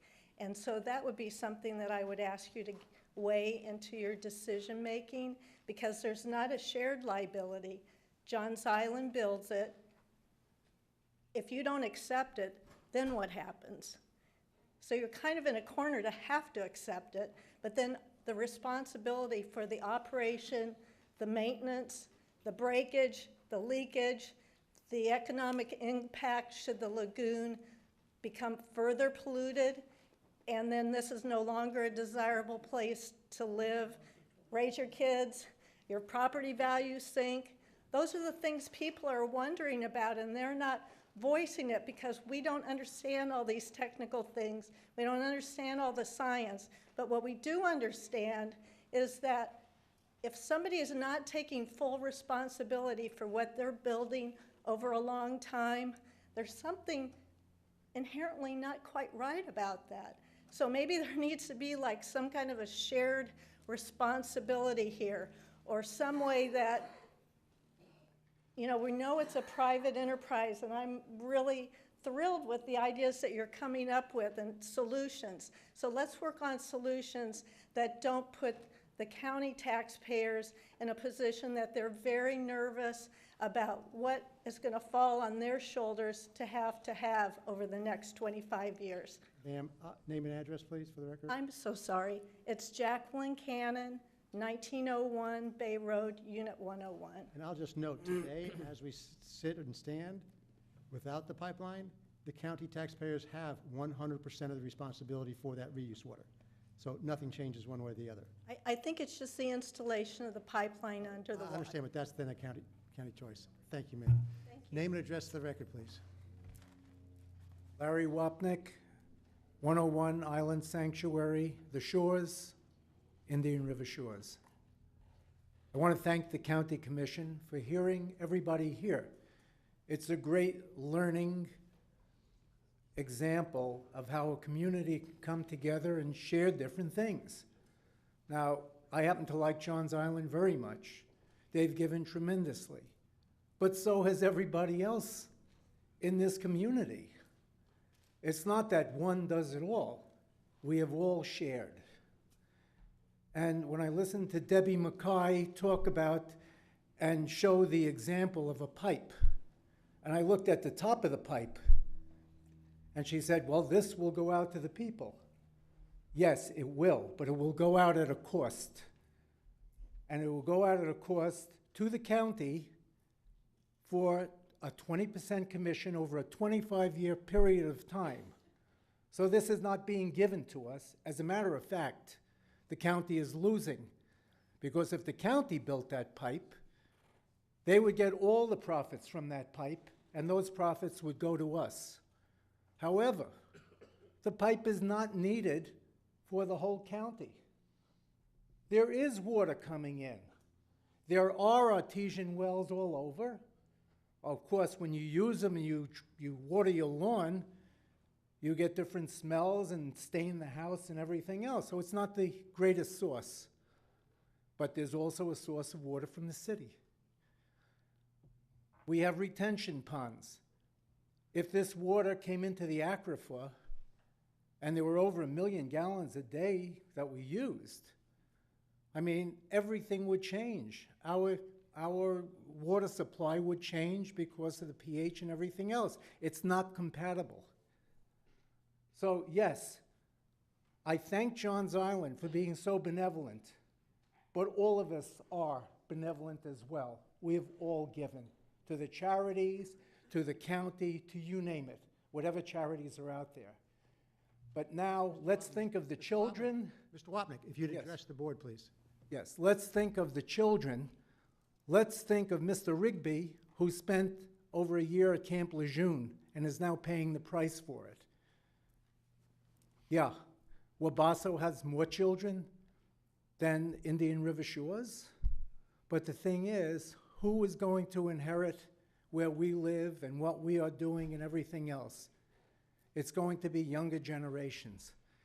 And I say, let's be positive. We have what we need. Let's keep these pipelines. Let's be safe. Let's not have a menace under this river, which also incidentally has a fault.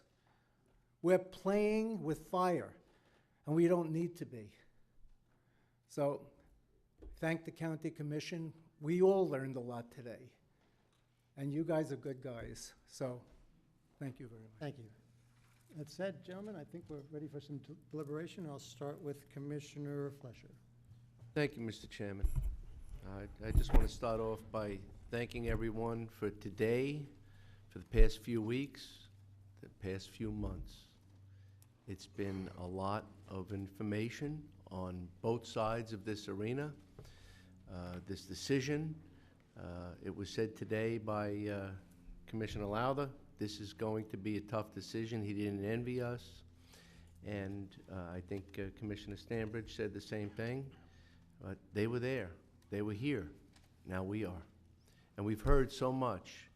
And there was a lot of pro and con and discussion about what this is going to do to the environment and what this is going to do for the people and who is it going to serve. And great argument, great discussion.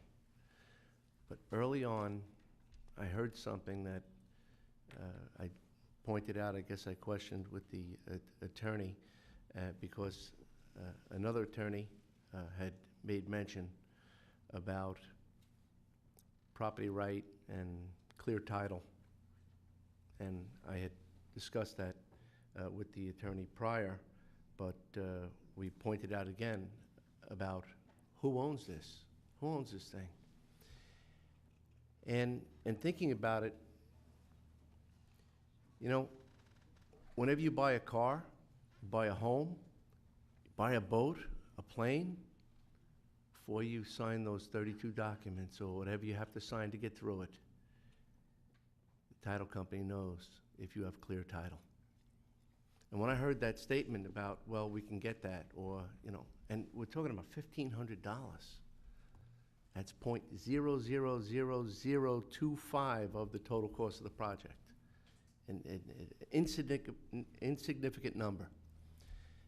And I listened to our counsel who gave us that 5149. And then throughout the discussion, I'm thinking, do we really want to engage in an intergovernmental liability because we've even heard that it will automatically go to a discussion, then it'll go to the courts. And this thing is going to be mired up and mucked up for 6 months, 18 months. We don't know how long it'll be. I'm not in fear of the litigation. I'm just concerned that we're engaging the citizens with the concept of doing the right thing. And with all that I've said, reuse is the right thing. And there is an avenue to take. It may not be cosmetically embracing. There are tanks all over this county.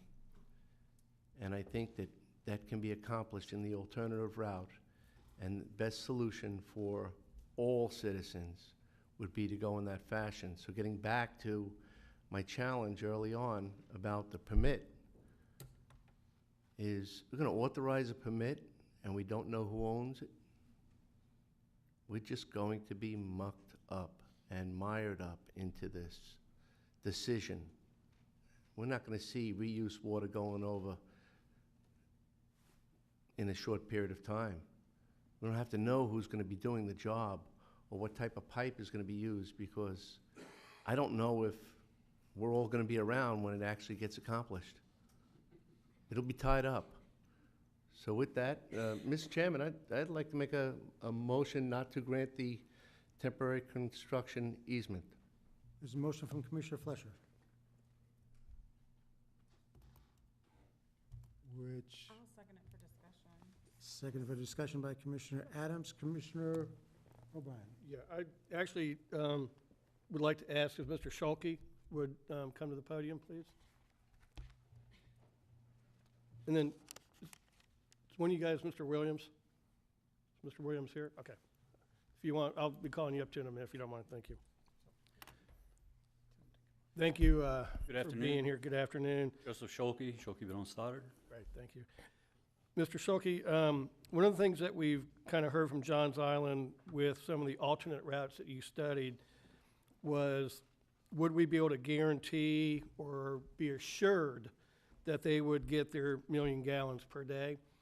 And the alternative that you recommended, which would be run the line down A1A and not put the storage tank in at Sea Oaks immediately, would we, according to your calculations, would we be able to assure Johns Island that just that one line going to them, that we could deliver the 1 million gallons per day to them? Mr. O'Brien, I'm not sure I can answer that question. What I did is I looked at the capacity of the utility systems to get the water over the bridge down A1A. Those pipes will have the capacity to deliver 1 million gallons a day. I can't tell you how much effluent or reuse water would be available from the Hobart Bank or the Okay, so wastewater plant. let me rephrase my question then. So assuming a lot of people are using the restrooms and we have plenty of effluent, then that proposal has a capacity that we can assure Johns Island that they will get their 1 million gallons per day. Yes, sir. Thank you. And then if we wanted to tap into other customers, again, all things being equal and we have an adequate supply, to service other customers would be when we would need to add the storage tank to be able to make sure that we can assure 1 million gallons to Johns Island and then have water available for the other customers. Correct. Okay, great. Thank you. Joseph, thank you very much for sticking around all day. Mr. Williams, would you like to come up and just introduce yourself? And Don't go far away, Joe. I have some more questions. Okay, I'm sorry, Joe. I'm Jim Williams with Brierley Associates. Okay. And I appreciate your involvement in this, and I guess you started looking at this, what, about a year ago? Last summer. Last summer, okay. Well, one, let me start with, were you involved with the FP&L project in St. Lucie County that Vinnie showed? Okay. Was there any frack outs or anything bad that happened during that project? No, I mean, it went real well. Yeah. Okay, all right, good.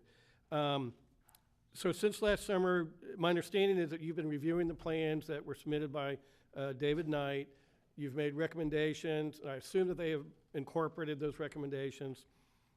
So at this point, do you feel with those revisions, and I know we got some in late last night, so I don't know if you had a chance to look at them or not, but Do you feel at this point that the subaqueous project is feasible at this point in your professional opinion? Yes. Okay. What would be the lifespan of the type of, and I keep hearing plastic, but I saw a sample, it doesn't really look like plastic to me. It looked pretty heavy duty. What would be the lifespan of the material they're looking to put in? There it is. Yours is there. Right, okay. Yeah, I think the best answer for that is no one knows yet, because the ones that have been installed are still fine after 20, 30 years. Even the polyethylene pipe, which is a different material but similar, they're still in service. So Okay. I think the estimate somewhere between 50 and 100 years. Okay. Assuming something bad happens, a ship runs aground or does something ridiculous, and there is a crack or a leak or something, how do you go about repairing or replacing it, assuming something does happen like that? Or as nobody knows because it's never happened? I think there's usually 3 ways that this could be done. One is if it's near shore, you could excavate without being in the water, repair it like you would any pipeline. The second one is to slip line, where you would pull a smaller diameter pipe through the broken pipe if the break would allow that to happen. And then the third option is to replace it. Okay, you just cut off the valves on either end, abandon it, and then theoretically lay a second one down? Right. Okay. I think that's all I had at this time, Mr. Williams. I think maybe some of the other commissioners might have something, but thank you very much. I appreciate your Thank you. information. Yeah, Tim, did you want to ask him while he's here? That's Yeah, probably more for Joe, but both can chime in. We talked about what we can guarantee with what's there, but over the years, as we've had hurricane events, major erosion on the Wabasso corridor area where we've lost fishing piers, we've lost other sections and areas of the bridge and the park. When you have things that are, a portion of what we have is under and a portion of what we have is above ground and below ground. I don't know how it is on the low bridge versus the high bridge, but I don't think we can guarantee anybody anything if there's a damaged section anywhere on the 510 corridor. I mean, it's an unknown, it's a hypothetical, it's a storm event, it's a natural disaster, it's a Summit Venture hitting the Skyway Bridge, which obviously that's not gonna be coming up the lagoon. But there's a lot of unknowns that you're putting kind of all your eggs in one basket when you only have one line versus the opportunity for redundancy for a alternative supply, so you have a loop system. But you really don't have to answer it, but under a natural disaster event where something above ground gets damaged or something attached to a bridge gets damaged, we can't guarantee delivery of anything. And I guarantee you, after a storm or another type, the events we've had here with hurricanes, the lift stations in the community, the reuse water will still be continued to be generated even if we have a storm event. If anything, probably the volumes spike up afterwards because we get some infiltration from some stormwater into some of the manholes down the street. Back to the construction of the pipeline, and I've been told that the St. Lucie one seemed to go pretty well. I mean, that's a pretty massive project. There was reference to the original pipeline that the original electric conduit that Florida Power and Light did across Pine Island. And I believe on page 50, I think page 52 of the FDEP consent order of their damage was they didn't go continuous from dry ground to dry ground. They actually came up in the middle of the island, set a transformer, which to me, I don't know why you would ever want to expose a transformer on an island surrounded by water, but that was the path that they took. And that's where the event seemed to have, or the environmental infraction took place, is where they went under and came up, and went under and came up, and that area seemed to be the area. And that would be eliminated when you go dry ground to dry ground. You don't have that lagoon disruption that's in there. But thank you guys for being here today. I'll save my other comments when I get to the end. Yeah, okay, so kind of hearing all the testimony today, I feel I'm upset at all the groups that have been here today. You know, I don't believe in all the environmental calamities that have been talked about. I don't think the end of the world is going to happen if we move forward. And probably coming in today, I was probably leaning towards going with the easement because there were not, in my mind, a clear alternative, and particularly because the existing line from Johns Island West Club to Johns Island Club, I was under the impression was not available because it was under a different ownership. So one of the things that's irritated me on this other side of this ledger is that apparently that pipeline is available. It's wholly owned or by a subsidy of the Property Owners Association, and it would be a much less riskier project to go there than the subaqueous one. And then so when I look at the balance of everything, since I've been here in 1984, we haven't had a hurricane yet that's blown over the Wabasso Causeway Bridge. And if we do have one that blows over the Wabasso Causeway Bridge, we got a whole lot bigger problems than the reuse line. And water in the lawn. So the other thing that came up was the mosquito control district and whether we want to get into potentially a very protracted legal battle because of, as Dylan said, the murkiness of this probably won't be resolved in the pre-trial administrative hearing, whatever you call the resolution process. It would probably end up going before a judge in a very long, protracted legal battle that would cost taxpayers on both sides, the county and the mosquito control district, which are all Indian River County residents. And while I do believe, and I agree with the county attorney, that I think we do still have that easement or the simple fee title, given the alternative pipeline available, as Commissioner Davis always used to say, is the juice worth the squeeze at this point now? And I think now I'm at the point where I think getting into that long legal battle, and again, I think we do have the 51%, as Dylan said, but I don't think with an alternative pipeline available, I don't think the juice is worth the squeeze. And so that's kind of where I'm at now, Mr. Chairman. Thank you. Thank you. Commissioner Adams. Well, if I can turn on, there we go. Okay.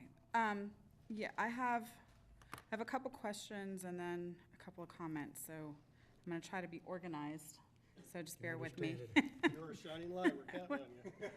So much to live up to late in the afternoon. Do we, Jason, when other groups or property projects, let's say developments, want to bring county infrastructure, whether it's reuse or water or sewer, to their projects, do we do those projects where the developer or the property owner will run those lines and then deed that over to the county? I guess my question is this a unique situation, or is this something that happens on a somewhat regular basis? So, yeah, excellent question. So I would say fairly often we have private developments as they're being constructed, commercial properties, things like that, that build various infrastructure and then dedicate that infrastructure to us. So that's quite common. From time to time, that can be constructed within our rights of way. So it would be less common for that to happen, but it does occur, and it would be routine, fairly normal for us to allow that construction to happen if we were having a private development construct right-of-way, such as a water line or a reuse line or a wastewater line, that would be dedicated to the county. And then in that instance, when it's dedicated to the county, we would assume liability as in the case of this for maintenance and that type of thing? Correct. What we do is there's a 1-year warranty period for all of these types of things. Everyone has to provide us a bond to cover the 1-year period. So if something breaks 6 months in, that's on the developer. After that 1-year period comes up, staff inspects the project, and we determine whether the warranty period is good, and at that point, it's our responsibility to take on those lines, do any maintenance. If a break happens from there on out, it is the county responsibility. And is that what the anticipated setup for this project would be? We have contemplated a similar thing here. They would provide that security for a 1-year warranty period, and then after that point, it would become county responsibility. Okay. And then in relation to the concerns regarding the bridge tender site and the tree canopy and the disruption to the county's pocket park, is that something that could be addressed or would be intended to be addressed? Because I know Vinny went over, like, there's 3 different permits that are pending for this project if it moves forward. Would that be something that would be addressed through the county's permitting process? Or, because I do have concerns related to that as well. Right.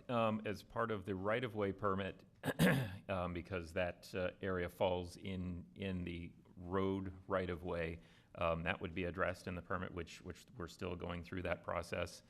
Public Works has not issued a right-of-way permit for that. And I do want to clear something up. I think Mr. Seymour had said something about not disturbing the tree hammock. I'm sure they're taking, they're going to make best efforts, but I think my understanding is that's the east end where the bore will come out. So staff believes that there will be some disturbance to the trees, but that will have to be restored in order for that permit to be, there will have to be a plan for restoration in order for that permit to be issued. Okay. So I appreciate the answers to those questions, and I have a few comments that arose out of the discussions today. The first thing I'd like to say is approving or disproving the easement and loving and caring for what happens to the lagoon and protecting it are not mutually exclusive. We can look after and protect the health of lagoon and still have efficient and effective projects of this nature. They are done in other areas, and they have been done within this county. Loving and protecting the lagoon means that we ensure that projects that are done properly and with the proper oversight to ensure the continued stewardship of our precious resources. So I think it's very unfortunate that some of the environmental discussions on impacts to our lagoon have perhaps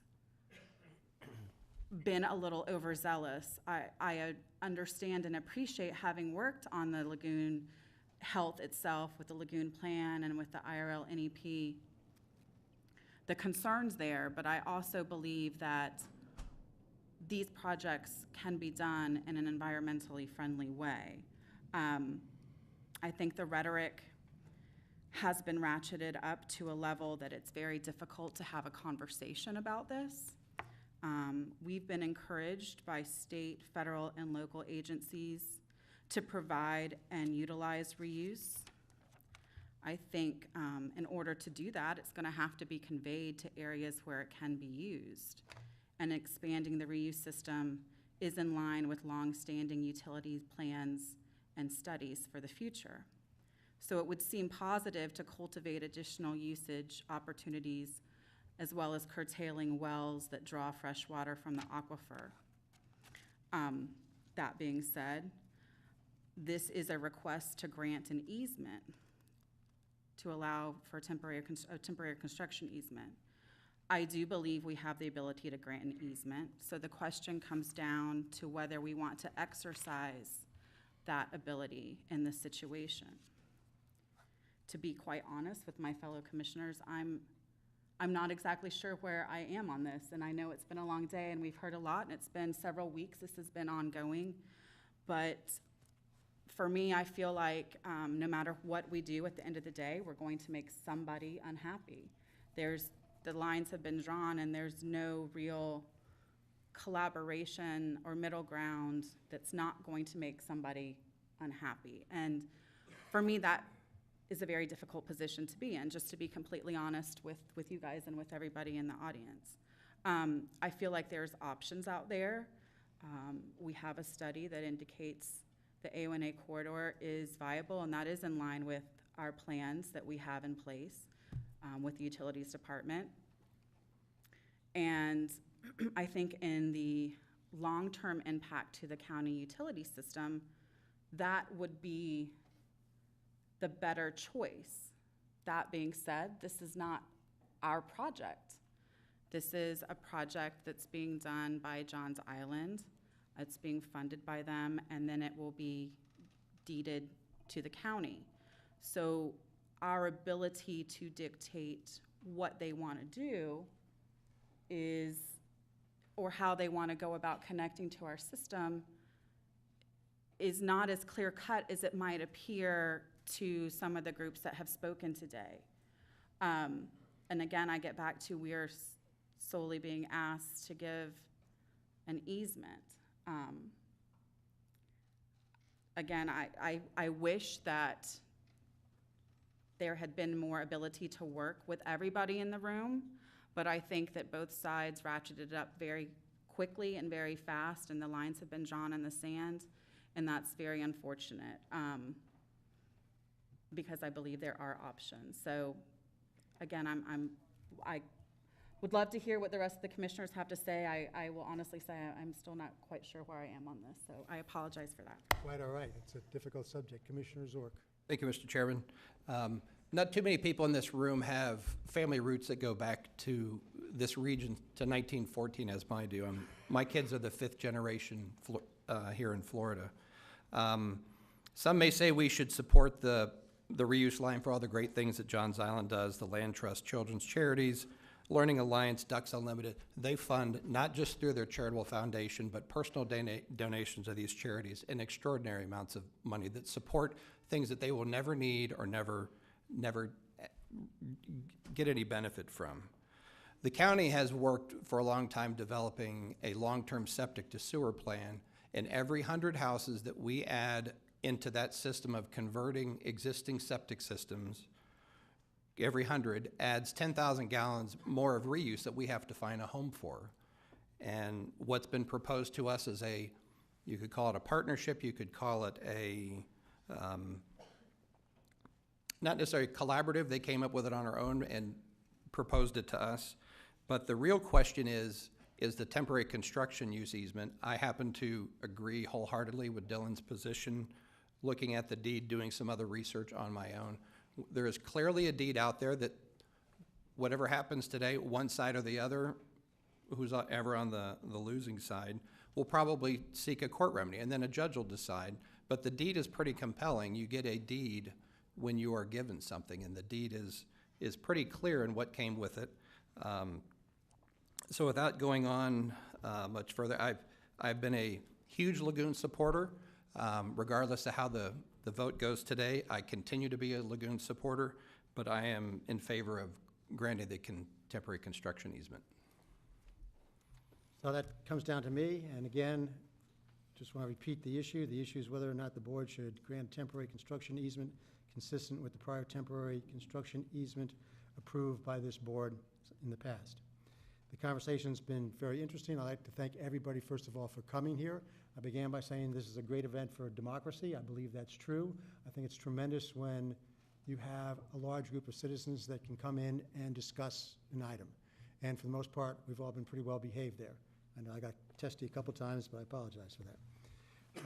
When we talk about things, some interesting things that have happened is, one is, I came in here thinking more like things I've learned from IFAS and the St. Johns River Water Management District, where reuse is good. There are a lot of benefits for reuse, especially in terms of water. I mean, water, good potable water is in short supply.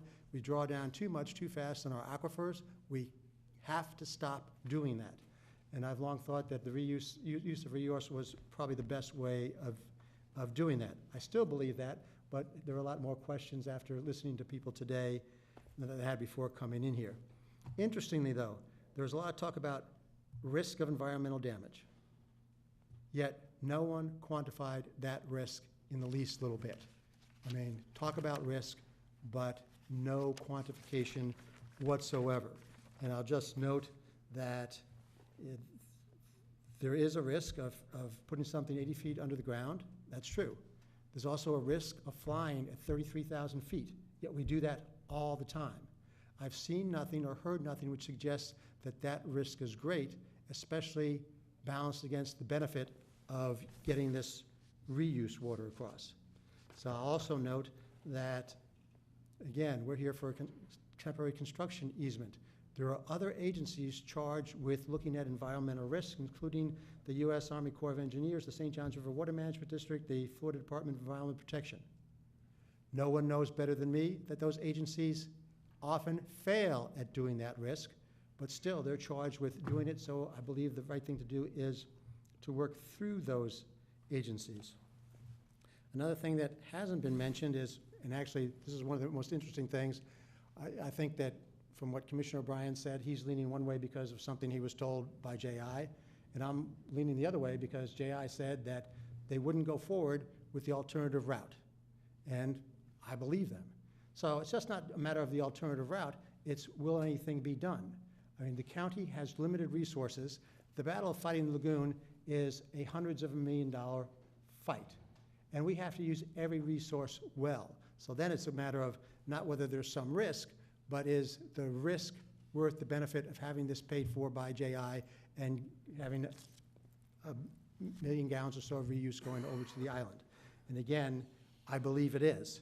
The alternative project is going to cost in the area of $7.3 million. And if JI doesn't pay that, the taxpayers pay that.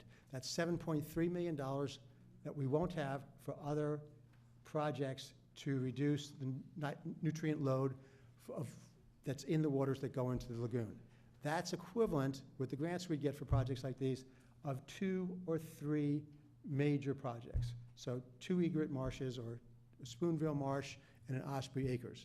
And the value of the nutrients that we would remove from the water, the number of pounds of nitrogen, which would be in the realm of 20 to 30,000 pounds of nitrogen alone, based on other projects, to me is an order or probably 2 or 3 orders of magnitude greater than the risk of nutrients that would spill off from the pipeline. What I don't know is the nutrients which would go into the lagoon from the waters that go onto the golf course and into the lagoon. That's the next step for myself. But given all that, and given that today's issue is whether or not the board should grant a temporary construction easement consistent with the prior temporary construction use easement that we've given before, I'm going to vote against the motion at hand, and if I have the ability today, support one which will grant the easement. So with that, I think we've all. Can I ask a question? You may. Of Johns Island, since they're all here, all the property owners and water groups and everything. Because I've been told the same thing. If the easement's not granted, then you have no intention to move forward with utilizing county reuse. But I know we've also been told some other things that maybe or maybe not accurate. So since everybody's here in one place, can you give me your Sure, thoughts I'll on try to explain a little bit of why we can't do that. So it's not just a function of an alternate line, it's a function, again, of that loop and the redundancy issues and the protections. So JI is willing to put up the $6 million for that so that they can make sure that's there. It's not just about the ability to put water through an existing line and whether that can do it. And the water, by the way, that's in that line has to go to the golf course by agreements with the golf course. So I wasn't part of those meetings, and I'm not going to say what was or wasn't said. But the existing line, that water is allocated and can't be taken away. And so if you go through all the various machinations of it, the best way to make sure that there's multiple options for the water is to do this line, and that's why JI is willing to put up the $6 million. If not, then they wouldn't be willing to do that because it doesn't give them that redundancy and that loop that they need. And Jason, is that accurate from our perspective or from staff's perspective as far as redundancy? I can't tell you what. Yeah, I'd be glad to have Jim Mahler talk about it, but I can't tell you what's in Johns Island's mind. I think the report has shown that we can get the water there, the volume of water and the pressures that are needed. There is a problem from JIWM standpoint. I think, honestly, I think we're being, we're guilt by association with the city of Vero because the city of Vero hasn't been able to provide JI and the town residents with the reuse water that they were contractually obligated to. And so I think, and I understand the concern that, okay, we might do the same thing. I would say we're different than the city of Vero. However, we can't make Johns Island do the other route. So it's a decision on theirs if they're not willing to do it. Obviously, we can't force them to do it. I believe we'd be able to provide them the quantities and the qualities through the other route. But at the end of the day, here we are in that place where this isn't a county unilateral decision, it's a JIWM decision.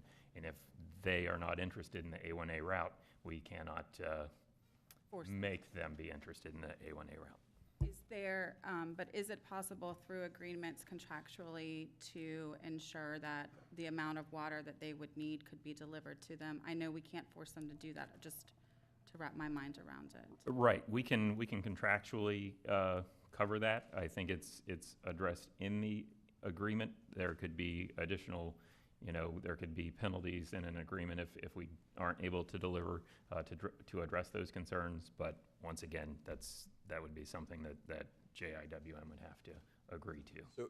So Mr. Mueller did give me the other information that I did not know.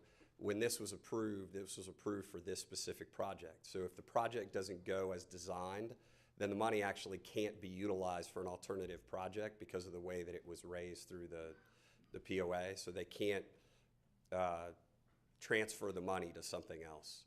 Correct, but you could have a vote of the POA to do such a thing, correct? So Like we could vote to change funding sources for any project that we have? theoretically, they could go back and start their process over again. I don't know that they would. Again, the basis for it and the reason that people were willing to do it was the information that was provided. And so there's no way to know. So at this point, as we stand here, we'd have to say there's no project to be done. Thank you. And Dylan, my last question is related to the easement and the assertion of the mosquito control district. Just to follow up on Commissioner O'Brien's comments, we have basically been told by them that if we do grant this easement, they will try to, they will challenge it.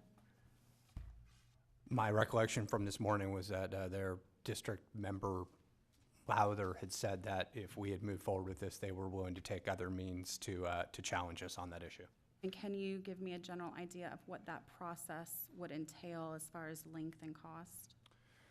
So we would probably have to go through the Chapter 164 process. That would be a three-step process. It would start with a public conflict resolution meeting, which is typically attended by the county administrator and would be their executive director, Doug Carlson. I would be there, their attorney would be there.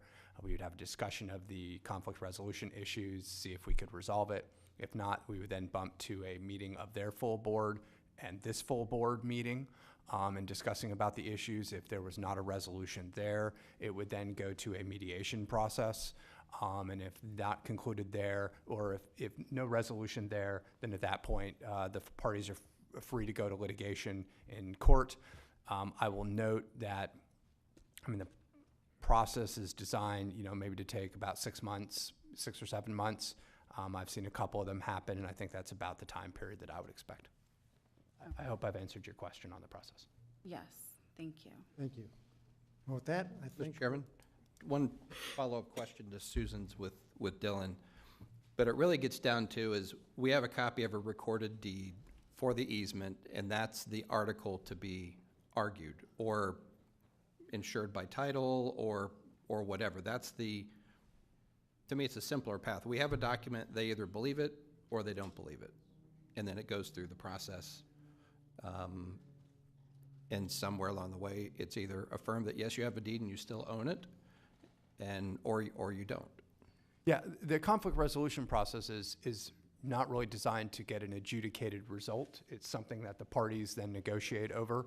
But yeah, if we then ended up after that ending up in court, then yes, both parties would be subject to essentially a judge ruling whether the easement was ours to grant or not ours to grant.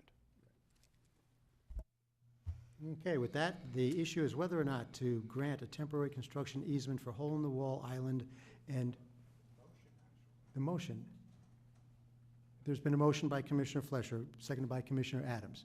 And the motion deals with whether or not to grant a temporary construction easement for hole-in-the-wall and Pine Island for reuse, and the motion is to deny.